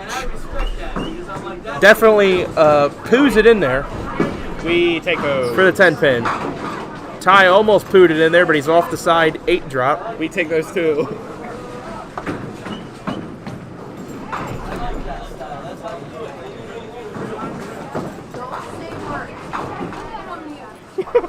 Kevin covers it up nicely to make 3 in a row. Oh, wow. I thought he picked that. Ty also nearly picks the 2-pinner.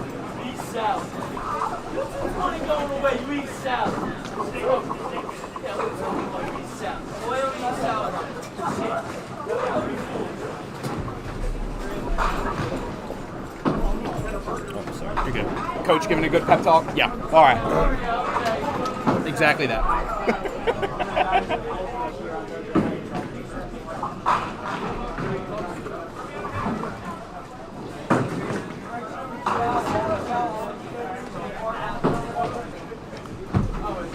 See what Jamie can do here on the spare after our bit of a coaching discussion. He has 3 under his box, but he is working on a spare. Sense he's going to have at least 8 or better here. I would settle for anything I could shoot at. I would go with 9.5 or better. Cross over to 1-2 nicely. Maybe leave like 6-10. 3-6 pocket. Hey, that's right where I throw him. It's a good pocket. Quickly firing the spare ball. And no dice. That's where I thought my second one too, unfortunately. 1, 2, 3, 4 steps. And the 10. You might need another coaching session. I don't think that one worked. Oh, okay. They're going to fire me. Do it! Great ball. Leaves the 5. No, he doesn't. What 5? What 5? Sorry. What 5 are you talking about? I don't see no 5 up there. I guess I got a bit of lag in my brain because apparently I thought he left the 5, but he just did not leave the 5. 2-for-1 special. He just did not leave the 5. That's what we call 8 spare on 1 ball. I was worried when he threw it because I knew it was going to cut right. But it still hit heavy enough, I guess, to do something. It hit flat but carried, which is weird. I'm the king of that.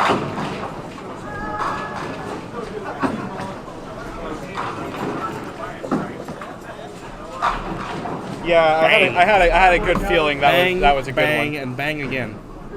That's now 4 in a row. Yeah, and much needed. Look at that. Pretty ball. Off the deck. Ty in need of a mark here as well. Spare fill coming. Cross back in. Yeah. Left out of his hand through the 4-7. Only counts at 4. Well, that does put him at 90 for the coveted 100 by the 7. So if you can pick this, you'll get that 105, potentially 110. Yeah. Yeah. Is it live? No, we've just been here for what? Streaming. Been here for 3 days. They don't even sell alcohol here. No,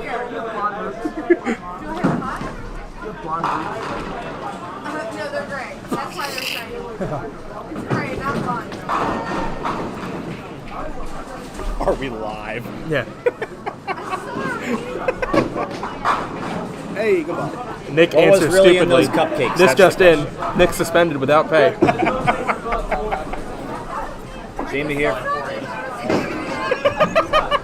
Are we live? Why am I here? $10 for Jamie.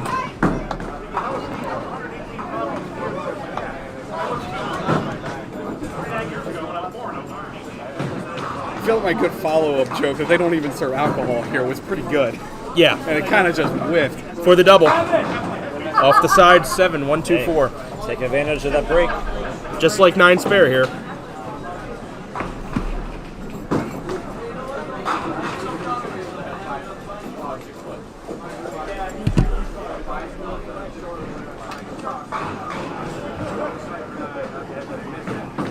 On the 3.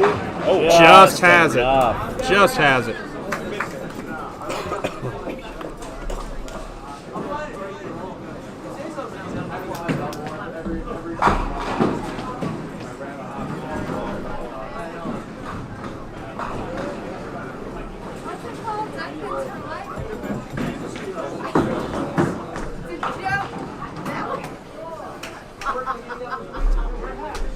I'm gonna have an aneurysm by the time I get out of here.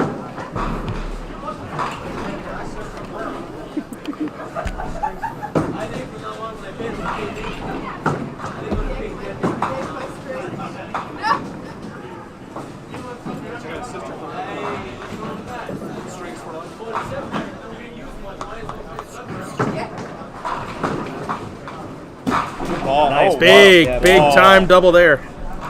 88 through 6th. Strike up in the 7th, and that's another hammer. How does the saying go? One in trouble? Throw a huge, huge double. He stomped that one, and when it hit, the kick back, you had the 3-4 for a second. I was about to keep the replay on a split second longer because he didn't deserve that break. They got one more to fall out of that. got to take advantage. Got it. And he does.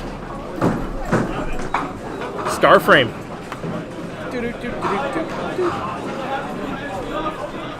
So that was a 10 for Jamie. That was a 10 for Jamie? I thought he had a spare. That was a 10. Oh. Now I feel bad. Can't give him that much credit. All right, here comes Jamie. Also, we have his last name spelled wrong. It's Alder, not Adler. That's probably why he's not bowling so well. Yeah, something like that. Don't worry, that wasn't my bad English. That was me not being able to type. And I would have never noticed it after that. Yeah, D and L are pretty close together on the keyboard. No, it's a timing thing. It's timing. I have bad timing. And oh, there's a spare.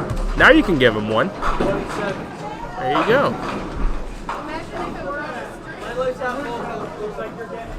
Yeah, then it would wrap around your.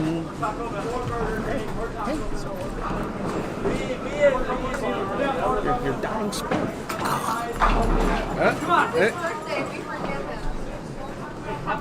That might be a little too far out in I think we front. might need a runner over here in lane 5. Chuck Cook. Chuck Cook, anybody? Chuck Cook? Chuck Cook, telephone call? Chuck Cook, telephone call.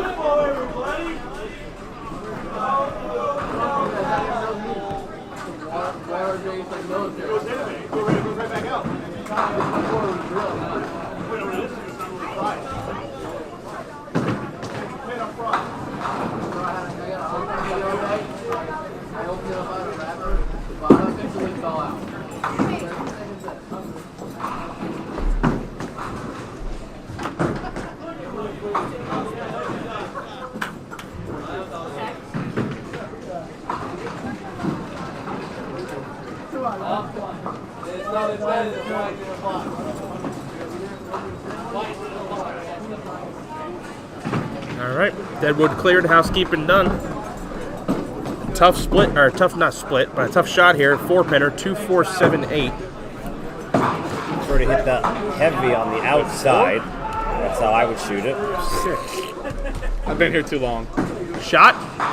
Doesn't get that sleeper to go. Oh, Wayne sends you a birthday message. Thank you, Mr. PG Chillin'. We'll see you soon. A lot of 10. 130 through the 9 for Brandon.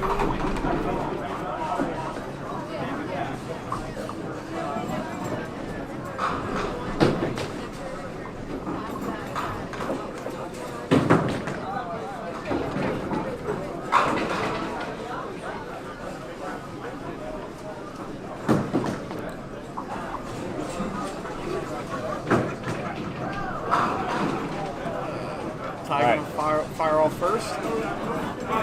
Yeah, it'll be Ty. Ty filling a spare. Kevin Quinn will be up after him. Is filling a double, and it's a big time double for him. Woof. Woof. I would regret not throwing on my double after watching that. What did he just say? I think he said explosion. I didn't catch anything after that. Okay. I guess you can say insert umbrella and skip the KY. But that just royally hurts.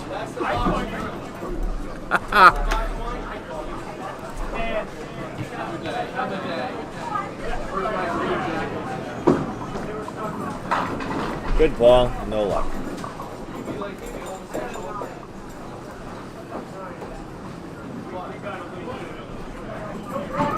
Oh, Wayne, you're so nice to me. Oh, Dave fist pump. What do you want him to throw another crappy ball on camera for a double? I gotta make sure James isn't. James Simon still has never seen that shot. For the triple. Oh, Got a wiggler there too. leaves the Randy Peterson stone cold 8. Thought it'd be Thanksgiving for a moment over here. Gonna have to bring this in though. Yeah, every pin mounts. And this is gonna raise his total quite a bit now. He's gonna be on a good total here if he makes this. Looks good. He's all over it. That raises his total quite a bit. He is 834 Looking to shoot 60 something with a this game, count, maybe 70. with a count in a box. So if he can get it, and get him around 850. The pace. What do we decide the pace is going to be? The pace is 143. 143 for 6 you guys have been games. telling me total the entire time here, and now you're telling me pace is 43 and you don't know what the total is. 858 is the total that he'd be shooting for. So he would need he'd need a count mark. Ouch. That hit flat. Lane 6 starting to play some defense now. 5-7 for Brandon. Yeah, I could tell when that hit, that 5-pin was not going to go anywhere. Kevin has now passed Ty Turcotte pretty considerably now in total pinfall. I mean, when you get, what is that, 5 marks in a row? 6 marks in a row with a double? And I think it was a 9 spare in the 4th, so his lowest first ball has been a 9. 8 out, 138 for Brandon. Jamie spare fill.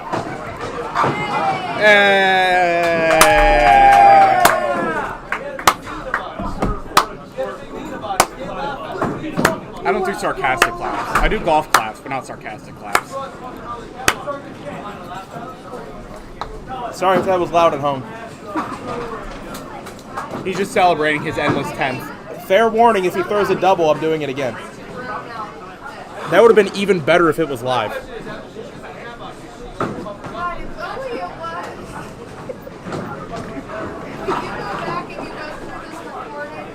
No. Double. A lot of try up there. And Jamie out of the 28 pool for the 6th time. Wow. My dude, that was harsh. That was, I can't believe you said that.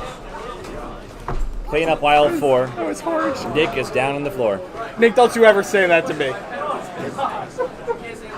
You can tell me I've been out of it since the first game. Don't tell me I never got in it. That was so bad.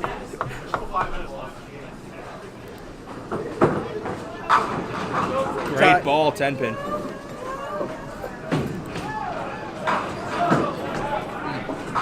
That was that offset 10-pin again.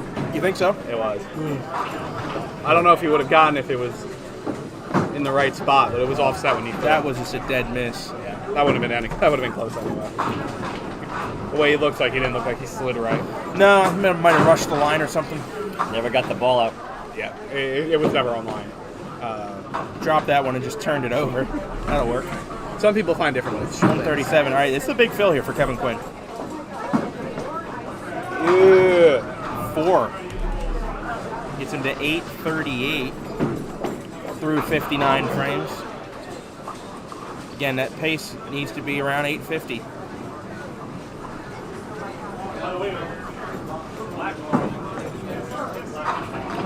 Oh, great that try. Fell forward too. That 10-pin definitely fell forward. Nothing wrong with the 60. We're thinking around 143 of the pace. So if he gets a 10 here, he's 10 pins short of the pace. That's a good. That's a fine place to be, I think. 161, a great game. He wishes he had a little more there, but 848 for 6. But an all-wood game too, though. All wood game, high on the pair by 33 pins.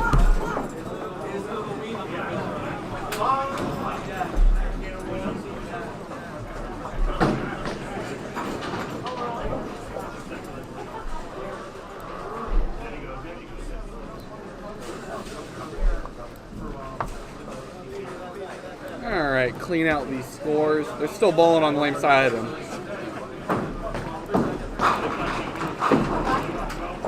So breaking the action.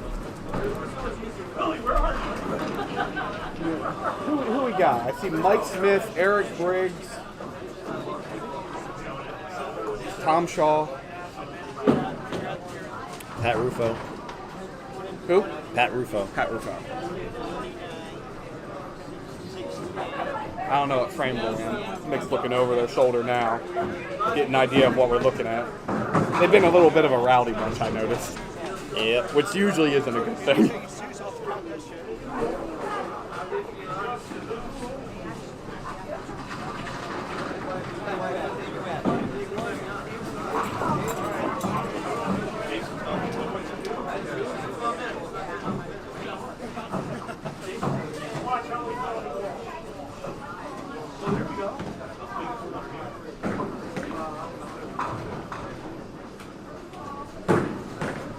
starting the night. They're just starting the 9th, so they got 2 frames to go. Phil. All right, guys, we're going on ad break. I'm literally gonna switch to my break so I can start changing things. PG chillin', I got you. Thanks for the donation. Do you see how much it is? Do you see how much? I have to look it up on my phone.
While we're on a quick break here, quick announcement. Congratulations to Jason Napolitano down to our right off camera with a nice 2-26 game. Great game for Jace.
All right, so since they started bowling up on the red, I brought the camera back on. All right.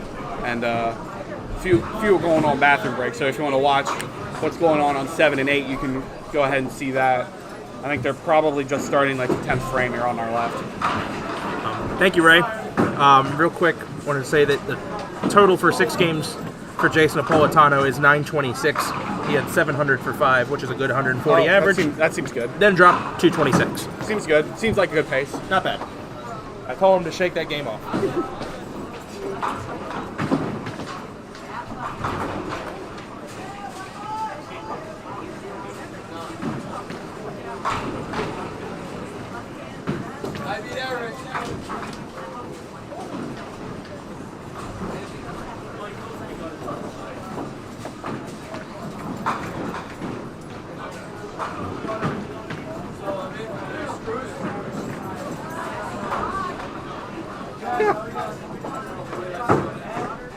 Rolf, I see you on Facebook.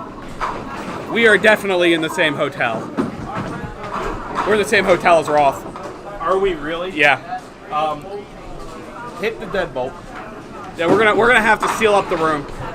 Yep. We're in room Yeah. Whoa. 806. 806. Sorry, I said it. I'm sorry. All right. 806. All right, Come hang. man. I'm gonna have to kick you out of the room now. 806. I can't let you stay in our room anymore.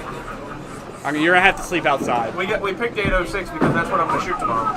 I'll take the luggage out of the trunk and you can sleep in the trunk. Thank you. Hey. I got a backup plan. All right, we'll be moving on to game number 7 here, so I'll update this before I forget, because I've been known to forget. You ever forget? I'm prone to it.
Alright, looks like they just finished and they're moving their way on overs.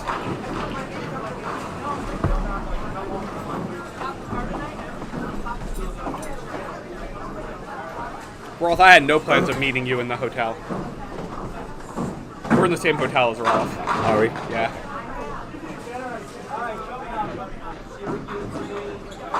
See you at breakfast. Might be the only time we see you. Is it going tomorrow morning? Tomorrow morning or afternoon? Tomorrow morning. Breakfast starts at 7 tomorrow morning. And most of the bowlers are bowling tomorrow morning anyway. Yeah, tomorrow morning's a full shift. After that, I think they still have, like 10 slots left? Yeah. About. I was trying to switch to the morning since I'm going to be here early. Just bowl.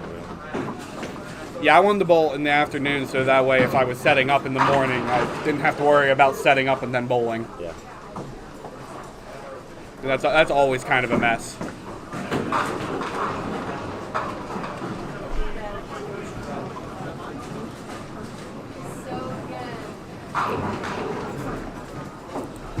Alright, we got a interesting group coming up. Group after that's even more interesting. We got the Canopian Bowler, game 8 over here for the plow. Now we got Pat Rufo, Tom Shaw coming up. Jeff Perrault, Perrault. And Ken Thomas.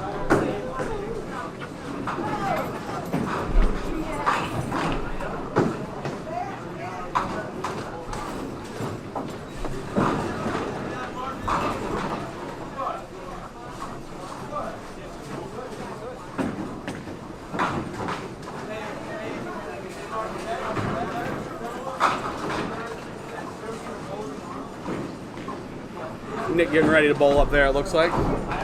Yep.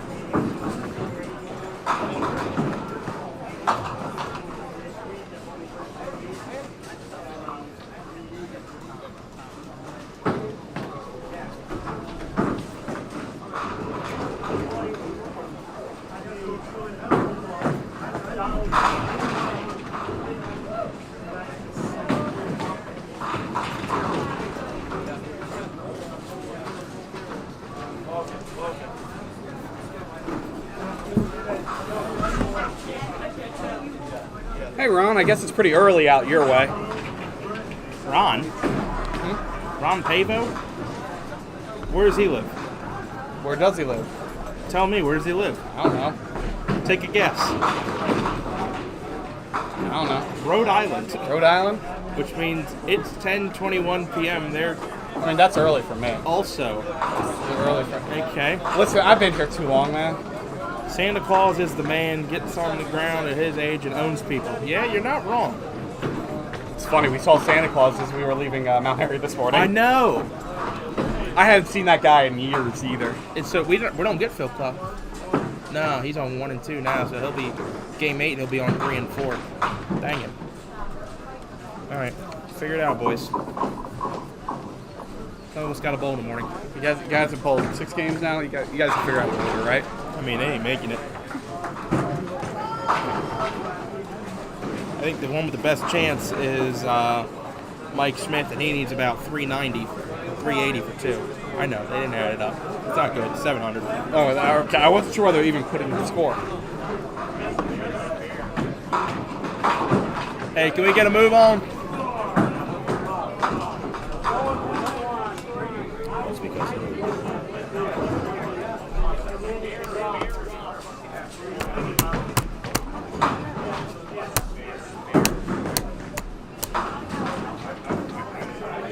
Do they need their sheets back? I don't know what they're even looking at. Do we have all the games recorded? 6666.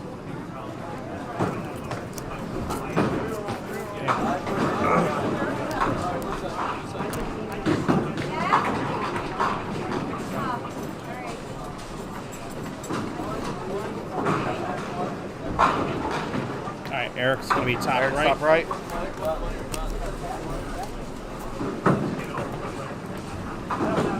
Shooting Eric has a total of 705.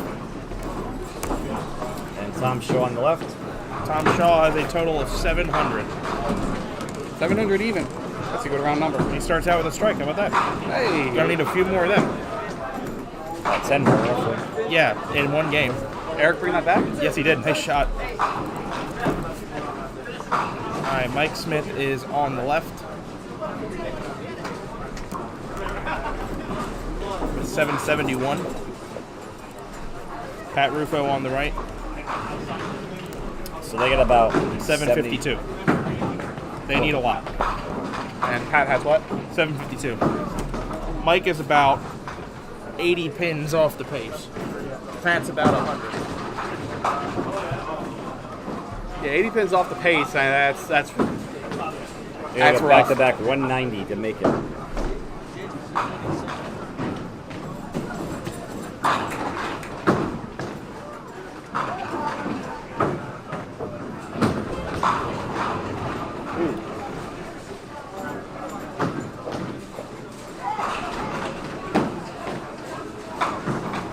Both bowlers going off the head pin the first frame.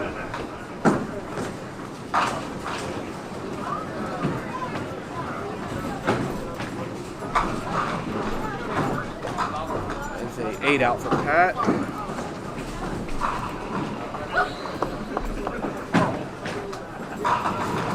And 9 out.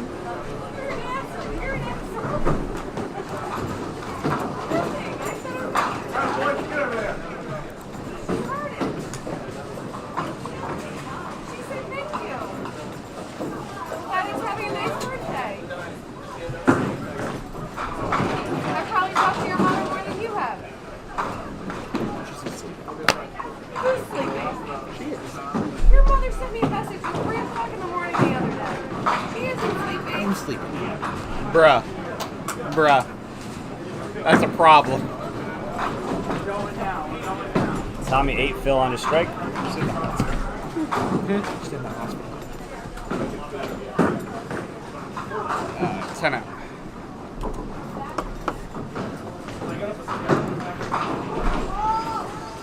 What do you have for 6? Remind me? Hi, Jenna. I love you. Okay. Crossed over a bit for 6. Okay. I'm in an okay spot.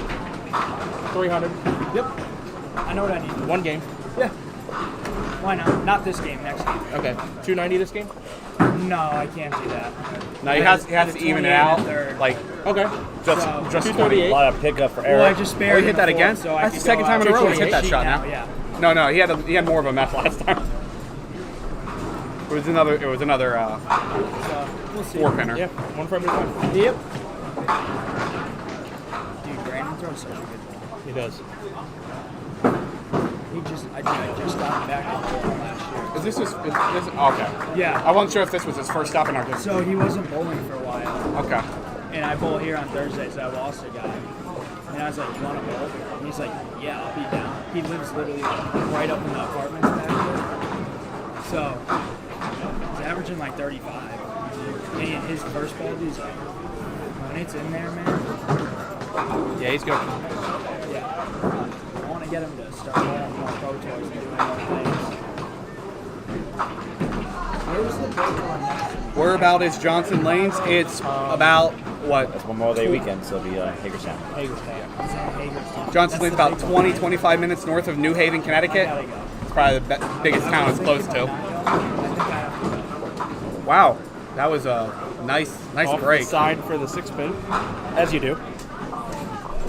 Very, very nice break.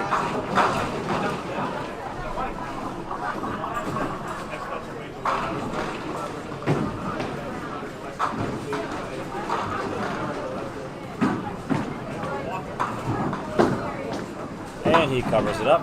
There you go. Pat, one of the people I worked with during the Eastern Classic on the other Duckpin channel. You say nano, but I'm not mean about it. No, I'm not saying we are. I'm just saying the other Duckpin channel, Duckpin TV. The We don't have to pretend like they're those people. They're good people. No, we're on the same team. Ooh, woof. All right, Dave. You know what time it is? Oh God, Nick. It's a T-shirt attempt for Eric Briggs, and that's a big shirt. You're killing me, Nick. Killing me. If he makes this spare, he wins a shirt. Spread eagle. Dave Jones shot for shirt. And Thanks, Nick. the Dave Jones challenge still goes unbeaten. That's a tough one. I almost made it. Yeah, Uh-oh. That's a tough one. and that's a tough 4-on, 5-out. Just so you know, had I made it, I was not buying myself a shirt. I wouldn't have expected you to.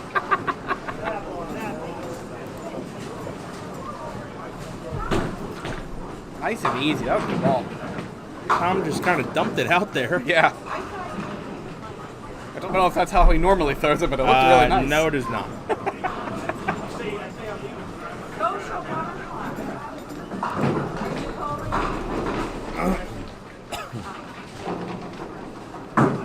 Nosies it on out there and the spare.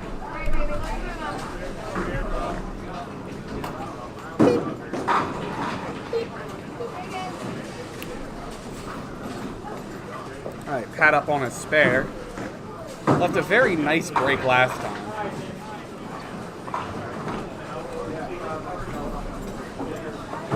And this time he hits the head pin very well. Solid Nice 5. ball. A lot of 19 on that count. Same ball makes it. Do it!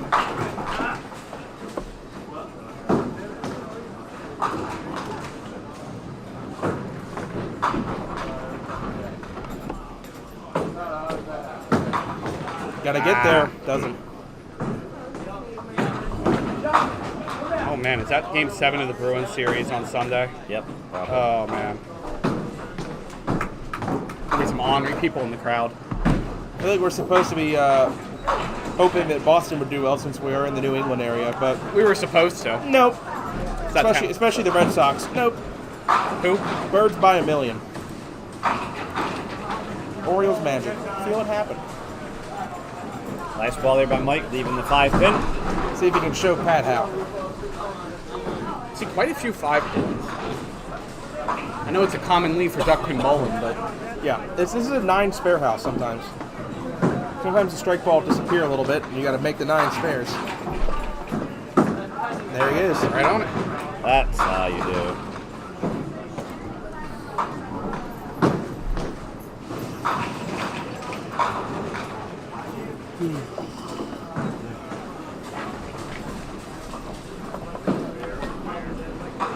First of all, really?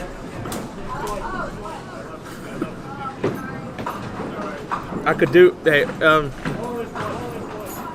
we turn it around? Chris Roth at his hotel room watching Duckpins Forever. Thank you for the picture, Chris. I could do without the feet. Without the feet, yeah. I was feeling That the same way, too. without the feet, and a great picture of the sport of duckpin bowling, but the foot's in there. And crop it out next time, please and thank you. I'm shot with a 9 count. Oh! Nice ball there by Jamie. I think that one slipped. Accident. I don't think he meant that. Wow. Tommy Shaw picks up another one. 3 out of 4.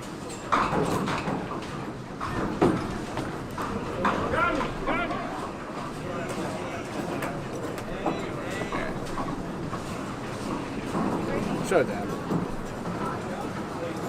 Really? Dr. Roth. Dr. Howard. Dr. Fine. Dr. Howard. I'd be scared to know what he's a doctor of, or what they think he's a doctor of. No. Ew, Roth. Roth, what are you doing?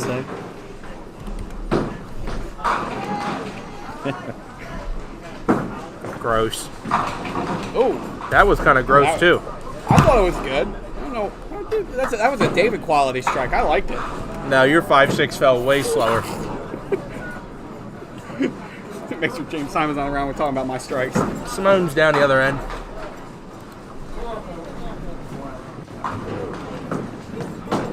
Rufo, heavy hit. Couldn't get the 6 to trip. 2 and 1. I think that's the first time I've seen a 2-1 here. No, we saw one earlier. Saw one earlier? I'm trying to remember who left it. Just feels like I think actually James left it. I leave it so often. I see it, go to a different house and don't see it. I'm like, where am I at? Ty, stay in your lane, buddy. What'd you say? Did I get that? Yes, I did. Perfect. Hang in there. Hang in there. Who said 7? 9 for Pat. And doesn't convert. And I don't think he looked down and pondered fouling on that shot. Frustration is developing. Yeah. So, this is the part of the night where the boxes start counting a little more.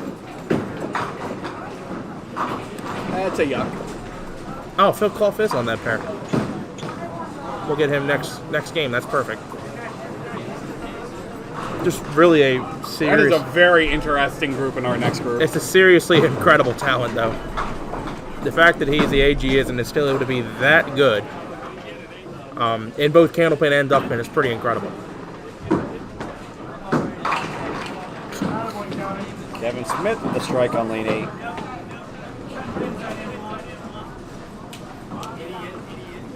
Chair. Eric completes his first 5.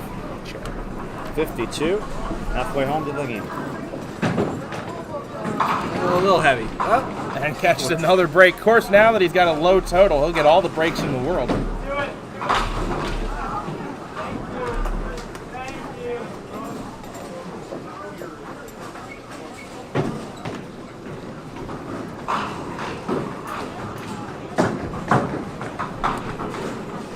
Gets it. 3 spares in a row. He's kind of wondering, where was this earlier?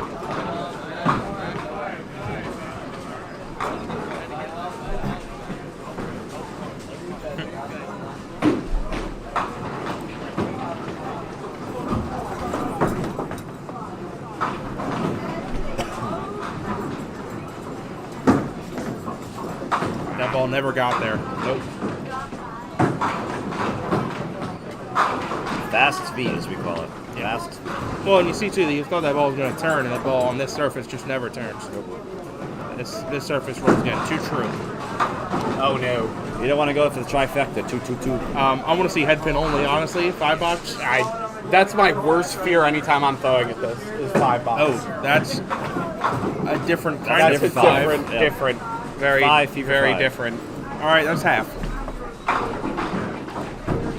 It's halfway there. Definitely living on a prayer. I think sometimes like a 10-pin bowler or 10-pin bowlers, when they throw a first ball and they get 5, their teammates go half. That was a wolf right Good there. I ball didn't for think, a 7-10. yeah, I did not think that ball was that bad. Hold on. He's got a spinner. Mike, what you doing? Mike, step away from the button. That's a little far forward, I think. All right. That was a better ball. Mike, just make it.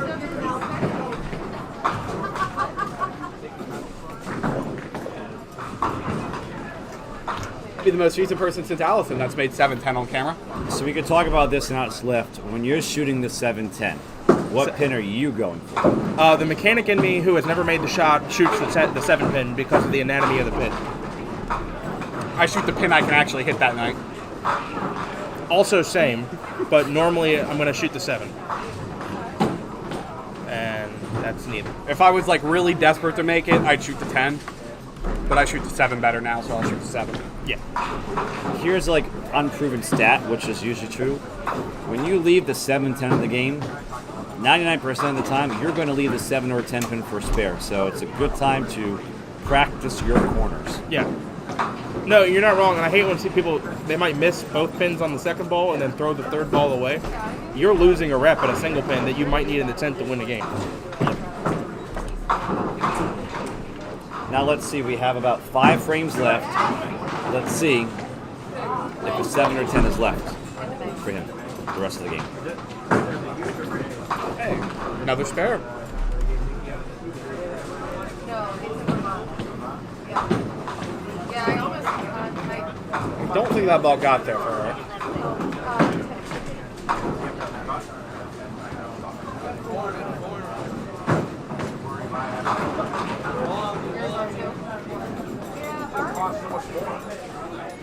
So our contractor, before we get the bathrooms done, too, he said, Maybe? Oh, a lot of try up there. The quote that I got from Rusty was $6 and that's not installed.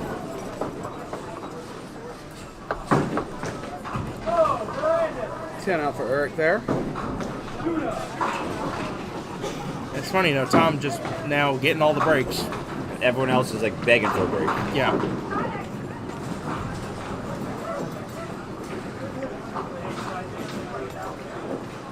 Time Pat's shooting each other behind the bag while Mike's not looking. Mike's going to shoot to side, take 4.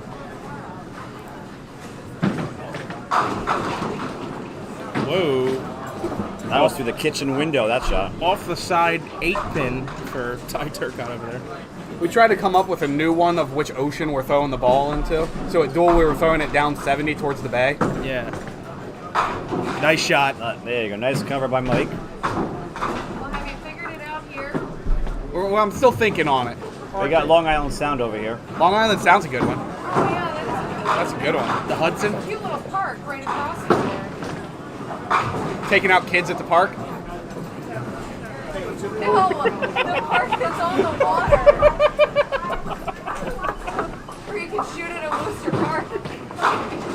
I can't say Worcester. You just did. Worcester. Worcester? Worcester. I can't say it. Blister. I had someone who laughed at me every time I said bird. I could never figured it out. Can you say Worcester one more time though?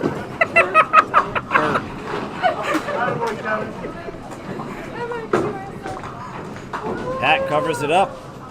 That's good shit. If you could just spontaneously Worcester me once in a while.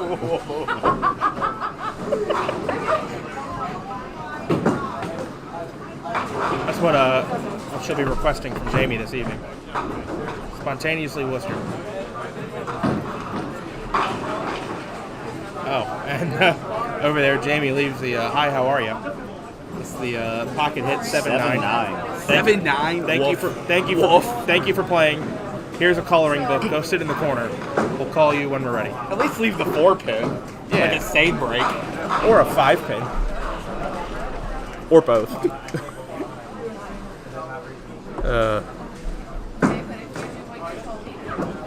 8 bucks for Derek. Struggling 70.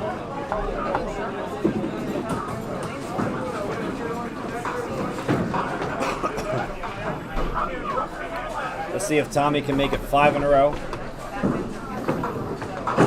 He's got a shot. A little heavy. All right. Oh, leaves the Linthicum split.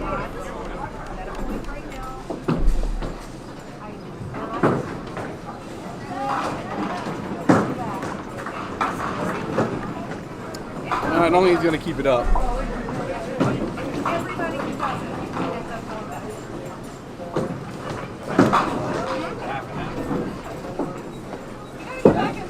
You know what?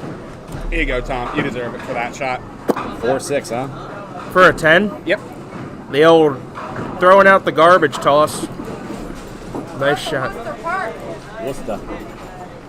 That ball stayed on the lane.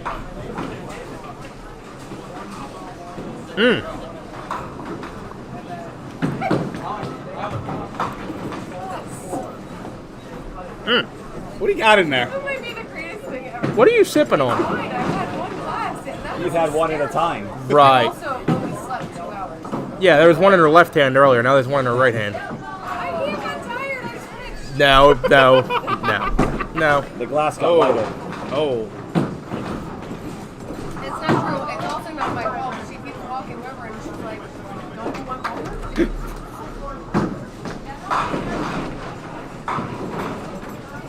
Oh, did I tell you there's 3 shots in every cupcake?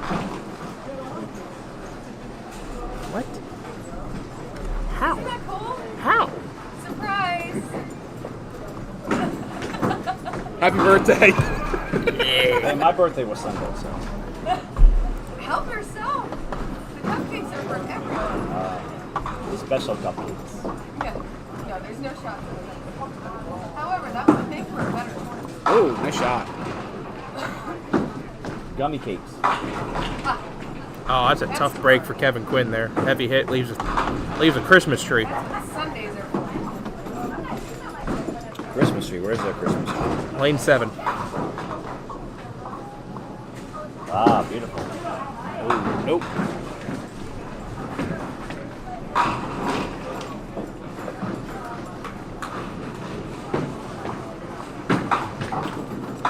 What do I got for Mike? 10 out for Mike. All right, Tom is at that place to be. 8-11. With 13 to go? Well, he is 112, so you target him by the 7th frame? Yeah, but he's also at 8-11 with 13 frames to go. 111 in the Oh, okay. 111 in the 7th isn't exactly great when you need a lot. Well, mathematically still alive, right? Sure. I don't know after that ball. There's very few people that make it to the 10th game and can not shoot 300 and make the cut. It just never happens. And 6 is the score. I'm also seeing 2 different scores between the person on my right and the person on my left. I'm just doing the best I can to keep up. I don't know what. Okay, I'll trust David. Okay. That's dangerous. How far off mine is? 1 pin. I don't know. You're the idiots who let me You're drive. 1 pin higher. Hey, you didn't miss a turn. That was a miracle. Nice shot. Nice shot. That was pretty. I like That's that. replay worthy. I give that a replay. Yeah, I mean, At this point, anything's replay worthy. that was one of those whatever pitches, but I mean, great shot. Heavy too. Yeah, I don't see that made like that. Unorthodox but effective. Crossover to the 2. Yeah, that definitely got over to the 2 pin.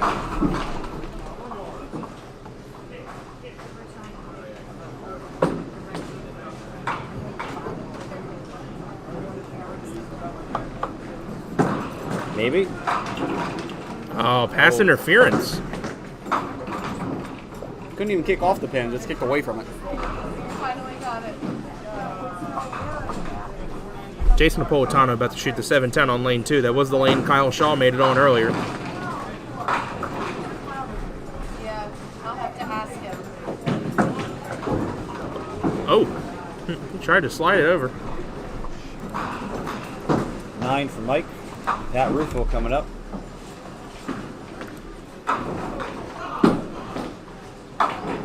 Well, 4 out the front. The Elite Triple Digit Club is being hard tonight. Yeah, he's still not there yet. All right. Nice try. A lot of effort there. Tens are good.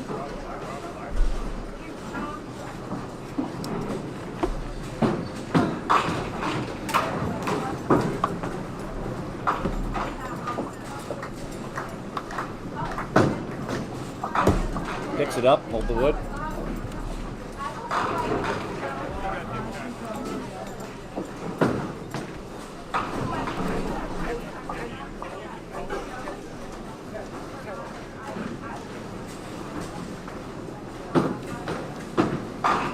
Pretty ball. Fortunately, that pin went right between the 6 and the 10.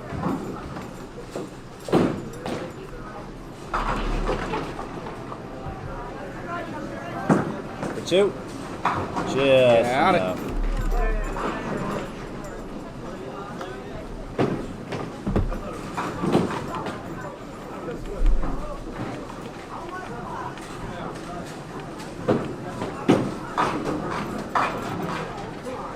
Why not? Sure. 2, 3. Sure. Count them. That's 9. Could almost count them falling one at a time. So Tommy Shaw could spare triple out 867, throw 280 the last game and be alternate.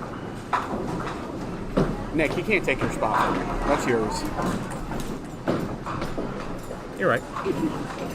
I'd never take that away from you. Thank you. I appreciate that. I mean, you got to come here Sunday for some reason, right? I do? Darn it. Just kidding, I like it here. On the plus side, I don't have to drive you home. Yeah. You get better fuel economy. I don't know how I could get better fuel economy in my car. Less weight. That is another deuce. I think we're in Chop City right now. Well, it's a little cold outside. Mike Smith just said deuces, baby. Hello. Can he do it again, folks? He's pointing. Oh, yeah. Watch Giving the this. 2 sign. He's calling his shot. Can he pull it off? Get in the hole! See, he got 2. Now that illustrious triple digit club is much harder. Mark going to be required. He also needs a 10 box to beat Matt Kruger's low game from last weekend. Spinner? Spinner? Roller? Belt? Help? 7 seconds. Hit a button. Oof. Jace Napolitano on lane 1 on a monster hit. Just left the 6-8. Shake that off.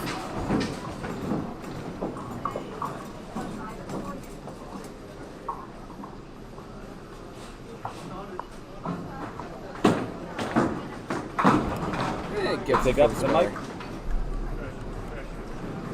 All right, 3 out of 4 achieve the objective for the foundation frame.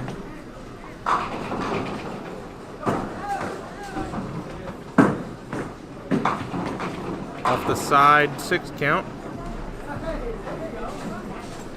Or more gets him in the 40s. Oh, he's already there. No, 39. Oh, that's right, you have a different score. Is that the one with different score? All right. Yeah. Well, now he's definitely in the 40s.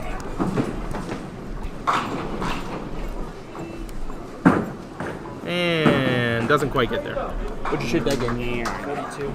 80, And 990. 58, 60, Yeah. 60. I think if I get to like 35, it has a chance. But I'd like to get to 50. If I get to 50, I think I'll be safe. 50's a little more safe than 35. Yes, 100%. I agree. Offside? The first one in 9 years. But What, cut? it's really one bed. What do you have? But I put it. It was like 1027? 1047. Seems good.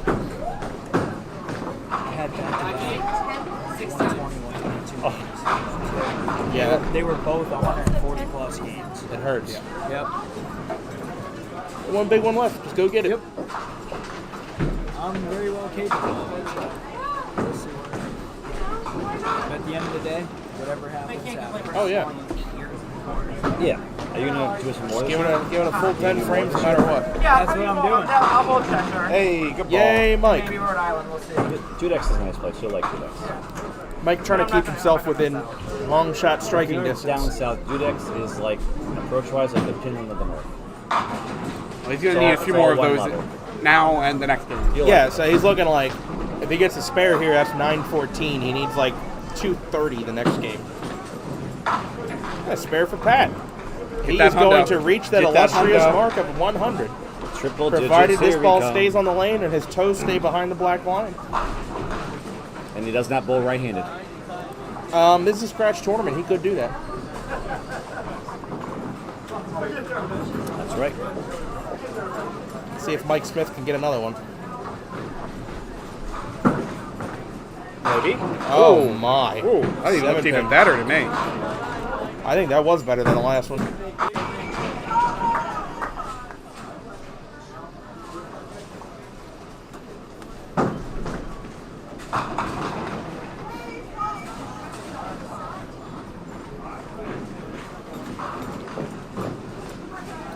I think Tommy didn't get the dress code properly today. Think so? Blue, blue, blue, pink. Yeah, that's unfortunate. It's always got to be that one guy. And the only one without hair. 142 for Mike Smith at 913. Big finish? Big finish? Oh. Big finish there. 108 Pat Rufo. All right. That is it for game number 7. I don't know how many frames are behind. Hey, good news, David. One more game. One more game. I heard you wanted one more. I did? They are in the 10th down there. After these messages, we'll be right back. I'm glad we don't have to wake up tomorrow morning. Set up. Well, you still gotta set up the second camera. The second one.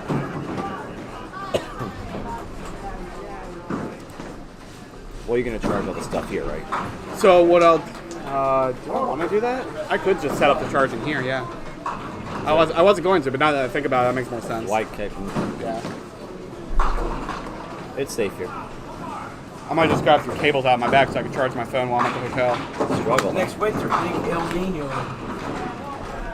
We had about 2 days worth of snow, about 1 inch total around. We had nothing. 1 inch all summer. No. I'm telling you right now, next year's gonna be. This year is. You had snow up here. No, I mean, it wasn't pathetic. The West Coast. They needed It that. just got stuck. But they don't contain the water. They got so much snow. I know, but they have no way to, they lose it all into the ocean. They have no reservoir. Oh, LA River just goes back out. If they had like 2 reservoirs, they had water for years after this. Well, Lake Mead's going back up a little bit. Up 8 inches. Wow, pineapples on the ocean. They thought about, I read somewhere they're actually going to drill a pipeline from the Pacific into Lake Mead and just pump it with salt water and desalinate it. So there you go. I already updated that, cleared that out. All Just right. bring the water from the Pacific. Instead of a Keystone pipeline, you got water from the ocean. You could fill that reservoir like that. All this talk about, San Francisco Bay in the last 100,000 years is up. What is? San Francisco Bay in the last 50,000 years is up like 10 feet. But if you only look at the last 100 years, It's like the sun has cycles. Volcanoes have lots of you cannot pretend to think you can control this. We contribute towards it, but I'm not going to say we don't. we do. But If there are 4 massive volcanic eruptions, the underwater volcanoes, they are the Trump. if there was active more game? volcanoes on Earth, Is that it? or massive eruptions, we'd be in an ice age. We would be in an ice age. They don't think about that because how much dust goes underneath, it blocks out the sun. And Joe Bastardi, as arrogant as he is, hasn't figured out. You don't heat the water from the top.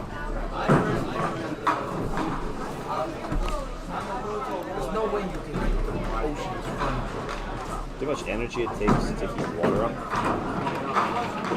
It takes a lot. The only place on earth that's warming is the coldest place on earth. Because where else is there to work? That's. All right, let's see. Any big sets here? It's not. Got a handful in the 900. Our environment. Yeah, we got a couple in the 9s. It's actually good. Now, maybe the salt, the ice ages of melting off and falling into the ocean may disrupt currents. But those currents have been established for how long? It's just arrogance to think that you can just pick out a trace element and say this is what's wrong. Arrogance. There are so many factors. Too many to target. In our lifetime,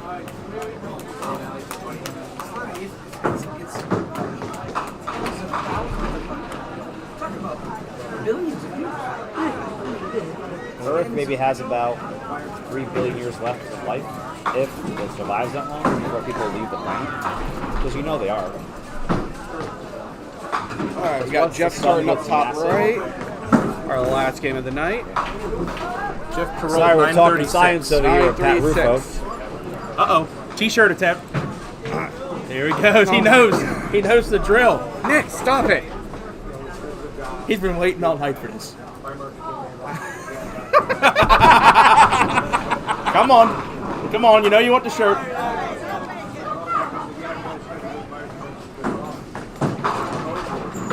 Run it. Oh, good try. He didn't even hit his pin. Calm down, Nick. He was in the ballpark. Let's fill Just that. missed. Phil 866. 866. Tough set. Todd is below Phil at 846. And then Ken Thomas 914. So they need A lot. A lot. another Many game. pins. Hey. Another game. That was a nice shot there by Phil Clough. What did you say Ken had? 914? 914, yes. So is he high? He is high on the pair. No, No, Jeff Kroll, is. 936. Jeff needs about a 20 game. 210, 220. Which Dave Jones is not the way you'd like to start with a 7 box. But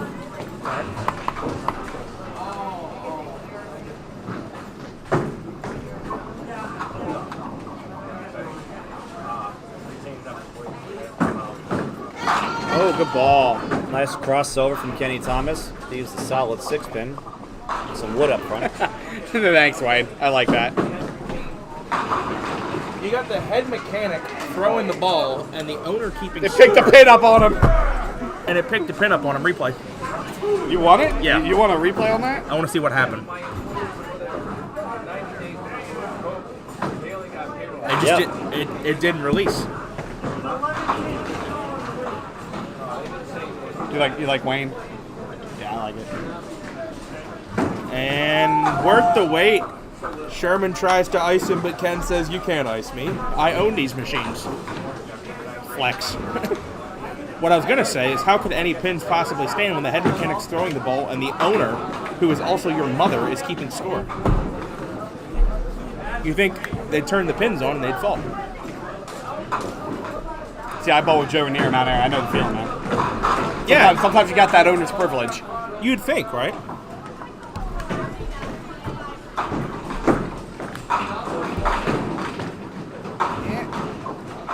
High hit from Todd. He's a popular 3-6.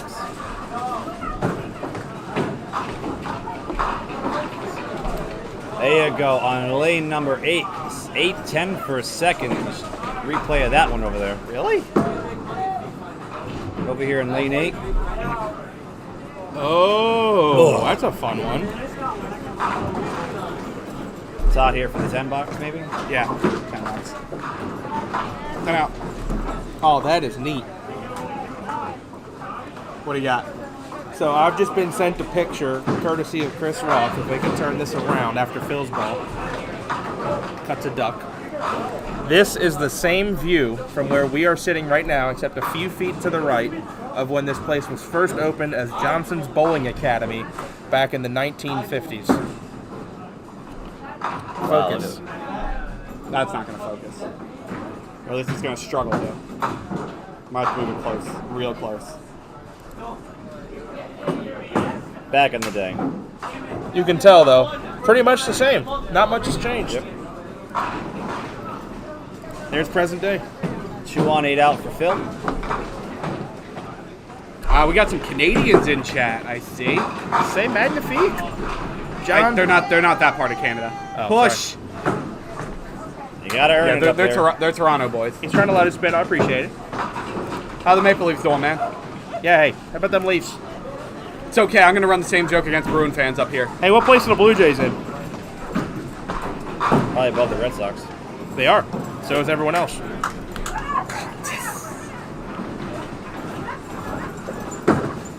Gotta get there. Just enough. Good 6-inch ball right there. 6-inch ball with the turn signal. Need a 4K camera. Wayne, this is a 4K camera. Not the actually. not the webcam. Not the webcam. You got the green arrow on that one, that's for sure.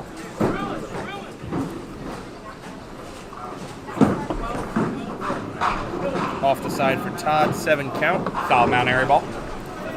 Ed Johnson's. Ed Johnson. Someone who bowls at Mount Airy. I know what a Mount Airy ball Johnson's looks and like. someone who works at Mount Airy. I see him all the time. I feel bad about what I do to you guys. Hey, that's why we leave it. That would be why. One less ball you gotta throw. At this point in the night and you're struggling, one less ball. Yeah, you're tired. You're ready for a nap. Which, by the way, I'm ready for a nap. They're gonna have to go soak in some Epsom salt. Oh, I'm there too. Spare fill for Ken Thomas. John, you're no fun. Bang, bang. Good ball. Oh. Hey. Bang, bang, and ding, ding. He's got a few points for style. Owner's privilege. That's bad. Not counting. Yes, this was originally referred to as Johnson's Bowling Academy, and I'm not sure. I think there were a couple years this place was run on Pinboys, and then the automatics came in at a later date. I'm sure I could ask Sandy for an answer on I don't know what Jason is. That 200 for Colin gave me 604. He had 394. Yeah, he had 394 going into that. Third frame spare fill for Jeff Perrault. Uh-oh. Yeah. And that is a deuce. It's tough when you have 19 after 2 with a spare. Yeah. That's never fun. I'm more of a 21, 22 guy myself. You already got those. That's not good. Well, he's in the 20s officially now. By the way, I'm noticing, I'm not sure what house they're from or whether he owns them personally, but those are rental shoes being worn by Jeff Perrault. I've known people who bought rental shoes and just use them regularly. Could it also be possible he just stole them from Town Hall This because is very possible. closing?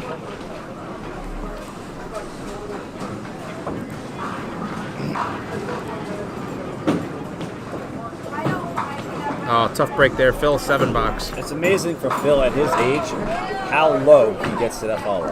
Oh, yeah. God bless him. And he is a super nice guy, too. Once you get to know Phil, he's awesome.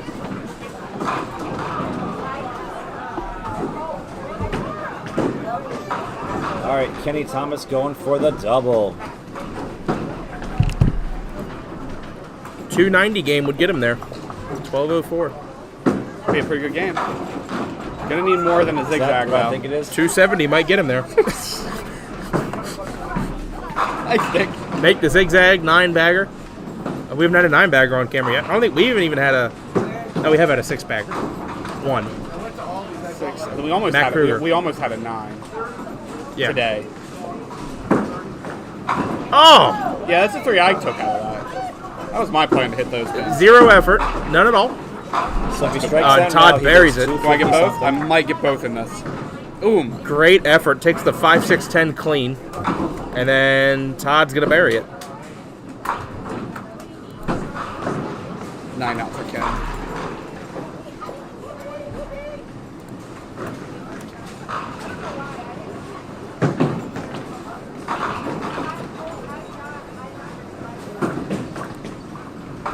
Phil, a good ball Back to through the back middle. right. It's 2 frames in a row he's done that.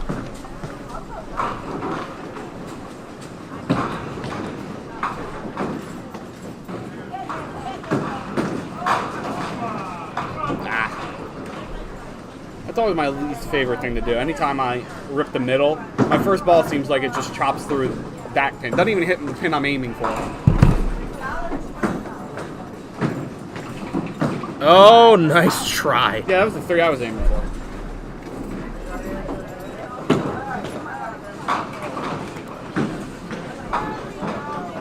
All right, see if Jeff Pearl can right the ship here. 4th frame, lane 5. Good ball. Little light. Didn't quite get there. 7-8. Jeff with a bit of an abbreviated follow through. I don't know if you notice, doesn't seem like he brings the arm all the way up. You talking like Ryan Muse or a little further out? Oh no, he does. It just it goes left.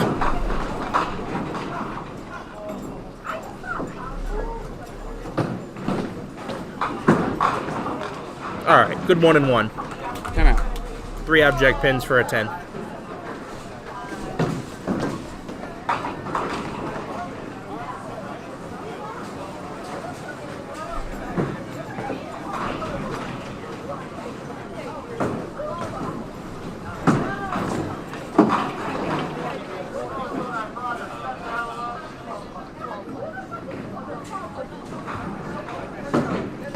Who is high after 7?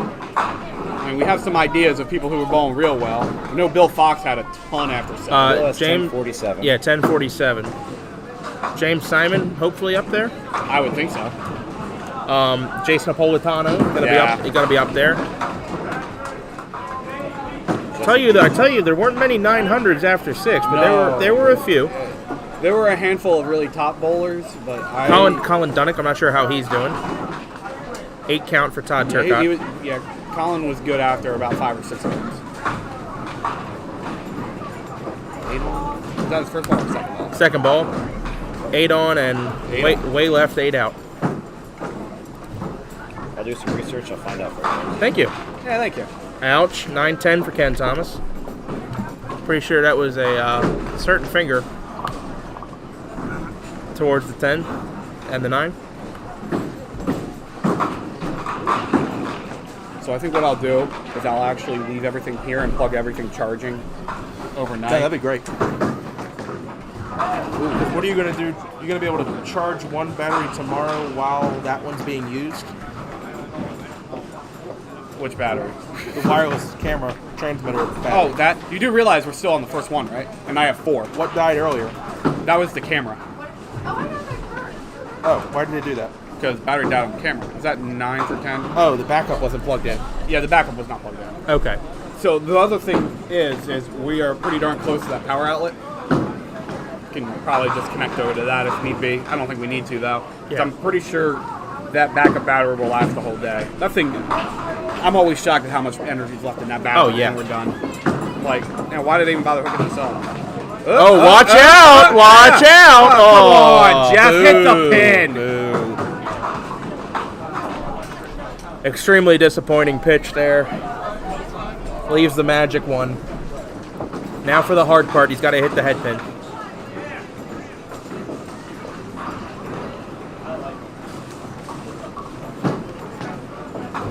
Does he find the one in front? Oh, no. No, he does not. See, that one he didn't follow through. Yeah, he didn't follow through on that.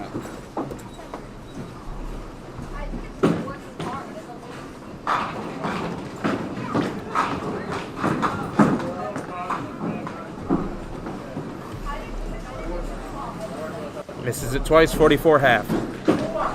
Phil, maybe? No, too thin. Streaming tomorrow? All day. He's doing the morning, I'm doing the afternoon. And then we're going to pass out and do it again Sunday, and then pass out Sunday. I mean, he's going to go home, and I'm going to go to Vermont and pass out. It's a good place to pass out. Huh? It's a good place to pass out. Vermont? Vermont in the springtime. I gotta do some work when I get to Vermont. Oh, you gotta work. With Allison.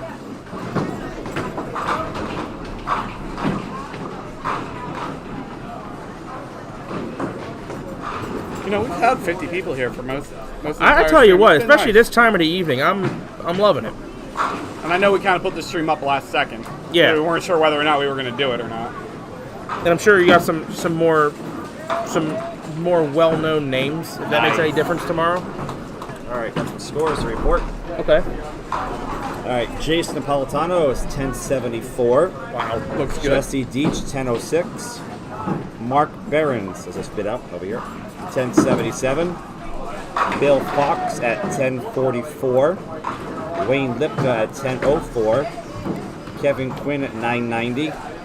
Colin Dunnick, 1035. Richie Hipkins at 1002. Hey, Richie. Gary Santora at 1041. That's another 910. Kyle Shaw, 1039. James Simon, 1095. Wow. Woo! And Brian Ewing at 983. That rounds up to 1, 2, 3, 4, 5, 6, 7, 8, 9, 10, 11, 12. Your top 12. That are looking like they got a shot at the cut. Calling out Richie Hipkins here. He also, in his first game, had a 95 and has brought it back. Yeah, so then what is he averaging since then? What does Richie have? 95. So 1002? He had 907 for 6. Yeah, 151 average. Ken Thomas with back-to-back 9-10 split, 67 half. That's tough. I'd send complaints to the mechanic after that. Yeah, or the owner. Or his mom. Who is the owner? Or the head mechanic. Who is him? Good ball. Solid 5 for Phil.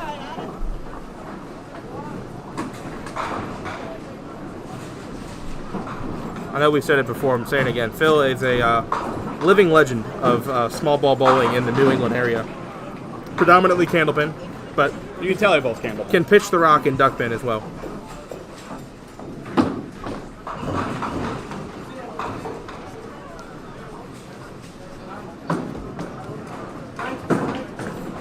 Covers it up. Got it. Spare for Phil. See if Jeff can do the same.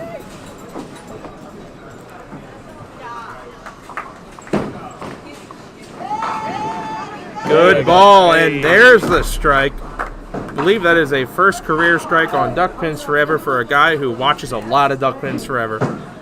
Has he been on Duck Pins Forever yet? I don't think he has, and he's going to go back and watch this one quite a few times. Outside yelling for the money he wanted. That's correct. He won many a dollar, and that is a sanctioned one-bagger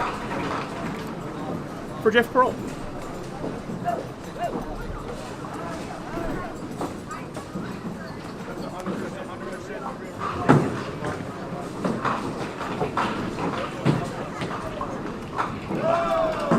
Nice shot on lane 2. Did you catch a glimpse of that? I did not see that. There's a 2-3-6 for Mark Behrens. He slid it clean for the spare.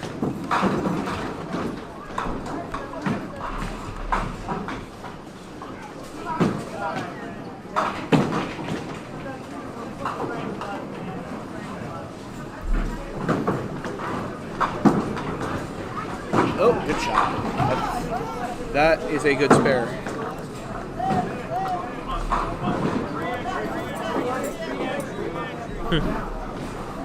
Re-entry, they're saying. One day. 6 frame for Ken Thomas. Off the side, another split. 5-7-8. Well, at least he has a friend this time, making it a little easier.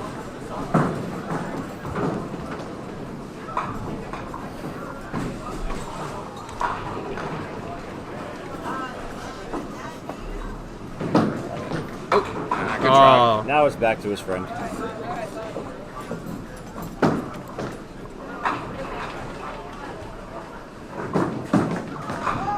In the hole. Get in the hole. Man, he loves those backline two All pointers. right. Jeff Peralt for the TV double. What do you say? You say 7, 9, 10.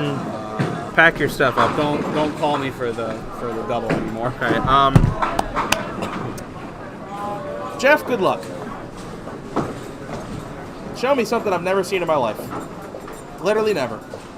Never ever. I've watched someone take out the whole back row on first ball. I have too.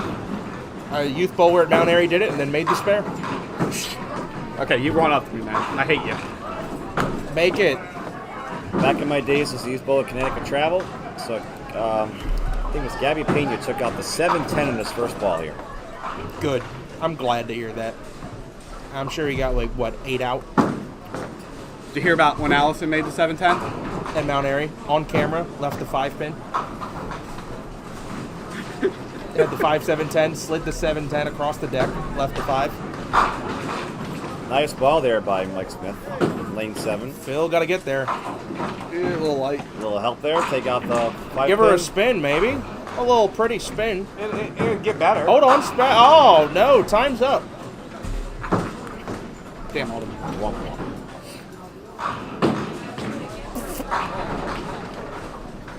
Feels like I'm just going to press the button, just move on. I was like, what's the point? I'm going to make it anyway. Oh.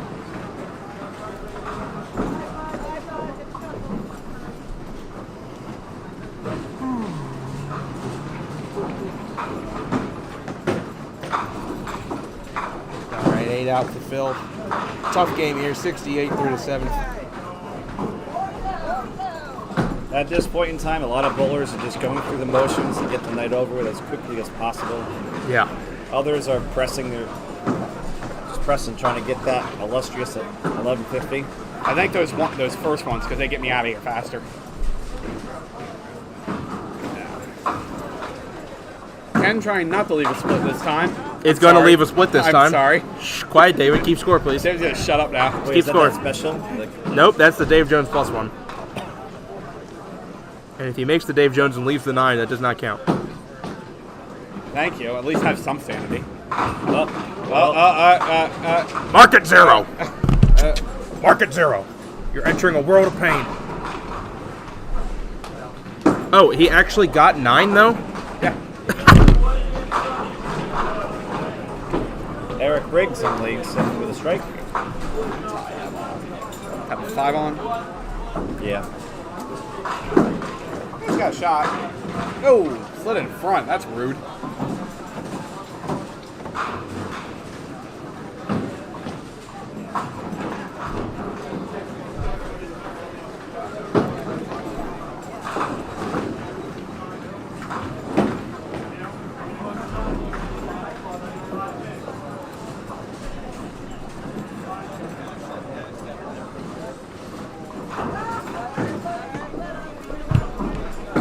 Come on, Phil.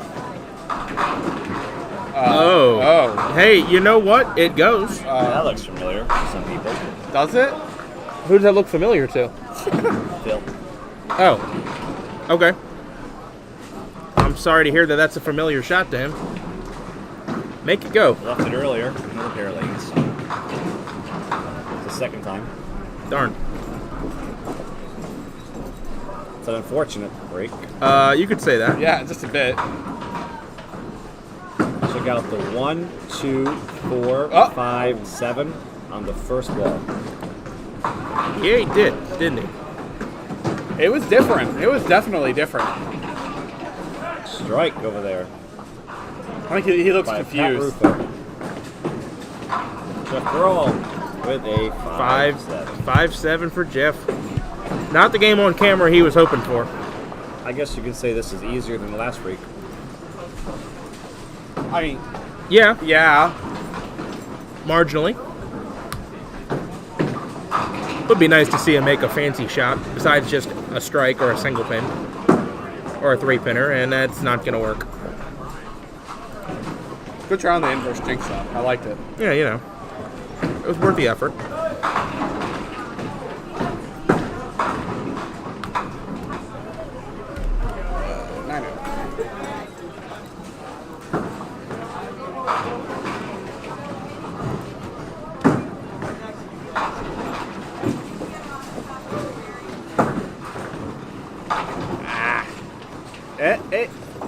Let it spin. Let it spin. 2 and 2.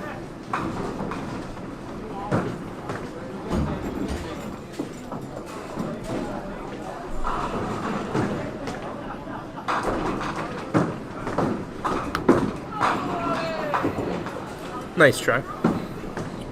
And our first pair of bowlers are done. Chris Loud's pair has officially finished bowling. Yeah, scorecards are coming in now.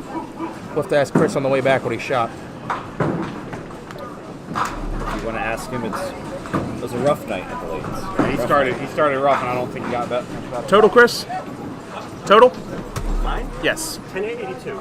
10 what? 82. 1082. Valiant effort, sir. With the 461 left. First 461? Yeah. Wow. Nice finish. Showed up the last 4, but Like 570, 579 on the end? Yeah. 6. Yeah. Well, way to finish strong, for what it's worth. Happy birthday. Thank you.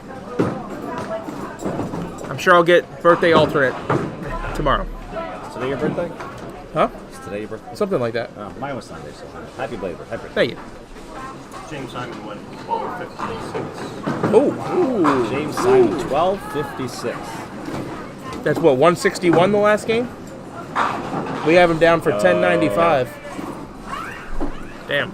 Nice bowling. That might be High qualifier? Someone had 1099. He was 1095. He was high. Oh, okay. It was he was. Yeah, he was. Oh wow! Yay, Jeff! I like how that looked. That was pretty. Give him a replay for that one.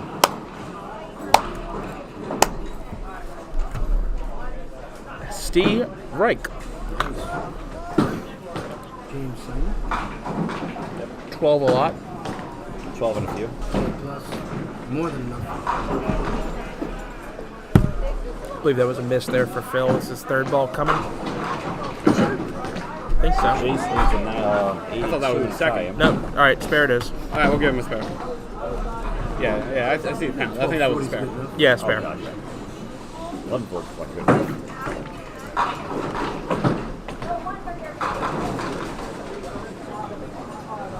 Nice set. Well, Haven't seen Jason it. said before going in and Mark at 77. I don't know how they did. Well, Came off the side to leave something he can shoot at this time. Yep. Because last time he went off the side, he still didn't give himself something to shoot at. Good old six pinner. Turcotte off the side. Yeah. Takes half. 6. Oh.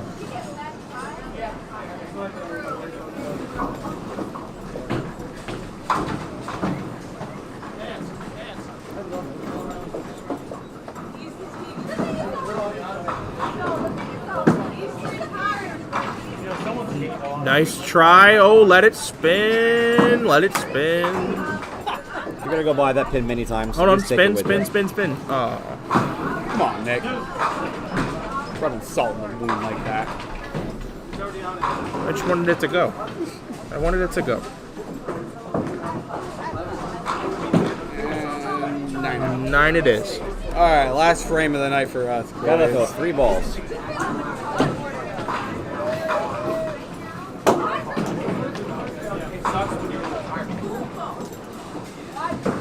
You good? So as we wrap up tonight's coverage, updates will be on DPBA's Facebook page for the latest results from tonight's shift. We're going to be live again real soon. 8:30 in the morning. So we have a quick turnaround. It's 11:25 p.m. here on the East Coast, up in Connecticut.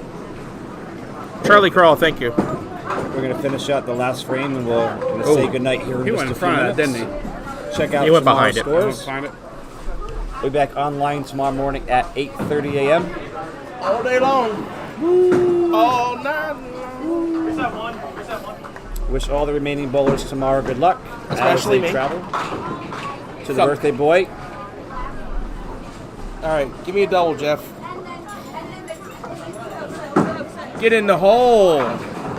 All right, and another split. Good. Zigzag. Well, Colby told you how to shoot this. And he needs 1 pin for 100 on either ball.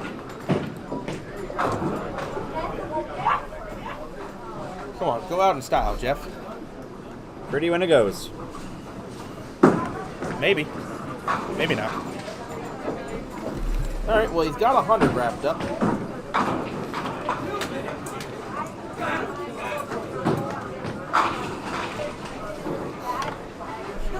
And 105 for Jeff Perot.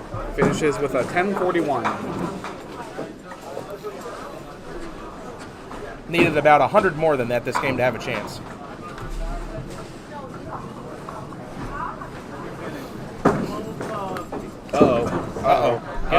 Get in the hole? Can he get in the hole? He's thinking about it. He is thinking about it. Will it happen?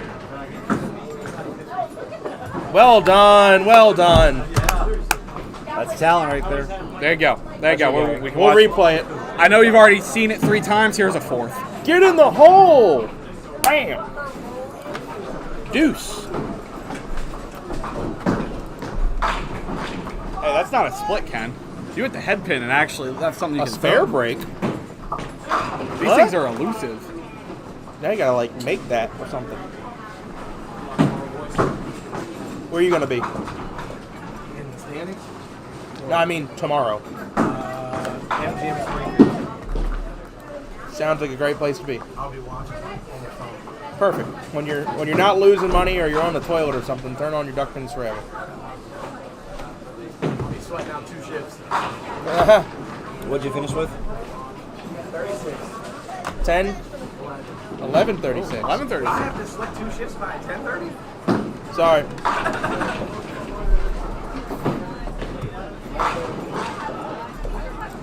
Nine out for Ken. Yep. Unfortunately, that leaves him 4 pins behind Jeff. And 100 pins behind the number he needs to be at. Yeah, about. Is that it? Yeah. Well, we had impromptu streaming tonight. And then we made it almost 5 hours. Bring it back oh here. boy, that's, Yeah, God, hold on. Warn me. Warn me. Terrible shot. I wanted to get out of here fast, man. I ain't gonna give you nothing. Yeah, all right. Yeah, we're Look, this ain't gonna be fancy right now. Just know that I gotta be up real early, and so do these 2 guys. Duck Pins Forever live tomorrow at 8:30 in the morning. Go to bed.